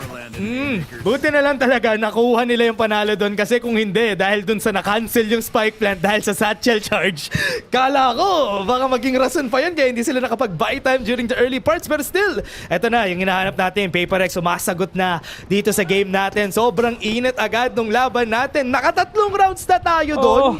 Sobrang init na. Kailangan ko ng ice. Ice. Yan. Ito si Ilya. Kailangan niya mabakit. Kilala mo ba si Ilya? Sino yan? Si something. Ilya? Hindi, yung kasi yung first name niya. Okay. Sorry. Kasi sila kasi, pag nagtatawagan sila, talagang first name basis na. First name. Pero yun na nga, si Kakang nakapitas na ng isa. Yung crowd ng sisigawan na, Satchel palabas kasi nakapitas na. Pero Satchel muna, showstopper! Siyempre na 2K! Pero meron pa pangatlo. Pero mamamatay ba siya? Pero habang nangyayari, si Dabay nakapitas na ng isa kahit outlo lang ang gamit niya. Pero meron pa tao sa likod. Si Howdog, kitang-kita! Kitang-kita si Kalbo. Pero Smoggy ang nag-iisa. 3 versus 1 si Mind Freak. Maganda yung positioning niya. Tuto na. Tuto na pero hindi pa natuto. May sumisigaw ng Paperlex sa crowd. Patay tayo dyan. Huwag ka sumigaw ng Paperlex sa crowd. Naku. Para mag-isa lang siya doon Oo. Yun ang alam ang tawag doon. Matibay yung loob.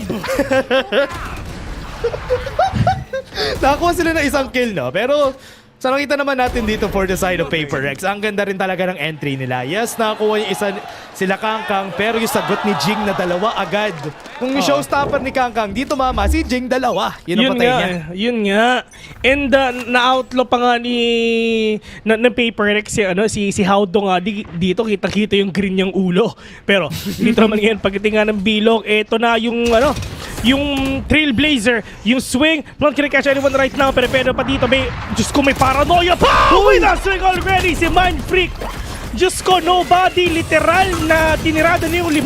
Pero di pa natapos, Smoggy nakapitas pa ng isa. Jing papasok na yung Satchel in, pero nga na may leer pa. Sabi nila, mambaon na tayo, tol. Doon na lang tayo sa kabila, walang tao dyan kahit isa. Di na nila kailangan mag-clear, walang tao dito sa site. Di nila alam may nag-rotate dito, si Kangkang nasa likod. Neverman pumasok siya, manggagaling siya sa short. Kailangan nila i-clear lahat ng pwede nila i-clear dito for the side of Paperex. Pero no need, kasi nakuha na agad nila yung spot na kapag spike plant na sila. Ang sarap kasi itong game ito kasi nga sobrang bilis. Ito talaga yung gusto ko. Pero dito naman ngayon sa side nga ng EDG, Smoggy is low on HP. Sheriff lang yung gamit nilang iba, pero yun nga lang magkakatamaan ba? Pero yun nga muna, something muna, makakapitas na isa na kahit attacking siya. Well, operator naman yan, matik siya na talaga makakakuha niyan. Smoggy and Chicho Dog, sila ang natira. Remember, eto na. Last one standing.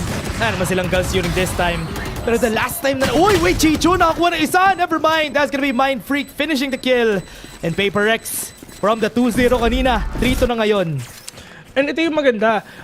Pagdating dito sa EDG, talagang nasasagutan pa rin nila.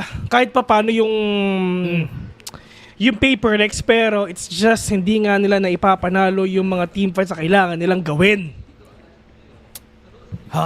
Even though yung nakita natin mga panalo rin talaga nila with the fights, most of the time si Kangkang lang talaga yung nananalo sa fights. And if ever man hindi maka-catch up yung other teammates dito ng EDG, mahirapan to si Kangkang kasi lahat ng members ng Paperlex kayang-kayang makipaglaban when it comes to the gunplay. Pero ngayon, lilipat na nga ata sila. Doon na lang daw muna sila sa kabila. Pero pagdating naman dito sa Paperlex, dire-diretso na sila. May page na sa backside and for now, kailangan nga nila pumasok dito. Pero pa yun, uy, Diyos ko po! Kamuntigan si Ilya. Pero pagdating naman dito, eto na yung reckoning mga tropa. Nobody makakapuntas pa ng isa. Tamang chacha lang kasi matatamaan nga siya. Pero Tavoy! With a kill to that smoke, makakadalawa pa. Eto na yung mga betchay, papunta na nga sa kanila. 2 first for mga tropa. Si Kanga at Smog na lang dito. Natitira si Smog lalaban ata pero makukuha siya yung mind freak ngayon. Pero all the way from A, si Kangkang hinahabol nila. Yung Seekers papunta sa kanila. Yung Petchay papunta kay Kangkang mga tropa. Pero yun na nga lang, nag-wide swing ng kaunti. Si Kangkang kamunti ka na. Pero Kangkang naka-isa pa. Pero pagdating dito sa kaliwa, si Manfrick muna magpapakita. Pero mawawala na si Kangkang bigla. 2 to 4. Paperlex lamang na. Di nila makakuha dito yung operator, hindi nila masasave from the side of EDG. And ito na, from the flare na nakita natin from the first 2 rounds, Paperlex sinagot ng 4. And nakita naman natin itong kill kay Dabay. Sobrang crazy nung kills nila dito. And with the Seekers, gave them the information, nakapasok sila sa site. And now, grabe, hinihingal ako dito sa game na to. Grabe, ang bilis ng game na to, Bill. Which is maganda, di ba? Pero yun nga sa mga nanonood dyan, nihaw sa inyong tanan. So, what's up, everybody? What's up? Paperlex, Porto na. Masaya. Usap-usap muna sila. Kangkang, ano ba talaga dapat yung mga gawin natin dito? Hanshin eh! Ay, Korea pala yun. Sorry, Korea. Wrong team. Sorry, wrong team. Sorry, DRX pala yun. Ay, Genji pala yun nasa isip ko. Sorry. Tama. Bukas yun. Sabi nga ni John Cena, Woshu Hao. Si John Cena nagsabi lang, di ba? Ano yung kasunod na? Binchili. Yun! Nakuha. Eto na tayo. Balik na tayo sa game. Round 7. 2-4. And wala na namang guns ang EDG. Eto na mga tol, papasok na sila. Pero mamaya pa, 10 seconds pa. Sa sobrang G sila eh. Anong countdown? Ano yan, men? Pero ito, makikita sila sa shower stall. Si Kangkang, haharapan ata sila. Pero Stinger lang yung gamit niya. Pero ito na nga mga tropa, si Jing nasa loob na, nag-double satchel na. Pero yun nga lang yung bumbot mo na ipapakita nila. Pero meron munang pinchal dito para may-delay nga yung push nila. Pero look at something. Nilabas na. Ito na, hinati na yung mundo. Malamoy si galawan nila. Pero tamang patience lang muna. Papalang sila. Pero orbital strike from behind! Howdong will catch one! Yung smoke nandiyan na. Yung paranoia nga tumama. Pero si Jing with his brain will catch one. Smoggy, nakabawi pa dito ng isa. Pero Jing mawawala din siya. Smoggy makakadalawa na. One tap to the headbutt na nagkatatama. Pero hindi pa silang tapos. Kasi meron pang trash. Habulin nyo ako mga tol! Wala silang idea! Ito na pala siya! Pero nag-knife out ka pa? Kapal ng mukha mo. Akala mo makakasaksak ka. Pero yun nga lang. Si Big Man hahabulin siya! Pero Nauna si Dabay na patayin si Kangkang kaya panalo sila! Magagalit na naman si Coach Alex. Tinry niya mag-knife dun. Pero nanalo naman sila kaya okay lang. Naunang mamatay si Kangkang kaya panalo ang Paperlex. Ang saya! Kala ko magagalit na naman siya pero still, that's good. That is a nice try. Also, maganda dito yung ginawa ni Smoggy kanina. Yung nakita nating paranoia, yung one of the reasons why naging close yung round na yon, nakakill sila na marami dito sa short and all the people na tinatry mag-swing out against him. Pero that was a nice try from EDG. NT Lods, yun ang sabi nila. Nice NT daw. Pero eto na, tapos na yung round na yun mga tropa. Dito naman tayo sa pangalawa. Pero eto na, sagutan ng showstopper. Pinatikim yung long katog niya. Pero something babawi siya at si Howdong biglang nawala. Pero ito yung mga players nga ng EDG. Wala silang makita dito kahit isa. Pero tamang paranoia dito kay Smoggy. Tumama nga talaga pero mindfield pa rin talaga makakakuha. 3 versus 4. Kanina nasa A sila pero ngayon nasa B na. Pero sabi ni Kangkang, tikman mo ang operator ko. Bubanyang 3v3. And ito na nga, hindi pa tapos yung laban. Wala pa, ang layo pa nung harbor dito. Ang layo nito ni Forsaken para makapag-plant sila. Hindi pa sila nakapag-set mind freak. Nakapag-breach na ng side Chicho, nakita siya. Pero hindi niya alam, merong somebody close dito sa kanya. Kaya kailangan niya rin maging wary about this. Kailangan niya mag-isip. Ito na ata ang pinakamatagal na round so far sa game na to. Op, Molly! Oy! Oh, nobody! Hoy! Okay lang Wow! yan! Okay lang yan. Buhay na buhay pa siya at hindi yan ine-expect ng mga kalaban niya. Akala na wala na tao dyan pero meron pa! At yun na nga nagulat sila. Sabi nila, ha? Pero yun na, Forsaken, hop! Diyos ko, nakabawi pa ng isa. It's all up to Kangkang. Nakapasok na siya. Pero kaya pa ba? Sabi nila, hindi na. 2-6 already and Paper Rex. Alam mo tol, hindi ako na-disappoint. Kung ano yung ine-expect ko na playstyle nitong dalawang teams na to nakikita ko, ang saya-saya ko. And I love to share this game with you.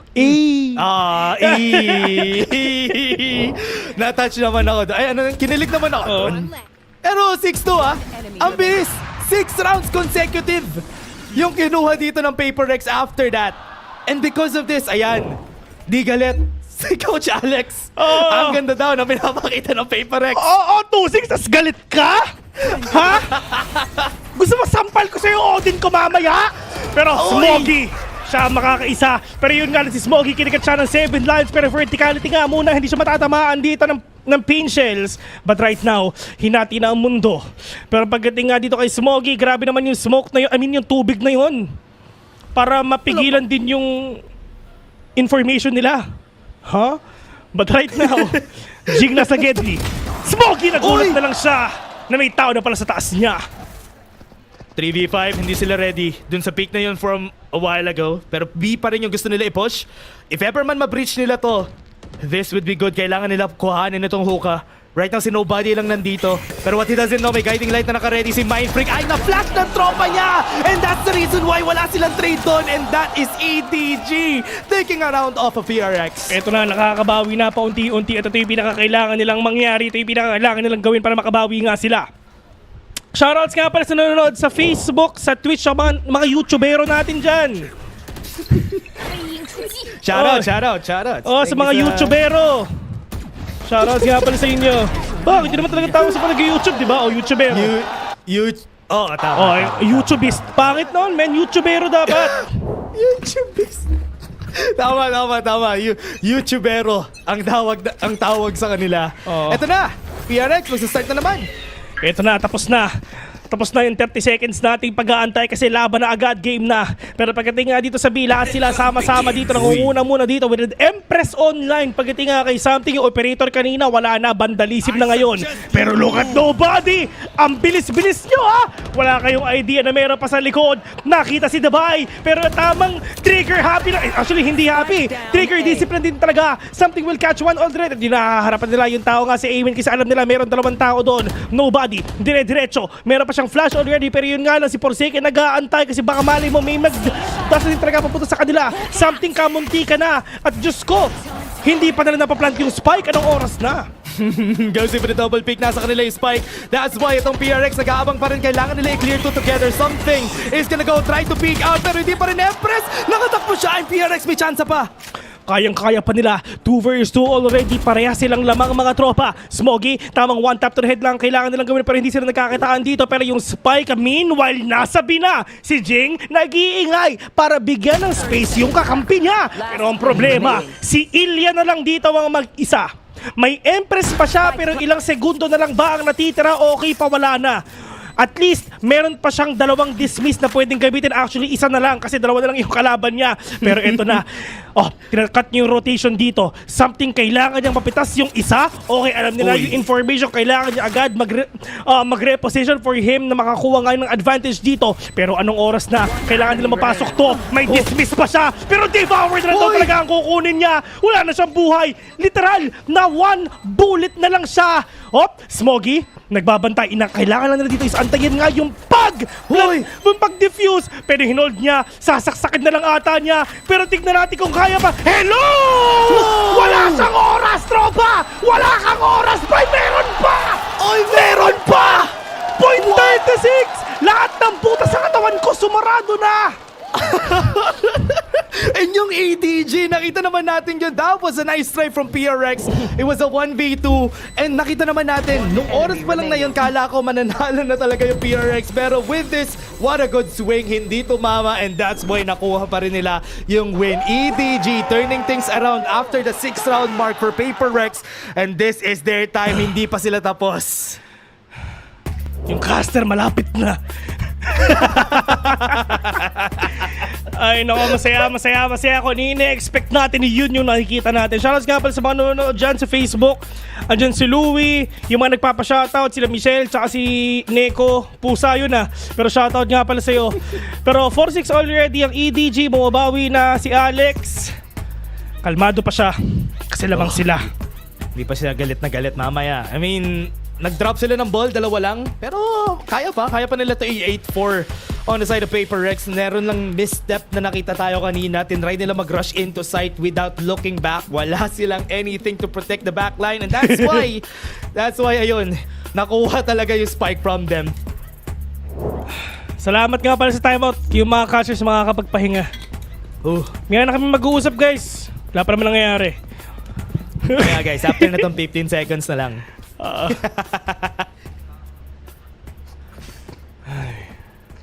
Humihinga lang kami guys. Just wanna let you know. Okay, game na. Yung PaperX sinisigaw. Hop! Ito na ulit, game na. Pero tamang Viper Split lang muna. Makikita ata lang sila si Chichu pero mukhang hindi naman ata. Okay. At least sarado na yung A. Pwede sila mag-showers dito actually. So doon nakatingin si Haodong. Pero I think B is a place to be. Kita naman natin B. 2 lang yung tao dito. Sige B. Wala silang any information gathering dito for side of PaperX. Tinatry natin if ever man ma-clear nila itong nasa long. Right now, ikakat na nila. Hinati na nila yung mundo. Pero hindi pa sila papasok. Hindi sila papasok, men. Hindi pa daw kasi bukas. Sarado pa. Gusto lang kasi nila bumili yung bundle, yung pula. Pero ngayon, sumogi up, kamunti ka na. One tap, hindi to tama. Charles papunta sa Octa. Pero eto na yung mga pet Chinese Sky papunta na sa kanila at alam nila kung nasan ba at ilan ba yung tao nga dito ngayon sa B. Okay, lahat sila sa hookah. At alam mo ang tawag dito, alam mo yung strat dito, alam mo yung anong tawag? Ano? Waterfall. Waterfall? Oo, fountain strat. Bakit? Lahat sila bababa sa hookah lahat sila mga galing sa hookah. Oo, yun. And that is a really wonderful shot nga talaga na pinapakita nga nila pero hindi. Pupunta muna sila sa kabila. Smoggy will catch one. Davay nakadalawa siya. Pero nasan yung iba pero kailangan nga muna dito mag-backout kasi nga si Haodong nandyan na sa kanilang mga mukha. Pero Chichu all the way from A. Nag-teleporter na. Pero gagayahin ata sila ngayon ng PaperX mga tropa. 10 seconds remaining pero mahaba pa ang oras sila for them to plant that spike. 2 versus 3. Winnable pa. Taking their time. Ito nakita natin si Davay. Trying to take down short. Chichu gonna peek out. Alam na nila may information sila on their side dito.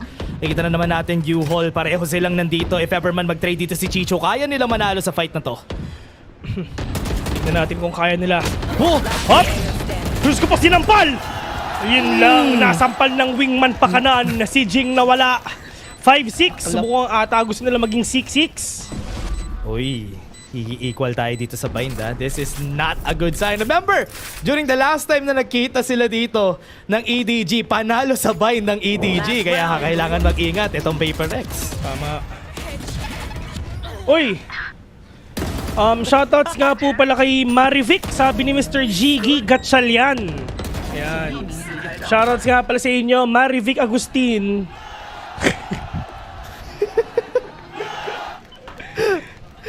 Okay na. Shoutout ka na, Jiggy. Masaya ka na. Okay na. Kung sino ka man, Marivic, magbayad ka na. May utang ka daw kay Jiggy, boss. Wala namang utang. Wala namang utang. Nagkaroon bigla eh, no? Akala ko may utang talaga eh. Wala. Okay. Ang saya ng laban. Ito yung gusto natin. Pero grabe naman yung Econs. Pinasa nila pa kaliwa. Anong kulay ng Econs niya? Purple. Okay. Eto na! Papasok na nga sila on B-side. Di man sila waterfall pero at least nasa gilid sila. Hindi tumama! Ako naman yung showstopper! Eto, papasok na nga sila. Maling showstopper yun, tol. Tumama dun sa wall. Smoggy nakabawi pa. One tap to the head. Just nag-aim lab siya. Manala. Inaim lang siya yung mga kalaban niya. 6-6 na! Ako, stopper lang yan eh. Hindi show eh. Oo, men. Kumbaga stopper lang yan sa, sa Alfonso. Wala!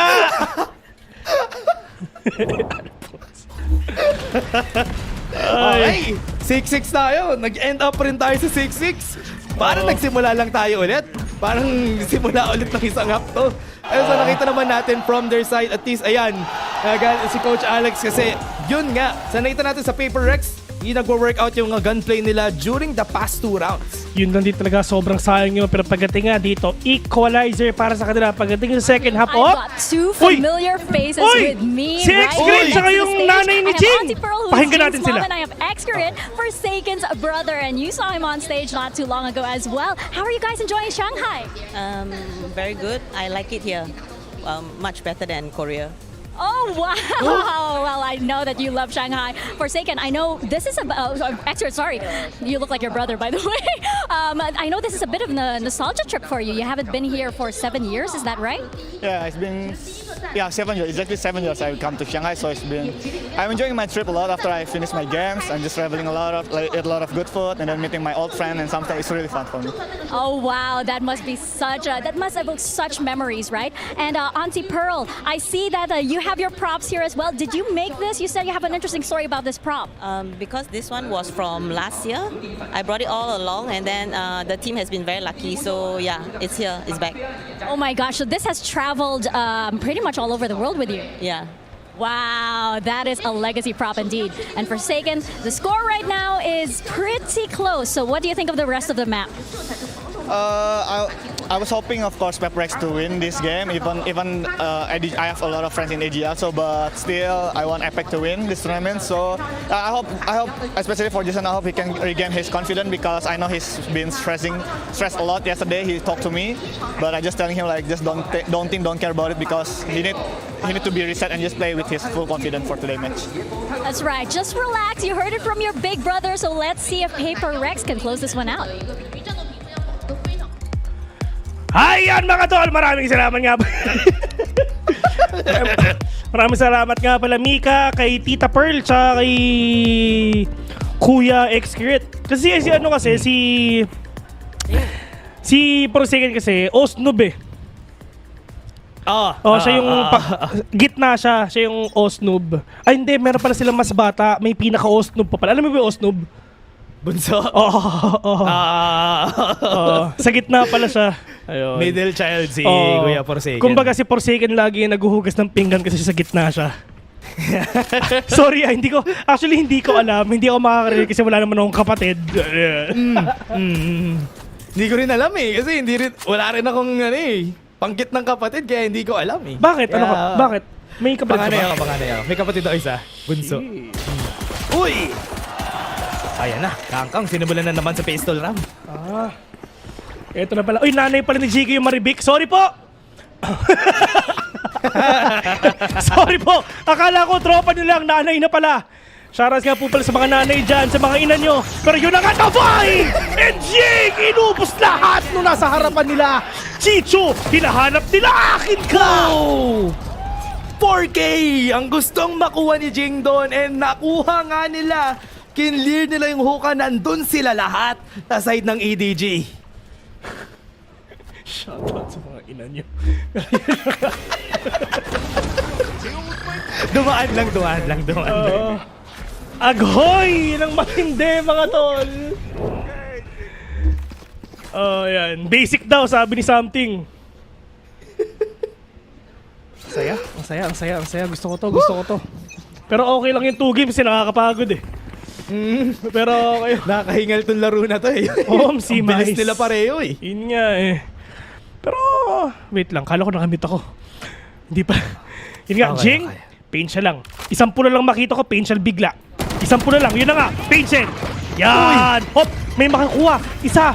Medyo masakit ata kay Nobody mga tropa. Pero yun nga lang, may heal siya. Pero hindi na may heal ang sarili niya. Out no, hindi tumama. Pero yun nga, papasok lahat sila sa teleporter. Diyos ko po! Nasa teleporter sila, stuck sila! Pero buti kita 2v2. Oh no, babawi pa. Boss, babawi sila. Meron silang chance dito. Lamang ang EDG, men! Oo nga eh. Kaya if ever man dito, mahihirapan pa itong members ng Paper X. Kailangan pa nila mag-back away. 2 smokes pa to. Yung kailangan nilang tignan on their side. This is gonna be a problem. Pero buti na lang, magiging isa dahil sa B sila pupunta. Tinan mo, promise, galit si Alex. Pustahan tayo. Pag natalo PRS dito, galit si Alex. Oo, galit si Alex dito, promise. Kasi pinush nila eh. Pwede namang hindi, pero pinush nila. Pero siya naman ni Forsaken. Ayan, di ba? Yan, men. Pero yung hinati na ang mundo, malamoses galawan niya.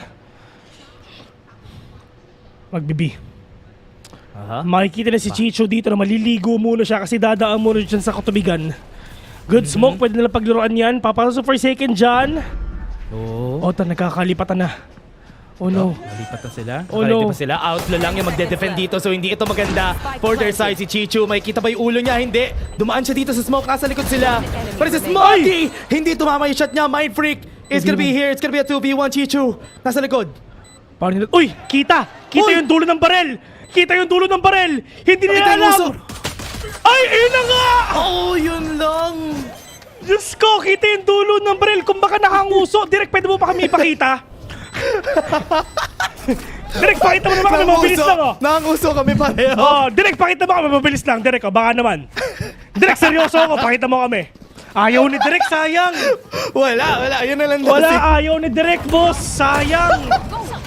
Pakita na, sana namin nakanguso kami pareho. Direct, mabilis lang, Sige na. Ayaw talaga ni Direct, men. Sayang. Pero hindi. Nakikinig ba siya? Ayun. Van, nandito ka ba, Van? Nandito ka ba, Van? Wala Direct. ata si Van eh. Sayang. Wala si Direct. Sayang. Wala, ito na. Uy! Para yun na nga. ba si Kangkang doon? Di ko alam.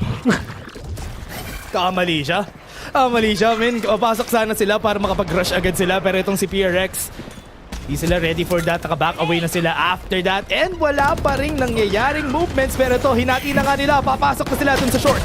Pero yun na nga si Kangkang nandito na. Nakapatay pa ng isa si Forsaken. Walang nagawa mga tropa. Pero yung mga players dito ng Paper X, medyo nag-hold back pa sila. Lalo na ng EDG kasi naririnig nila yung wingman nagpa-plant na mga tol. Pero wala ta. Yun nga. Hindi pala wingman yung plant. Talaga si Howdong na talaga yun. Pero Jing will take down 2. Pero alam niya kung nasa kalaban niya. Tikman mo. Long katugkon. Nakuha na nga niya. Masarap daw sabi nila. Puti ka na 2 vs 3 already. Phantom and Vandal yung gamit ngayon ni Nobody and Smokey.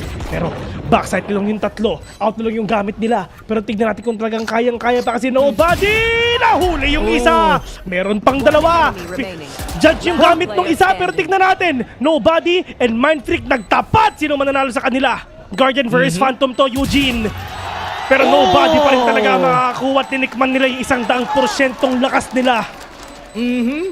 And yun na nga, even if there were mistakes during the early parts of that fight, nakita naman natin how they were able to win it. Nakita naman natin si Jing, nakakuha siya ng 2 kills, pero hindi pa rin enough yun for them to close the round out. And that was a lot of investment rin from the side of PRX.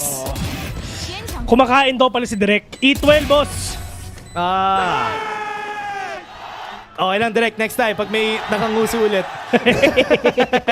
Mamaya ulit. Tawag ng seize the opportunity. Yan. E12, Direk, ano kinakain mo? Oo, kasi sama ng loob eh. Saya na tong game na to, man. Nabuhay ako para dito sa ganito. Ikaw rin, Eugene. Alam ko nabuhay ka para ganito sa ganitong game.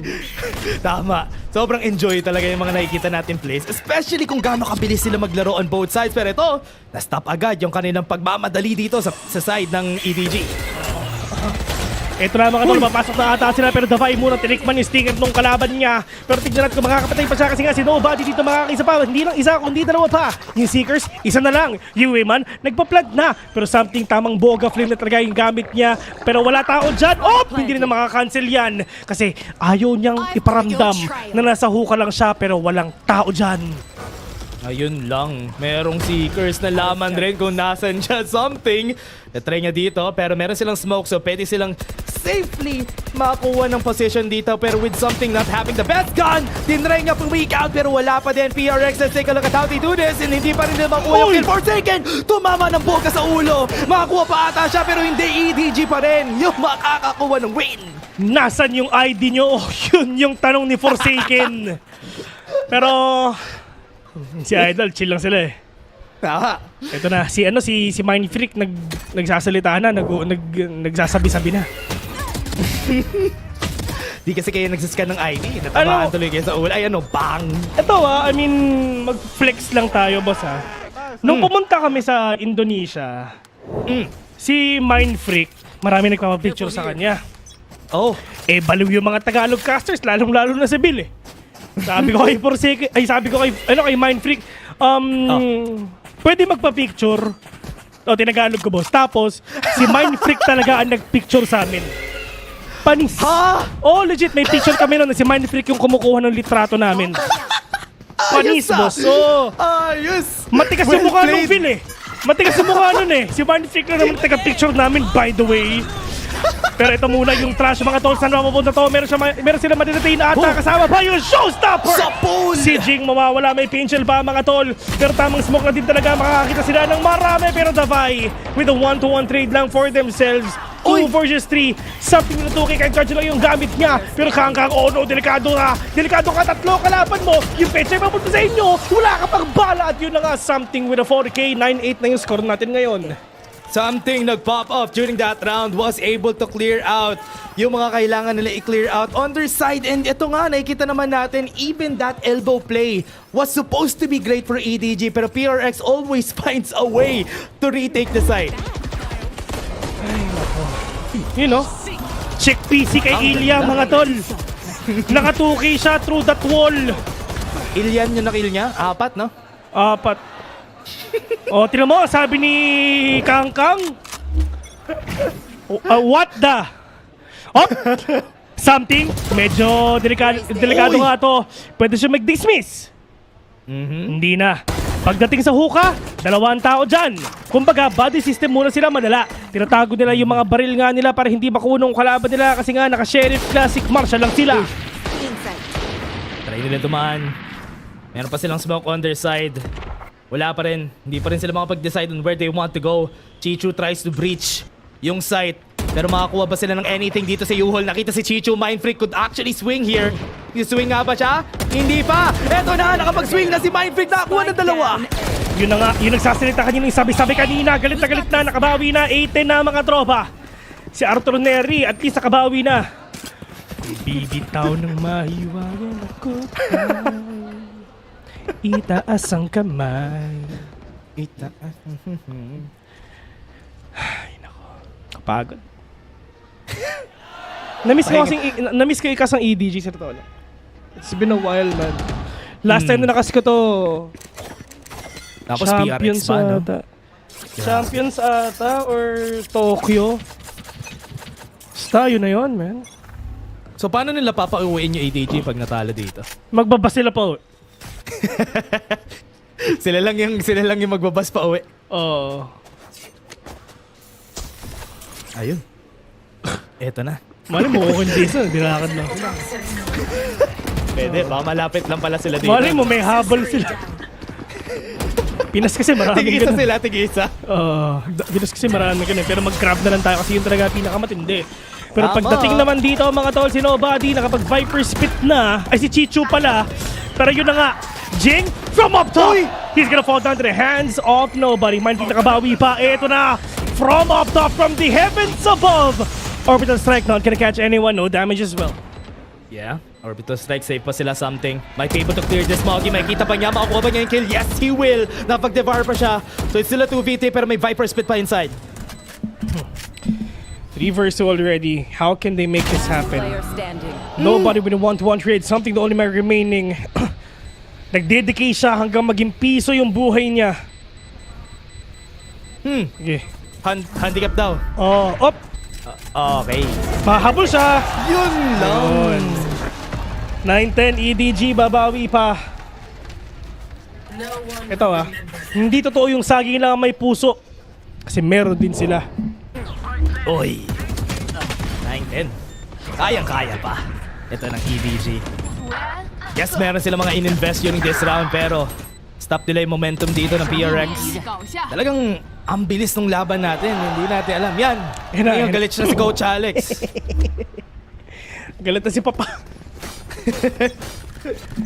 Galit na si Lods. Galit na siya. Wala eh.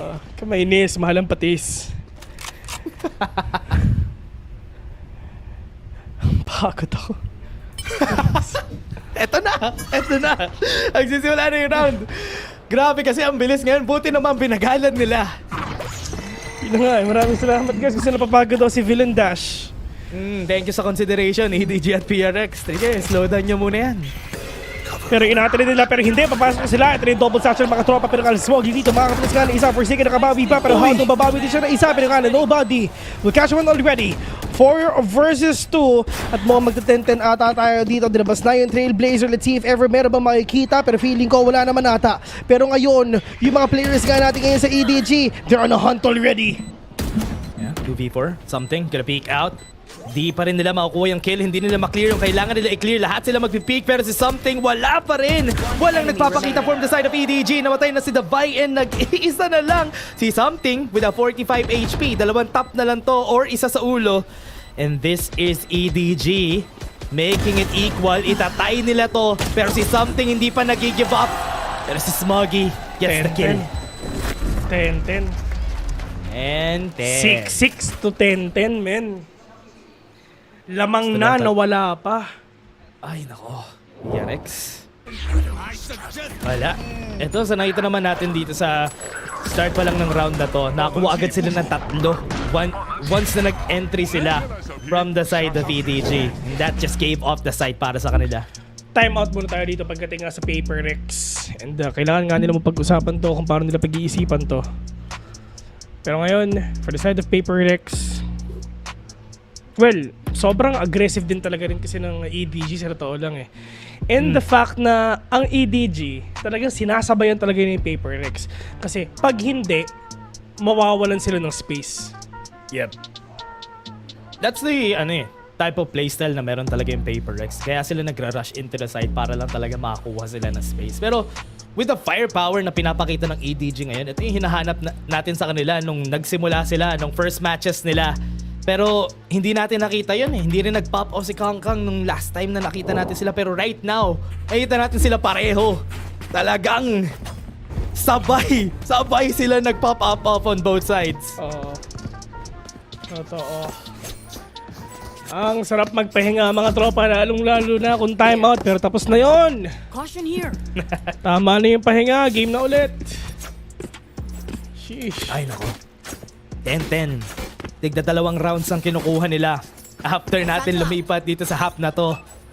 And Paper Rex, ano ang kanilang isasagot? Aggression ulit! Ito na naman si Jing! Showstopper hindi to mama pero wala pa sila makukuha kasunod na kill. Nagkakasatchelan lang sila pero yung trash pa rin sila makukuha dito kahit isa. Sinatche lang ni Kangkang yung showstopper ni Jing at wala silang napala. Pareho sila. Pero si Davai mukhang babawi pa. Nilabas yung boombot, nagpaparinig sila pero look at the positioning of Paper Rex ha. Saged di lang si Jing ngayon ha. And of course, si Davai, siya yung nag-iingay para mabaling attention sa kanya para makapatay nga si Jing dito ng marami. Pero si Haodong, meron pa. Ito na yung pangalawang trash niya, may makikita ba siya? Pero yun nga lang, something in the verticality already, kamunti ka na, ma-one-tap yung mga kalaban niya pero babawi na ata sila. Pero sabi nila, okay, smoke muna.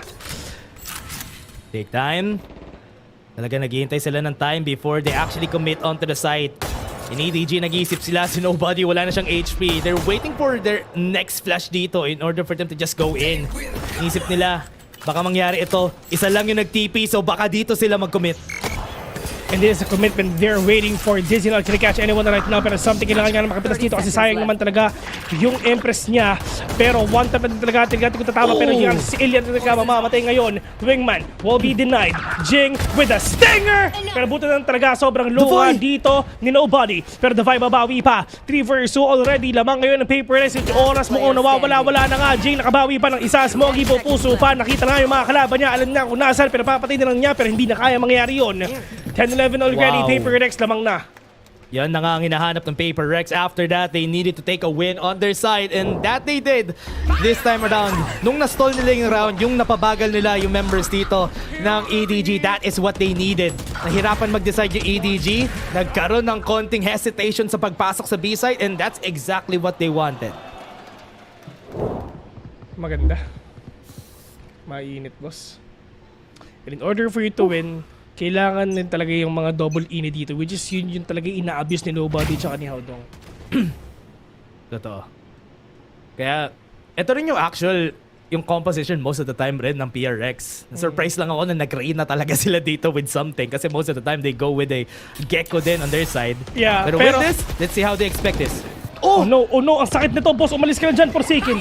Napakasakit niyan, tol. Pero ito na nga yung showstopper, mga tol, hahabulin ata, pero buhay pa si Forsaken tsaka si Jing. Grabe naman talaga paano. Something with the verticality already. Pero tingnan natin. Pero yung Forsaken will catch one. Meron pa pangalawa. Forsaken sa dyan, over lahat nung makita niya, patay. Gundo. Sinatchel ni Jing si something para makaakyat. Actually. At Tapos hindi yun sinatchel ina-expect. away niya rin yung showstopper. Wow. This is such a phenomenal round na nakita natin. Lahat na nag-try mag-peak. Pinanalo ni Forsaken lahat ng laban na yon. 12-10 match point. Kailangan nyo talaga mag-timeout dyan. Sino pumili ng mapa na to? It is EDG. Nako po. Nako po. Confident pa naman sila dito sa mapa na to. Oh. Kasi dito nila tinalo yung Paper Tex dati. Nako po, sir. Nako po. Okay. Timeout muna yung casters, guys. Guys, yung 20 seconds. Hinga lang kami. Bigay na sa amin to. Shoutout nga pala kay sa Bini. Kila... Sino ba yung mga... Search ko lang. Ang kilala ko lang sila Maloy. Ayan. Hindi ko sila kilala din eh. Yeah. Talaga ba? Apolinario Mabini lang kilala ko. Yun ang tatay nila. Yun ang tatay nila. Yun ang nagsimula ng lahat. Shoutouts nga pala kay Aya, Colette, Gwen, Joanna, Maloy, Mika, Sheena, Stacy. Shoutouts, Bini. Yan, shoutout sa Bini. Kasi nagbabalo rin dito. Sa SB19 din. Ito guys SB19 tsaka kay Kong TV. Shoutouts nga po sa inyo. Ayan. Shoutout. Nakita ko yan. Guys, ano nila. mag-antay na lang kayo. Ayan. Antayin natin yan. Pero yun nga muna, something! Hindi siya makakapatay, hindi siya makakapag-dismiss away. Wala siya nakuhang kill dun. Ang ganda ng flash dalawa. Yun naka-ready kaya wala talaga siya nakita nung pumasok sila. And ito, EDG. He's gonna try to go for the peek out here. Pero dahil walang gun rin itong si Haodong at si Kangkang, mahirapan sila mag-decide if ever they'll try to take this fight. Paano nila pupuntahan to? Forsaken Medyo malayo pa mga tropa pero yung kikita na nga sila pero tamang outro na talaga magagawa yan. Spray and break kay Kangkang. Mind break with 2K. 3 vs 2. Lamang ang EDG pero Jing! Mawawala siya bigla. Davay ang mag-isa. Mag-isa dito sa fight na to. And EDG. Hindi pa sila nagpa-plan pero it's still a 1v3. Malaki ang chance na ito ay panalo nila, making it an 11-12. Pwede pa tayo mag-overtime dito. And EDG is still looking for any movements from Davay. Hindi pa nila pinapanspike one tap. Really clean one taps actually. Hintayin nila yung O smoke diba? na yun. O tapos na. Meron ba silang eco dito for Paper Rex for the next round? Naku. Nakikita natin yun mamaya. Ito yung mahihirapan dito, yung Paper Rex if ever this goes into overtime. Ayan. Galit na naman si... Nagdadalawang isip siya kung hampasin niya. Bakit na nag-cheer? Nag-enjoy yung mga tao sa ginagawa ni Alex, man!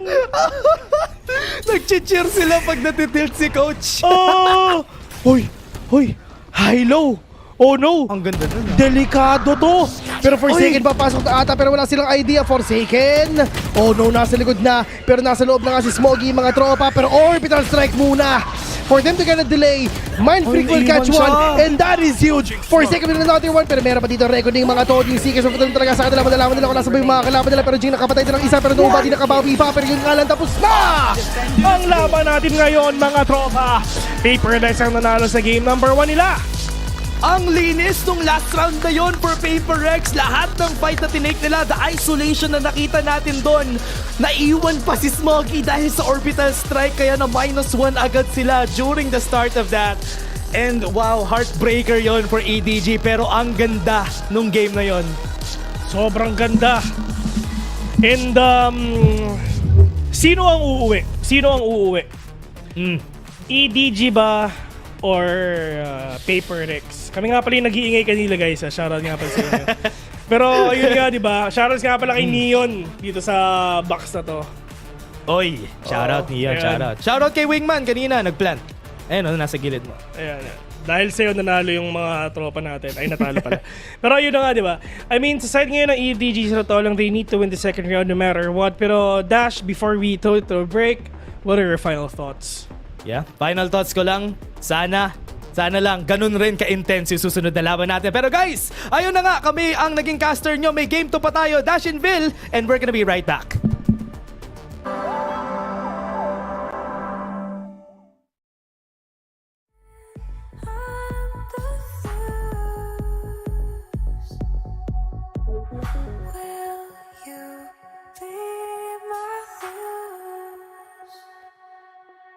Till the sun turns to the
Hey guys, I'm standing here right now with Alex from PRX. Alex, I feel like that score was a little too close for comfort for a lot of PRX fans. So what do you think the team was really struggling with against EDG? I mean, they're a very good team, first of all, and home crowd, so we came in here prepared to struggle. so to speak. I think they threw us off a little bit. We expected a Cypher, so we prepared for that. And then having to play with Omen, and we had to get used to the fact that they could really take control of wherever they want with Omen flashes. And that's something that we don't see much in Asia, so it was difficult. Well, of course, they won't go down without a fight, but neither will you. Well, you heard it from Coach Alex. They were thrown for a loop. I'm now joined by Mimi and Kukuget once again. They weren't 100% prepared, but this is Paper X, right? They still find a way. Yeah, I felt like this was Paper X back in like the Paper X form. They make a slight change to their comp, but still the core of it is the same. The way that they can path on their attack side with this composition, especially with that Harbor in the mix, is really incredible. That propelled them to a massive lead, and they managed to close out in the end too. Yeah, exactly. It wasn't an easy task, right? Because we saw some brilliant moments from the side of EDG. In fact, in that game, even though they lost, they had 18 first bloods. So just imagine, it's always the chance of the comeback for PRX and actually being there for the trade. But that's where we saw the Paper X individuals stepping up in these late rounds. Players like Something, like Jing, were saving round after round for Paper X. And speaking of those individuals, I felt like we could have had so many things for the HyperX Reflex moment of the day, but this one goes to the Warbang of Something.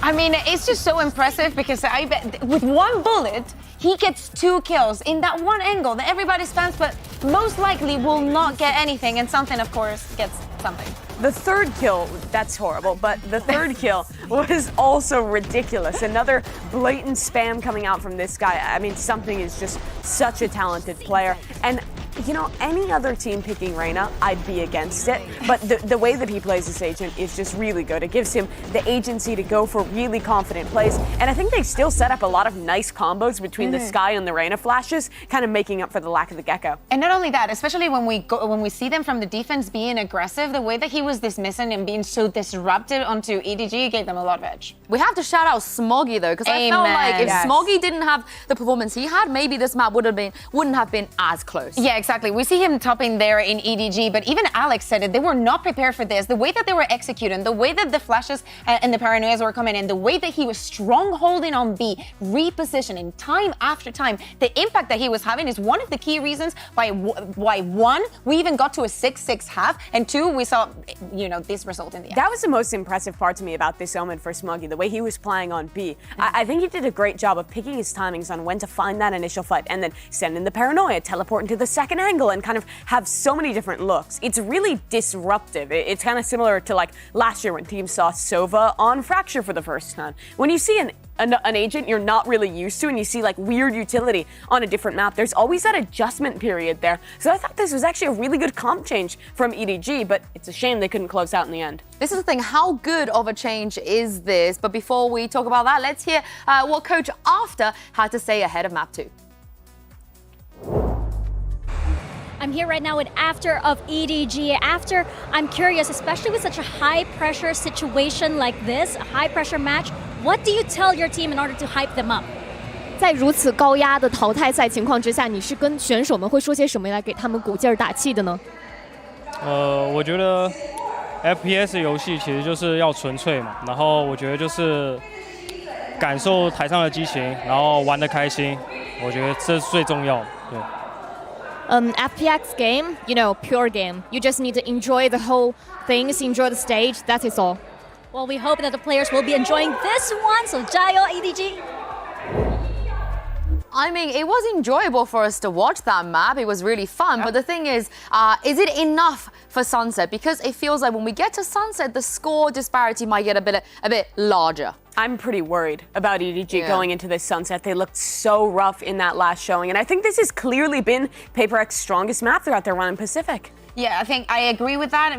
Maybe they have something prepared to see in the Sage. Maybe they really know how to work around it. But based on the preparation and how they were looking against Heretics, it's very difficult to go for EDG. Again, very, very passive at the beginning of the round, not having the cleanest of the starts there on the attack. Maybe waiting for something that wasn't happening time after time. EDG will be starting on this attacking side again. And I think their biggest issue on the attack last time they played Sunset was losing constant control of A main. Their opponent in that game was super proactive, always taking that space. And then in these late rounds, finding the right rotates on the defensive side. I think PaperX is honestly going to play in a pretty similar way. They'll send a lot of early stuff with like a Sage slow and a nade coming in. Sometimes they'll send the wall over there. And then they'll set up for these really strong late round retakes if they still have that Sage wall, especially blocking off, sticking that diffuse. They're a super disruptive team on this map. Yeah, exactly. So I think that we need to see a little bit of the EDG that we just saw in Bind in comparison to what we saw against Heretics and Sunset. I want to see them more proactive, more decisive, and sometimes you just got to send it. And especially when the other team is not playing with a Cypher on this map, getting to that post plant should be their #1 priority. We were memeing before about them not being able to get the spike down. That has to be the #1 priority for them right now. I mean, that's my question. You guys already figured out how to beat PaperX. Do you think EDG have ticked any of those things off the box? I have more faith after seeing the switch up in map #1. I think they had really good game planning, and I like the comp change. I'm hoping they've had the same sit down to talk about how they're going to vary their Sunset today. Well, it's going to be another change, Yeah. They went into the Astra against Heretics. Maybe they were not completely sure about that. I think that Chicho is an amazing Viper. So maybe putting him here will allow them to regain that space, to use in that toxin screen to at least create a bit more pressure. And last time they played, I think the pressure got to them in front of the Chinese crowd, the last hope of China. Now here in this match, they look themselves. They're playing confident. They're playing good. They almost took map #1. But this is going to be rough now. They have to bring everything out to try and have a chance at recovery here. If not, it'll be elimination for our last Chinese team. Yeah, it's going to be an uphill battle no matter what happens from here. Even if they can secure Sunset, they've got a split as well as a map 3. And PaperX, they are a very, very resilient opponent. Ito na ba ang final game or meron pa tayong isa later on? Pero yun nga, ito muna, Sunset muna kami nga pala yung mga casters, VIL and Dash here, na talagang nakapagpahinga na kami. So ito na, game na sa Sunset naman mga tol. Pero yun nga, Dash, ano sa tingin mo? Sino sa tingin mo ang mananalo? Kasi sa last time na nakita natin to, yung PaperX versus EDG. Sa Sunset, panalo yung PaperX. So feel ko 2-0 na to. Or Tapos PaperX. na, no? Tapos na to. Tapos na. Kumbaga parang yung mic ko, sure na. Tapos na, ano? Tama, sure na men. Sana nga talaga ganun yung mangyari nga dito. Pero yun na nga mga tropa, talagang ito na yung ating titignan! Kamusta ka naman, Eugene? Masaya ka naman? Excited na ako dito sa susunod nating game. Kasi alam mo naman, mabilis na naman ang gagawin nito pareho. Okay, shoutouts nga pala kay Louie. Napupunta sa bahay namin ngayon. Shoutouts. Nag-chat siya kay May, napapark daw. Akala namin nandito na wala pa. Kala ko nandiyan na papark na daw eh. Yung kasi Louie, magsasabi mo. Uy. Andito na sila. Uy. Yung mga players ng PaperX talagang gigil na. Sabi nila mag-elbow muna sila pero tamang dizzy muna. Ang daming nakuha, 3. Nabigyan sila lahat ng snapshot dito. And ito, kita natin PRX. Kakang dalawa sila mag-swing! Ready ba sila kay Jing? Hindi sila ready kay Jing. That's gonna be 2 kills agad. Pero nakapag-trade agad ang PRX.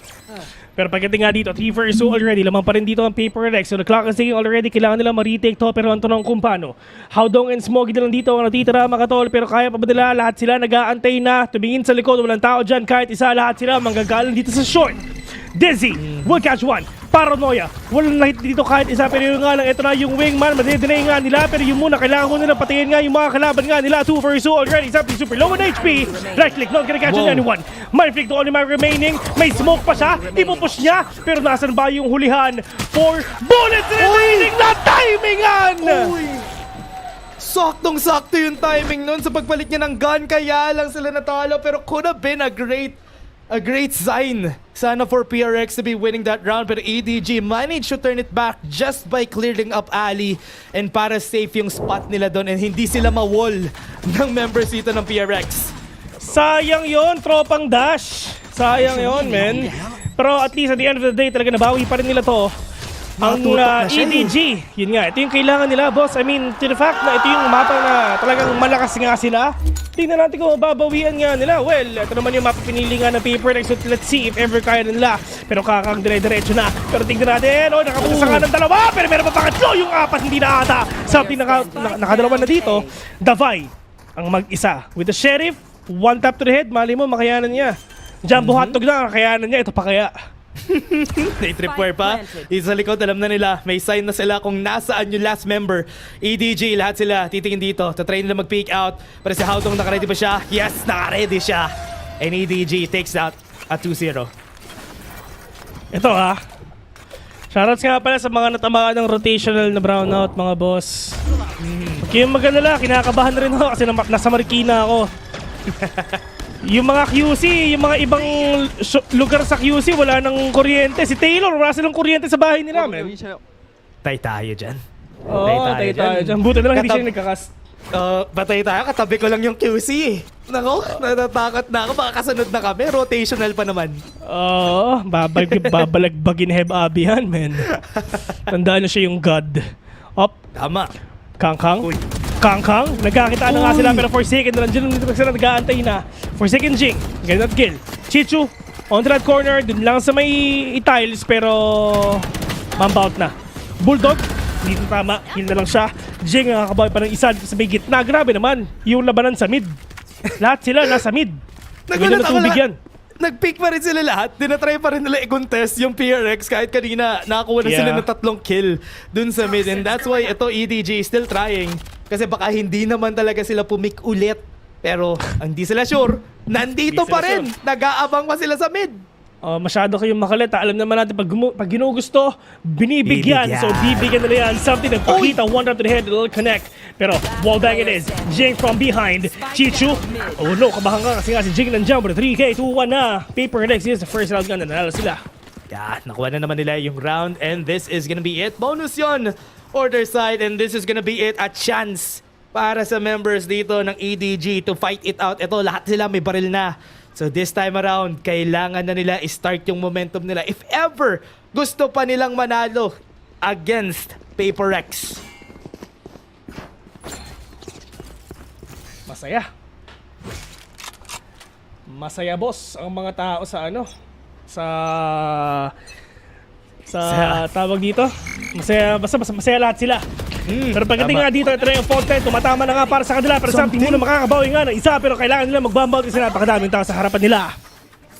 Pumik siya doon. Tinry niya kunin yung ult orb. Walang nakatrade dahil sa one-way smoke. And ito, nakita natin, for their side, they're trying to go for mid. Pero si something na naman na makakatapat niya. Pero si Haudong ay nakakuha ng kill. Neural Theft gets information. Eto na. Yung kalbo, alam na kung nasan ba yung mga kalaban nila. Totoo naman. Pero yun nga, Forsaken muna, will catch one. Meron pa siyang flash pero isa na lang. Pero yun nga, alam, mapaparuno din siya. Wala siyang makita dito kahit isa. Sama muna sila ni Jing dito, tabi muna sila. Pero yung man ng kumplat na mga tropa, may showstopper pa. Nagpakita sila, Jing! Hindi ata nakita na may tao pa sa loob. Haudong, yung kalbo. 3 pa kalaban niya, pero sabi ni Mind Freak, akin ka. Lumagpas siya sa destination niya eh. Pero still, Paper X was still able to get that win there. And eto, yung hindi dapat nangyayari if gusto manalo ng EDG here para mag-game 3 sila, na matalo sila during this round. Something started it with 1 pero nakapag-trade naman kasi yung members ng EDG dito. Pero after this, wala na. Naubos sila. Wala na, boss. Tapos na. Tapos ang boxing nila, boss. Yung mga tropa natin sa China, talagang namomroblema na sila kasi ito yung manok nila. Nako. Sila na yung last eh. Last talaga to eh for the CN region. Kaya lahat last na, boss. Ay, nako. Kaya kailangan nila manalo dito. Last chance for them. Yun nga. Yun yung pinakamalaki nilang problema. Eto na. Oh, yeah! Hinahanap nila yung mga kalaban nila, mga tropa. Pero nasan ba si Davay? Hindi siya makagalaw. Detain siya. Pero tamang wall bang talaga bulot na nagkatumama yun. Facial muna pagdating nga dito sa may boba. Pero may tao dyan. Si Jing andyan nagbabantay. Pwede siya mag-push dyan. Pwede na 3 vs 2 already for Zika na sa loob. Dito nakabawi-bawi na 2K. Something and Chichu ang natirapan na something from behind. Ginawang puno si Chichu. Gandang try for Chichu, pero something was still able to get the shot there. And Paper Rex still on point. Kahit may thrash, si Davay ay nawala pero nakuha pa rin sila ng kill on their side. The clear on market was just perfect and hindi nagawa ng EDG na makakuha ng clean sight. At hindi na niya kailangan gumamit ng thrash. Nice. Si Jing nasa may boba lang eh. Pero at least 1-to-1 trade lang yung ginawa nila. Ayan ang mahirap. Nice. Nice. Nice one. Nice. Sabi ni Coach. Nice. Nice one, kids. Mga anak ko yan, boss. Yung mga kailangan nila. Ito na, EDG. Ano na? Kangkang, hinahanap ka nila. Yun nga, gustong-gusto nila mga tropa pero papasok na ata sila. Grabe naman fault line nyo pero nakapag-satchel in naman siya. Forsaken onto that corner, waiting for the entry nga na pwedeng gawin ng mga kalaban nila. Pero Howdong onto mid. May tao sa market? Wala. They can actually switch in. Pagdating nga dito kay Jink, pwede siya makapush no pero nag-iingay na sila with a sticker para syempre ma-mind game sila. Pero tignan mo yun, hinahabol ni Jink kung saan nanggaling yung sticker nila. Mukhang alam ata nila kung saan manggagaling yun kasi dalawa pa rin yung kasama nila, si Samson at si Jink magkasama. Ito yung trash. Kailangan nilang tumakbo. Oh no, yung kalbo. Talaga. Nadating na. Hindi nakagalaw kahit konti. Jink nasa loob. Si Viper nasa loob pa pala. Wow. Pero nobody. Reset sa mukha. With a 3K already. Kalampag ng pag may matatamaan ba? Wala naman tao sa may loob. Kasi lahat sila stuck sila dito. Step bro. Yung spike nila wala pa sa hands nila. Ito tinamaan si Kangkang nakita pa yung isa. And that is gonna be it. Paper Rex 4 rounds parang last game lang. Yun nga, shoutouts nga pala kay Jing, nakamukha yung ina niya. Kamukha si Tita Pearl yun. Tama, shoutout Jing, shoutout. Hindi ka naman ako culture shock sa akin eh.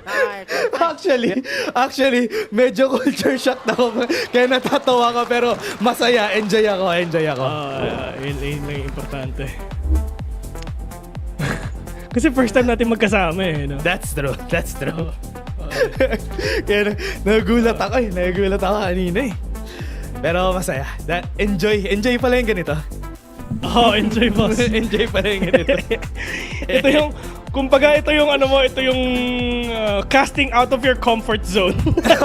Ito yung initiation kayo. Ito yun. Enjoy. Shoutouts nga po pala sa mga nanonood dyan. Dapat nandyan din tayo. Yan nyo guys. Shoutouts po sa nanonood.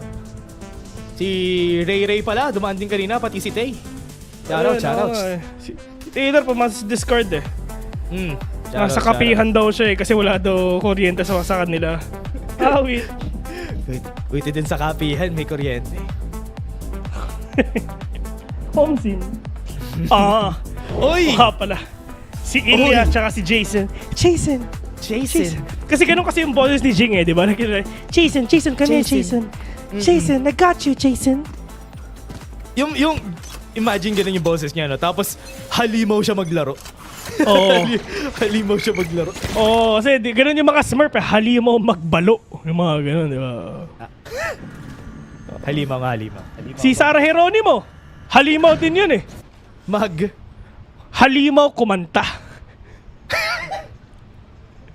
Tama, di ba? Tama. Galing Hindi ka mali. Halimaw yun. Oy! Nobody will catch one. Meron pang isa. Balikan lang mga tol. Davai, 1-to-1 trade. Uy! Si Kangkang kumuha na isa. With an operator, nandun sa mid. Pumasok siya dito sa site. Showstopper lang ang hawak-hawak. Pero Paper Rex, hinold up pa rin sila sa pag-push sa B. Meron pa ditong Viper Spit. May tao pa sa may B main. May tao sa may market. Para si Forsaken nasa loob na. Pwede sila makita nga ni Howdong pero siya yung makakakuha. Pero ito na naman yung kalbo. Alam nila kung nasa yung mga kalaban nila. So makakapag-reposition sila. Davai with an operator for sure. Not gonna catch anyone right now. And this is gonna be a very difficult round sa side ng Paper Rex. Ito na. Viper Spit. Mahirap sa kanila para makapasok dito on their side. Tignan natin if yung Dizzy ay magiging enough. Si Davai naka-off pa naman. Hindi niya na-clear out yon. And this might be it. EDG, ito yung kinakailangan nilang punch back against PRX. Sinapak sila eh, no? Dire-diretso. Dumidem, si Roll pa siya. Pero hindi enough. Kaya pala kay Baki. Wait, tama ba yun? Ay! Grappler. Kay Ipo mga Nochi, tol. Tama. Grappler nga pala si Baki. Kung si Baki rin yun. Tama ba yung anime ko dun? Sorry. Si Ipo mga Nochi pala yun, man. Ay, shoutouts nga pala kay Miss Dominic Cruz na ang minamahal ni Miss Camille A.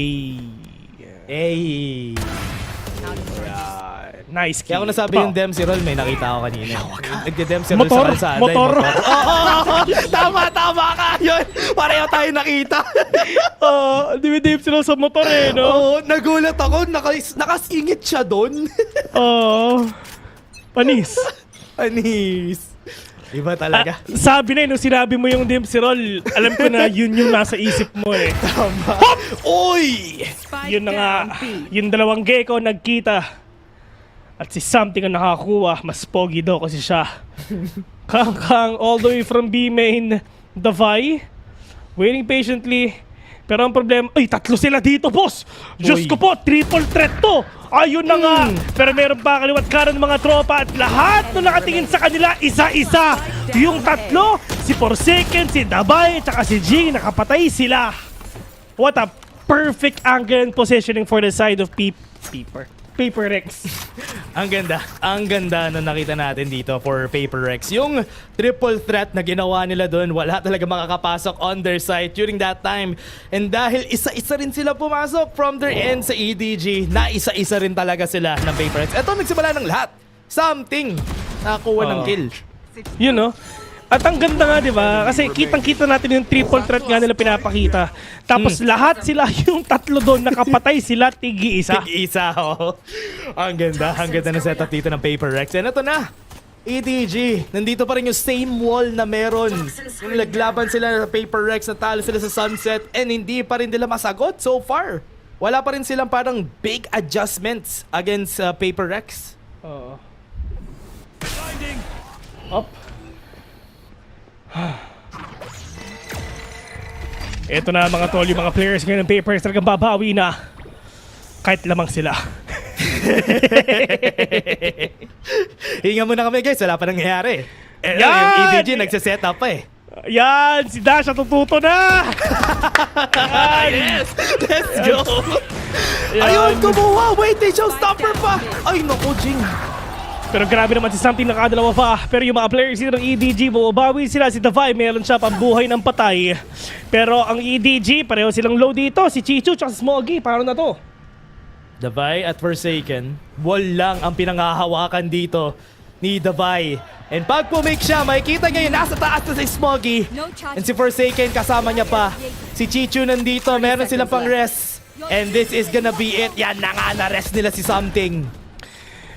Ito na, naghanap pa ng kakampi! Patay. Something na picture ng isa, Chichu na lang ang mag-isa mga tropa. Paano niya gagawin to? 10 HP, one tap in a dream.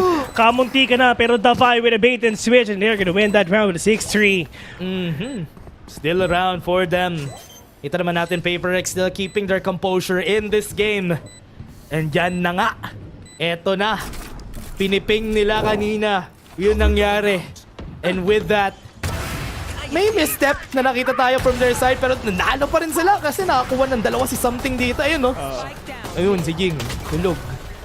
Diba? Magaling silang ano eh. At least na-ping nila, diba? Tama.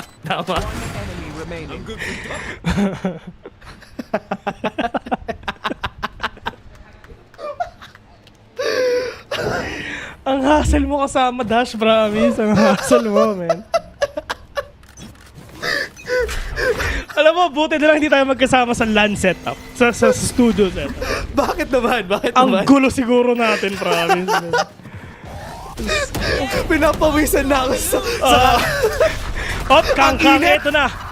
Ito na nag-OE na si tropa. May makikita ba? Okay, wala. Pero kailangan nila mag-back away dito kasi ang Paper Rex handang-handa na sa pag-push ng mga kalaban nila. Pero tamang wall lang muna. Ito na ang Great Wall. Literal sa China. Tama! Didiretso sila sa A-site dahil meron nga sila yung toxic screen na nag-aabang dito sa A-site. Makakapasok ba sila? Mabibreach ba nila yung wall na yan? Oo, kanila yan eh. Oo, sa kanila yan. Eto na mukhang papasok na ata sila. Si Kang naghahanap na dito lang sa may elbow pero not gonna see anyone. Pero yung mga players ngayon ng Paper Rex nandito na sila sa may backside. Pero Smokey is just right there in the corner. Getting the verticality already. Meron pang flash for Forsaken. Not gonna catch anyone right now. Pangalawang bato ng trash. Wala pa rin sila makukuha dito. Wala pa dito naninigas mga tol. It's all up to Chichu. 30 seconds Chicho nag-iisa. Paper X. Hindi nila alam kung nasan siya magagaling. Forsaken. Medyo safe itong angle nito. Conservative angle ang iti-take niya. Try niya mag-pick out pero yung ulo niya nakita ni Forsaken. 4K. Kalmado lang si ito guys merong alam na Tagalog words and sila Forsaken tsaka si Jing eh. Panoorin na lang yan. Panoorin yan. Nakita ko rin yan eh. Panoorin nyo na lang. May 1 MVs yun eh. Kaya hanapin nila yan. Malaki daw yung ano niya eh. Ay, maliit pala. Maliit. Maliit daw, boss. Hindi kami nagsabi na. Sila nagsabi na, ha? Sila yun, guys. Sila yun. Sila yan. Pas kami dito. Oo, maliit daw yung paninindigan nila at makapal yung damdamin nila. Pero pagdating naman dito mga tropa, sila kakang papasok na. Pero tamang pain shell, back away yung iba. Cyber cage, Viper wall, tinaas na. Kakang? Oh! Nakuha pa rin ni Something yung kill sa huli. And yun na nga, na-try nila mag-rolling thunder dito. Pero hindi sila makapag-push out, nobody. Pino-hold up pa rin sila. Pero right now, okay, pipick pa sila. Makukuha ba nila yung kill? Yes, Smokey, nakakuha siya isa. Pero hindi pa tapos, nobody. Pumipick pa sila ADG. Ito yata yung kinakailangan nila. Yun na nga, like what you've said, ito yung pinakakailangan nila. Nananalo nga dito yung EDG kasi ang kailangan nila is harapan natin talaga yung mga kalaban nila. Meron akong nabasa. Ano yan? Napanood daw nila yung video yun sa Twitter. Boss! Oo, Twitter, pero sayang kasi nakaw yung video na yun. Ninakaw lang yung video na yun sa Facebook ko eh. Walang ano tawag yan? Walang credits, boss! Walang credits? Aba? Walang credits, boss! Nakakainis ang taas ng video sa Twitter tapos ninakaw lang nila. Ay, nako. Ay, nako. Sa Facebook, panoorin nyo rin sa Facebook kasi guys, para ano, dun sa source. Diba? Dun sa source. Howdong. Ito na yung kalbo. Yung Forsaken kalmado si Jason. Magkikita ba sila? Yan ang tanong. Something nasa loob na. Howdong. Kalmado lang sila, boss. Ayan! Buti na lang talaga. Munti ka na yung dalawa. Ayan. Kalmado. Hindi pa niya tinatanggal yung cap niya eh. Kaya hindi pa shining yung ulo niya. Hindi pa siya O-block. Oo. Sakit sa ilong nun. Natawa ako. Sakit. Okay. Okay, ito na. Paper X. Papawisan ako. Nasa likod. Ako rin. Nasa likod. Boss, tatlo ito na. Ito na nga mga tol. Si Nachel, pero natamaan siya ng trip. Pabuto ng talaga, nabawi nga nila. Pero Forsaken and Jing, nasa harapan nila. Smokey, babawi ba? Pero Howdong, oh no! Super low na niya. Napakadaming cyber cage. Yung Wingman nasa harapan nila. Diyos ko po, may flash pa. Pero ito na yung double swing na ginagawa ng mga kalaban nila. Jing will catch one already. Nobody. Ginamit yung operator yung anong kalaban niya. Not gonna catch anyone. Yung class hindi na talaga tatama. Pero buto na talaga napatay nila. Putik na 2 versus 2. Oh no! Davay, pinapusuan na. Hindi siya natamaan kasi may wall! Body block mga tol! Naku! May wall! Hindi nila nakuha! Yung snake bite pa nila hindi nakapasok kanina! Hindi sila ready doon! May smoke tas wall! Ay, naku! Diyos ko po, lahat sila natawa. Lapas dila ni Dabay, pinakita sa kanila.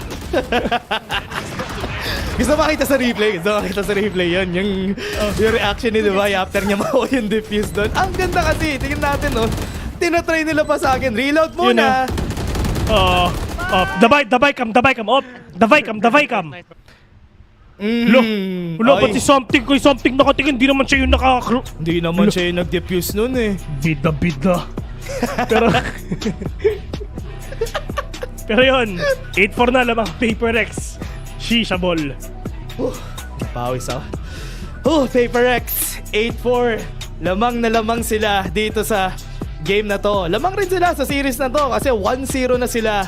And EDG, yun ang kailangan nilang sagutin this time around. Now na nasa defense sila, how will they approach this? Yun ang tanong. Happy Smoggy Day. Ay, nako. 1 minute pa naman guys, papahinga muna kami kasi syempre Paper X attacking di ba? Dire-diretso na naman to eh. Hinga lang kami guys. Paper sa attacking, so syempre dire-diretso as usual. Yun yung gagawin nila. Antayin natin sila. Pahinga muna kami. So, yun. Anong kinain? Anong dinner mo ngayon, Dash? Wala pa nga eh. Hindi pa ako nakakapag-prep for dinner eh. Kasi umad na trip ko ngayon eh. Ay, talaga ba? So, kumain ka na kanina? Oo. Yun na yung one meal mo. Oo. Tapos bukas na ulit. Tapos hinahalo ka na ng protein shake. Para pag nagugutom ka, no? Yun na lang. Tama yan. Tama talaga yan, boss. Kasi yung katawan ko kasi mala brimstone eh. Tsaka bridge eh. Gusto ko maging jet. Uy! Maganda yan. Magandang goal yan. Yung... Shanghai!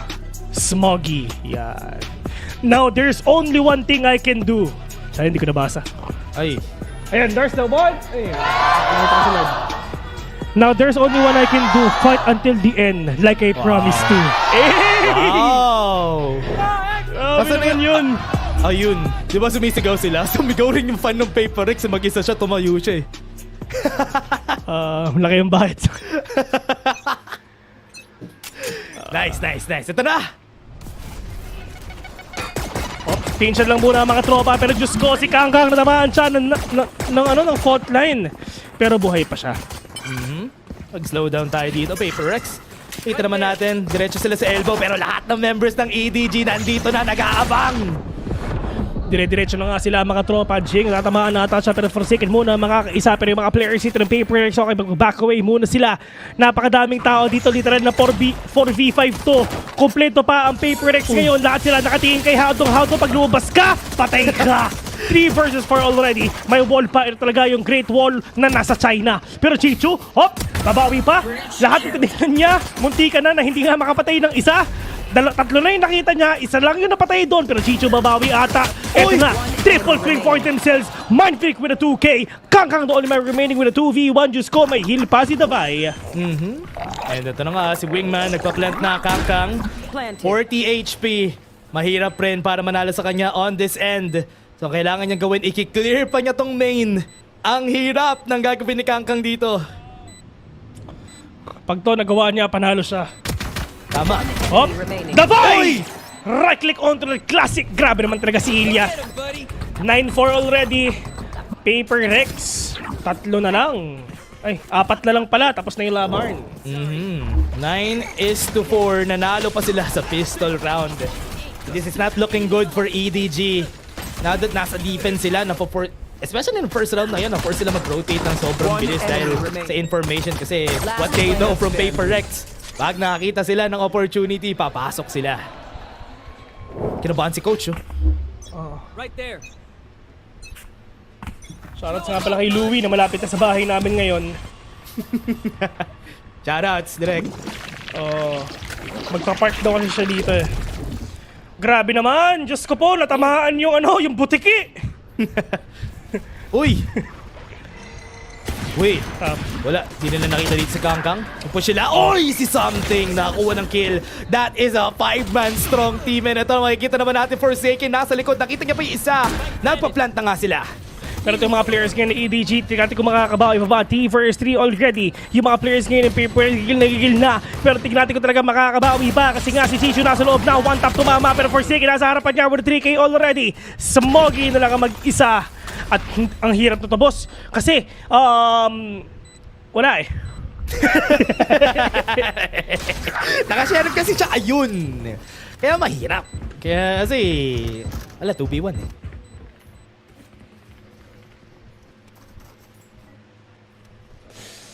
And yun na nga guys. Dennis to 4. Planted. Lakas.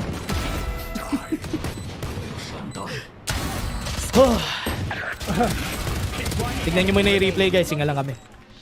Tignan na. Nag-VALORANT naman kayo, di ba?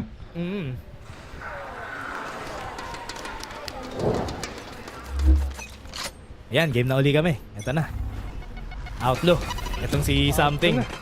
Try niya i-fight to, pero spread out ang members ng Paper Rex dito. And hindi alam ng EDG kung saan sila pupunta. Nakarinig sila ng isa, rotate agad sila sa B. On to the side already. Howdong will catch one. Pero pagdating nga sa Paper Rex, medyo malayo pa yung pupuntahan nila. Here. Ikot sila dito, punta sila sa A. Di pa nila na-clear tong mid. Pero nakuha nila yung gun. And EDG, diretso sila dito.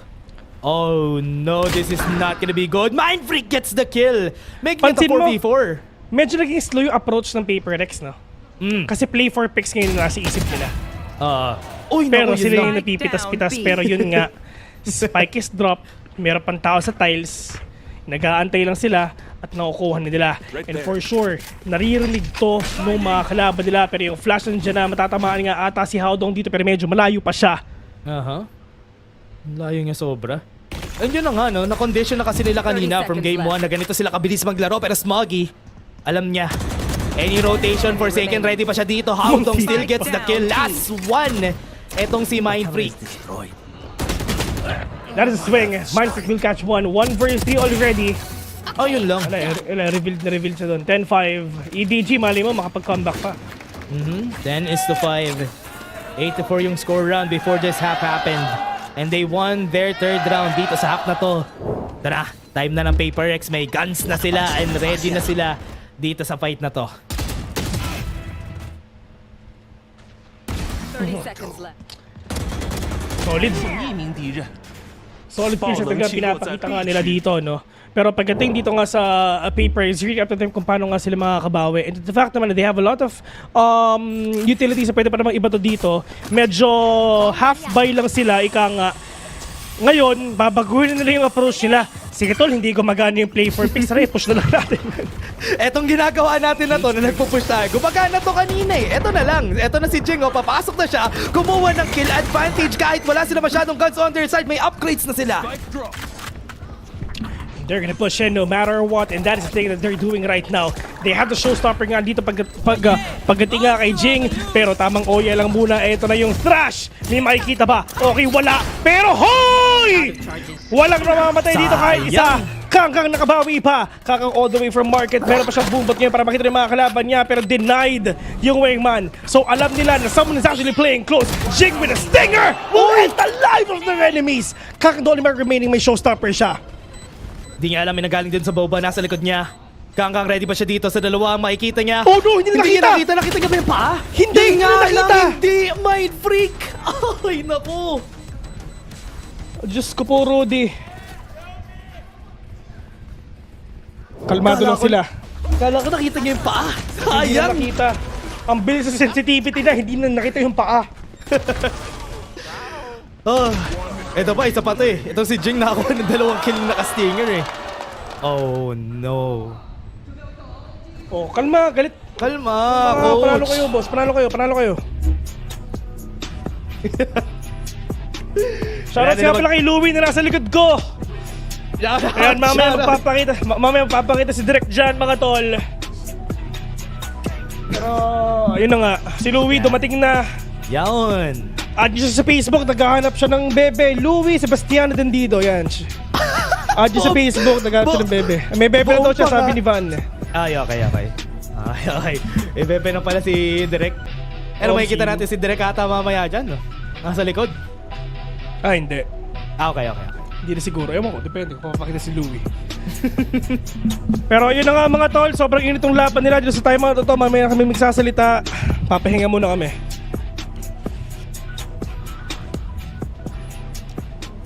Tapos na kami pahinga. Ito na, game na. Okay, game na. Ito na. 11-5 guys. Dalawa na lang. Si Kuya Bill, humipak na. Humipak na mabilis mga tol.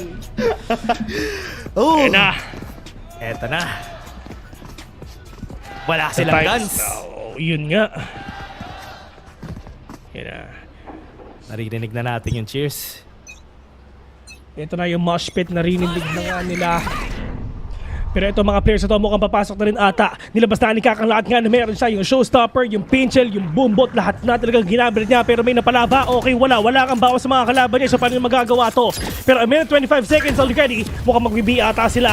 Slower pagdating nga sa kanila. Pero Davai, ito mga positioning nga nila talagang ginagawa nila ng paraan. Pero ito na yung Great Wall of China up na. Ito na, nakita naman natin, pupusya sila. The Vi is gonna be there. Nakapag-plant na nga sila, nasa backside lahat sila. And with the wall, hindi mapapadali yung trabaho nila dito. May mosh pit pero mapapaback lang sila lahat sa main. Pero on to the side ngayon ng EDG, kailangan nga nila makabawi, pero ang problema, wala nga silang pera dito. Tamang shorty, tamang classic, tamang sheriff lang. It's gonna be really difficult to count for them to do so. Something will catch one, pero nasa ba yung iba? Nasa backside pa rin tatlo ngayon. Kaka super low in HP. They have the Rolling Thunder already. Full time, and will connect on to Kakang right now, pero Smoggy one tap to the head, tumama nga na. Pero for a second, nandiyan para sa kanya. Pero kakabubuhay pa. Kaya pa ba niya? Nakapatay na isa. Pero 4 bullets remaining. 4 bullets remaining, pero sabi ng The Vi, hindi na. Mga tol! PRX to the match point already! Match point na!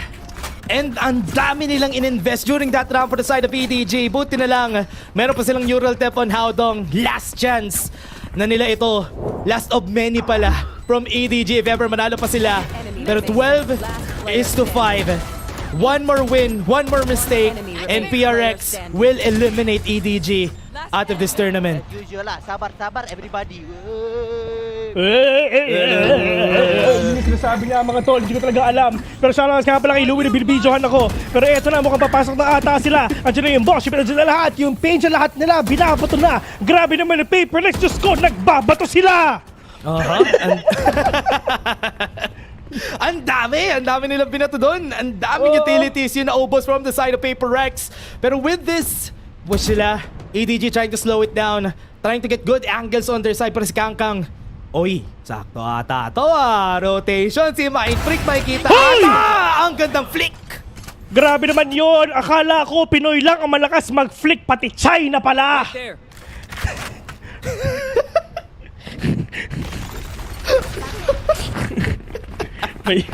May immunity tayo tol, kasama natin yung isang director boss.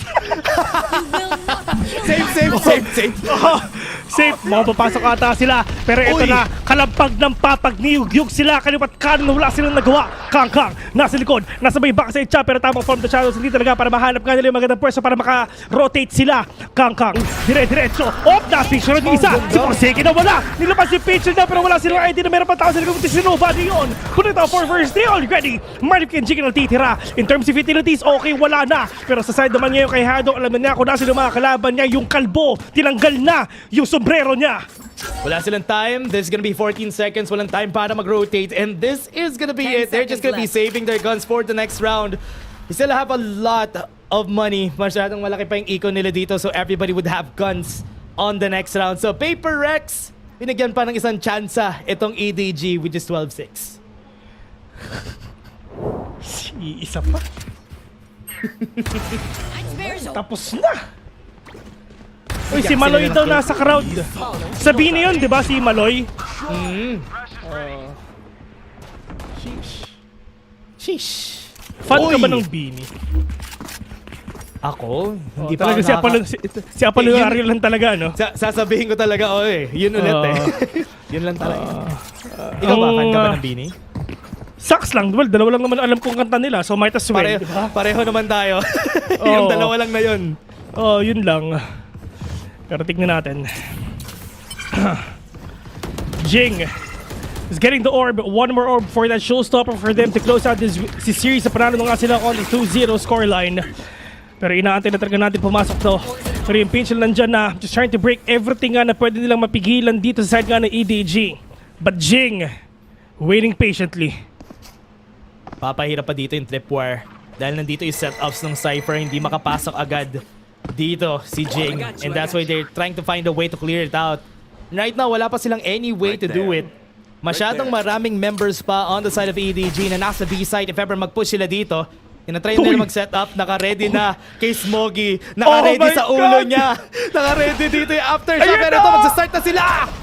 Alam nila kung nasin yung galawan dito ng EDG, mga tropa mo papasok na ata sila. Isipin mo nagpa-planta, yung Great Wall of China nakataas na, yung Cyber Kitchen dito din talaga, pero meron pa tao sa may market, mga tropa. Isang nakadalawa na, yung tao nga sa backside, Diyos ko, si Chicho kinakabahan siya kasi ito na yung white swing na ginagawa ng mga kalaban nila. Kangkang, dume-diretso, hindi ata tumama, pero lumabas na rin talaga yung trash hinahabol ngayon si Nobody, nasangka, katapusan na, ito na yung huli mga tropa, Nobody na nag-iisa, Paper Rex, alam nila kung nasin ang mga kalaban nila, pero ito na yung swing na ginagawa nga nila, Nobody na kabawi, pag sabi nila, bye! Tama na! Paper Rex 2-0, yung game tapos na! PRX advances dito sa lower bracket. Eliminated ang EDG together with Fnatic kanina. And this was such a great game na pinakita nila. EDG had their chances nung game 1 pero nung game 2, wala na talaga. Nakita natin how better when it comes to the gunplay itong PRX during this game.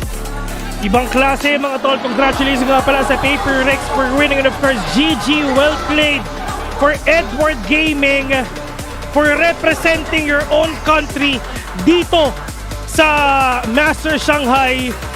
Sobrang saya sa lahat ng games sa kinas natin. Talaga, ito talaga ang pinaka-solid. Pinaka-hihintay talaga. Exactly.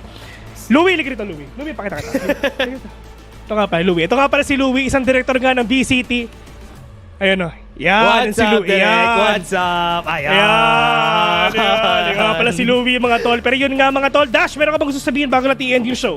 Yan ang masasabi ko na lang. Ang saya nung last game na yon, ang saya nung day na to, ang saya nung games natin, Bill. Dahil ito yung first time na nag-cast tayo and nag-enjoy ako so much. Pero yun nga, sobrang nag-enjoy din ako dito, Dash. Sana makarami pa tayo ng sa susunod na araw. Pero yun nga mga tol, I mean, maraming salamat nga pala sa nanonood. Hindi pa naman tapos tong Masters Shanghai malamang. Marami pa, mahaba pa to, matagal pa to. So all you need to do is sit back and relax. Kasi araw-araw natin to ikakas, of course. Well, ibang kasi susunod. Pero yun nga, congratulations sa Foot dahil nanalo sila, they will advance. And sa Paper Rex as well. Sadly, Fnatic and EDG eliminated na. Yes, and yun na nga, sadly for that. Pero sa nakita naman natin dito na performance from their side, it was a really nice try from their side. So I really do hope na sa nakita natin dito from these games, mag-continue itong Foot at itong Paper Rex dito sa momentum na meron sila after winning those games. And yun nga, of course, to all the people na nanonood ngayon sa Facebook, sa Twitch, sa mga YouTubero natin dyan, boss, yung mga nag-watch party sa Discord, sa TeamSpeak, shoutouts nga po pala sa inyo. Maraming salamat nga. Wala ba si mga yung mga H natin dun sa siguro naman wala naman tayo nasabing mga dito na ikakatanggal natin no. Totoo, epas naman. Nandiyan naman si Direk Louis sa likod mo kaya safe tayo, di ba? Kaya safe tayo, boss. May immunity tayo kahit paano. Pero ayun na nga, Direk, tapos na ba to o hindi pa? Pero sabi niya, stretch lang daw natin. Pero tatapusin na natin to. Pero yun nga, maraming salamat sa manonood because VALORANT Masters Shanghai, magbabalik kami bukas kasi balita ko, meron pa tayong interview. Kami nga pala si Vil at kasama ko si Dash. See you on to the next one. Bye everybody. 先跟大家打了个招呼，也是大家很热情的回应了一下。第一个问题也是想问到竞选手，因为其实 Paper Rex 一直有自己一套非常独特的打法风格，也给我们的联赛带来了很多不一样的色彩。那我们也很好奇，每一次他们在面对这种自己比较激进的打法风格，以及他们一如既往的稳定发挥的时候，他们是如何达到这么好的平衡的呢？ So you have such a unique playstyle that bring to the league. How to find a way to balance your iconic playstyle and stable performance? I mean, it's just what we are used to, so I guess we just have to practice and keep playing the same way, and we'll just get used to it and we'll be more consistent. 他说，对于他们来说，其实他们也是很习惯于这样的打法风格。对于他们来说，他们只需要不断的练习，不断的坚持，保持自己一如既往的稳定发挥就可以。那接下来也想问一下竞选手，因为其实 Paper Rex 包括竞选手本身在中国都有非常多的粉丝，那有没有什么想要对中国粉丝们说的话呢？You have a large number of fans in China. Do you know that? Yes. So would you like to say something to the fans? Just thank you to all the fans for supporting us. I mean, it's hard for all the China fans to usually like come in contact with us, but now like I see all the fans, we are all really happy. So yeah, very happy for all the fans.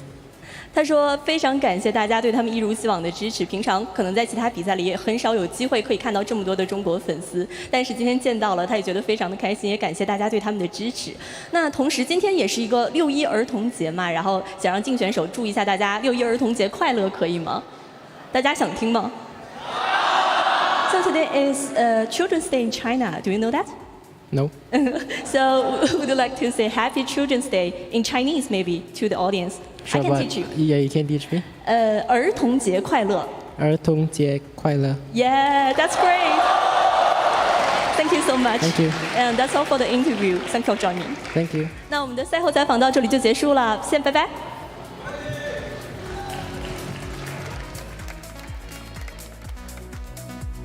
Honestly, that is our humble king. Shout out Happy Every Children's Jing Day. interview is the most wholesome thing. Do you guys want to know how to say Happy Children's Day? You want to mimic Jing as well? I'm learning so much. All right, I'll do it slowly. 儿童节快乐. 儿童节快乐. Ah, you did it just as good as him. Well done. Well, I don't know if that's true. I can but barely see with this. But yeah, you got a Paper problem with our Rex. guy here? Who would have thought Paper Rex would win that one, eh? I think All of most us. people. Yeah. But I mean, still, it's kind of tragic to see EDG go home this early, especially in front of their home crowd. They really underperformed their first game, but I think they did show them their true selves in this match, especially on that map number 1. I think we saw really good stuff. Smoggy was stepping up. These guys were starting to perform. It felt like they were starting to hit their stride, but it was a moment too late already in this lower bracket. Maybe against a different opponent, maybe if they would have played this way, the way that we saw them today against Heretics, the result would have been other, but this is EDG's worst result in an international event. Like they haven't even managed to win a single map. It is devastating. And it's kind of the brutality of getting the bye into playoffs, right? It's the risk reward. Sometimes you play great out the gate and sometimes you lose 2 matches and you go straight home. And that's what's happened to both EDG and Fnatic today. Really a sad day to let both these teams go. Yeah, a very sad day indeed, but I think it's the day that nobody really expected. I think with EDG, maybe after what we saw from the first match, Paper Rex is going to be a tough opponent. Fnatic is a big surprise. But yeah, right? I mean, it's still props to Foot, hear me out. Like, they managed to, even though Fnatic had a very, very strong start of the day, they managed to come back and do it beautifully so in that last one. Yes, we know that we're sad, but we know that Fnatic is the kind of team that will bounce back eventually. And then when they get back to the region, we will see a different face from them. They've never lost 3 in a row. So that's guaranteed. They're definitely winning the opening game as we get back to the region. And they got the 3 points from winning the final. So they, there's a chance. Most likely to see them at Champs. Exactly. Yeah, Champs is not looking too bad for them. But before we get ahead of ourselves, let's take a look at the bracket because I feel like a lot of people's pick'ems were ruined. I mean, in the first round, I think is where everything was going wrong. This upset as well with Foot beating Fnatic, I don't think anyone would have seen coming. But credit to Foot, this is now their deepest run they've ever had at an international tournament. They've guaranteed at least top 6. It's a big moment for those boys. But for Paper Rex, the other team down below, the pressure's on. People were talking about them as a tournament favorite coming into Masters Shanghai, and now they've got to run the gauntlet if they want a chance. I think Kukuka, the scary thing is for the upper bracket team, if they drop down, they got to play Paper Rex or Foot. No, hear me out. We're talking about tomorrow that we're going to have 2 amazing matches. G2 versus Team Heretics and 100 Thieves versus Genji. The second one is a certified banger, but whomever loses has to go on to Paper Rex. Right. It's another certified banger. Yeah, it absolutely will be. I think that 100 Thieves Genji match is the one I have been most excited for throughout this tournament. Those 2 teams I think have looked in the best form out of all of our teams here at this tournament. Genji especially really impressing with their resiliency in the Fnatic series, and 100 Thieves out the gate utterly destroying a Foot who just proved how good they are today against Fnatic. And it really makes you ask, how good is 100 Thieves really? Yeah, exactly. We want to see if Genji is going to make it deeper, we need to see some clean wins coming from them. They've always taken every it to map one they lose. Yes, exactly. Honestly, I feel the opposite way. I feel like a win is a win. Like, it doesn't matter how you win it, and Genji, if they want to just play every map. The reps. Yeah, exactly. I mean, that is famously true, but I bet they would like to win a map 1 at some point. Nah, let them play every map. I want to see as much of Genji as humanly possible. But thank you very much, you two, for joining me for today. Commiserations, of course, to EDG and Fnatic. But we have more action coming up. Make sure to come back and join us here for tomorrow, starting with 100 Thieves versus Genji. And we'll see you then. Here's a friend. Yeah, on top of this hair? I don't think so, girl.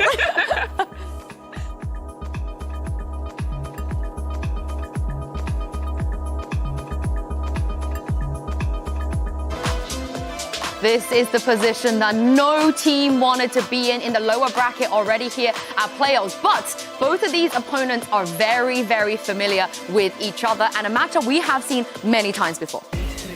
Flash going in behind Chronicle, faces back in towards main, finds one. And that's just going to be the cleanup, getting ready to come through. Is shot into the leg, and it's a flawless. 你们在睡觉，你们在睡觉。They haven't grabbed the spike just yet. Oh, the instant dink into the spray down. Leo coming up with a second. Captain going to be taken out. Another flash sent. Yedajay with a nice timing. Does catch Chronicle unaware, and Yedajay, another big round from him. Again, advantage very much here in the hands of Fnatic as they storm their way over onto the A side. Chronicle holding the rope. 13-5, Fnatic. Not allowing for overtime, not allowing for FUT to even get close here in this opener. And then Captain so ready for those quick rotations. He's on the hunt right now. Boaster at risk. Boaster dead. Last back across, but Durka also dead to rights. Captain with a 4-piece. Gets put up 3-0. Captain having to tuck back TP up over the top. Not going to be heard here, but Captain still finds Alfier. Cracks getting another Captain ready for it. Leo up over the top, just waiting patiently here for that wall to fall. He comes away with one, but CNED gets himself a third. CNED feeling it, gets himself the 4-piece, can't find the ace, but still. 13-8, FUT will take us the distance. They are not going out without a fight. They are sending us to a set. It's all on Yedajay, trying to fish him out, finds it. With the Hunter's Fury already committed, gets some decent damage to swing in, and Leo, he will bail them out and get Fnatic on the board. Move it. Tries to go for a timing shot, but now the fragment will keep him off the angle, but no! Scopes back through, finds Alfier. What a round from FUT, what a shot from CNED. Fortunate to be able to drift back after getting a spot here onto CNED. CNED wants to take the pace up and over, spots him, they know exactly where he's at. He will get taken down. Shock dart, set, head, spotted. Mr. Fallen already finding one, CNED getting the other. It's all tumbling down. Rumors of Fnatic's return were greatly exaggerated, but the Turkish gods showed up to play.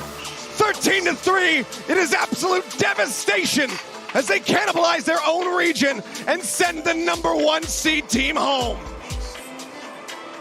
Every single time EDG have qualified for an international tournament, they have faced Paper Rex. And it wasn't until recently that they managed to actually take them down. My biggest worry is, though, for EDG, over the last 6 maps they've played, they've lost every single one of them, and they have only managed to win in total 25 rounds. Oh my gosh.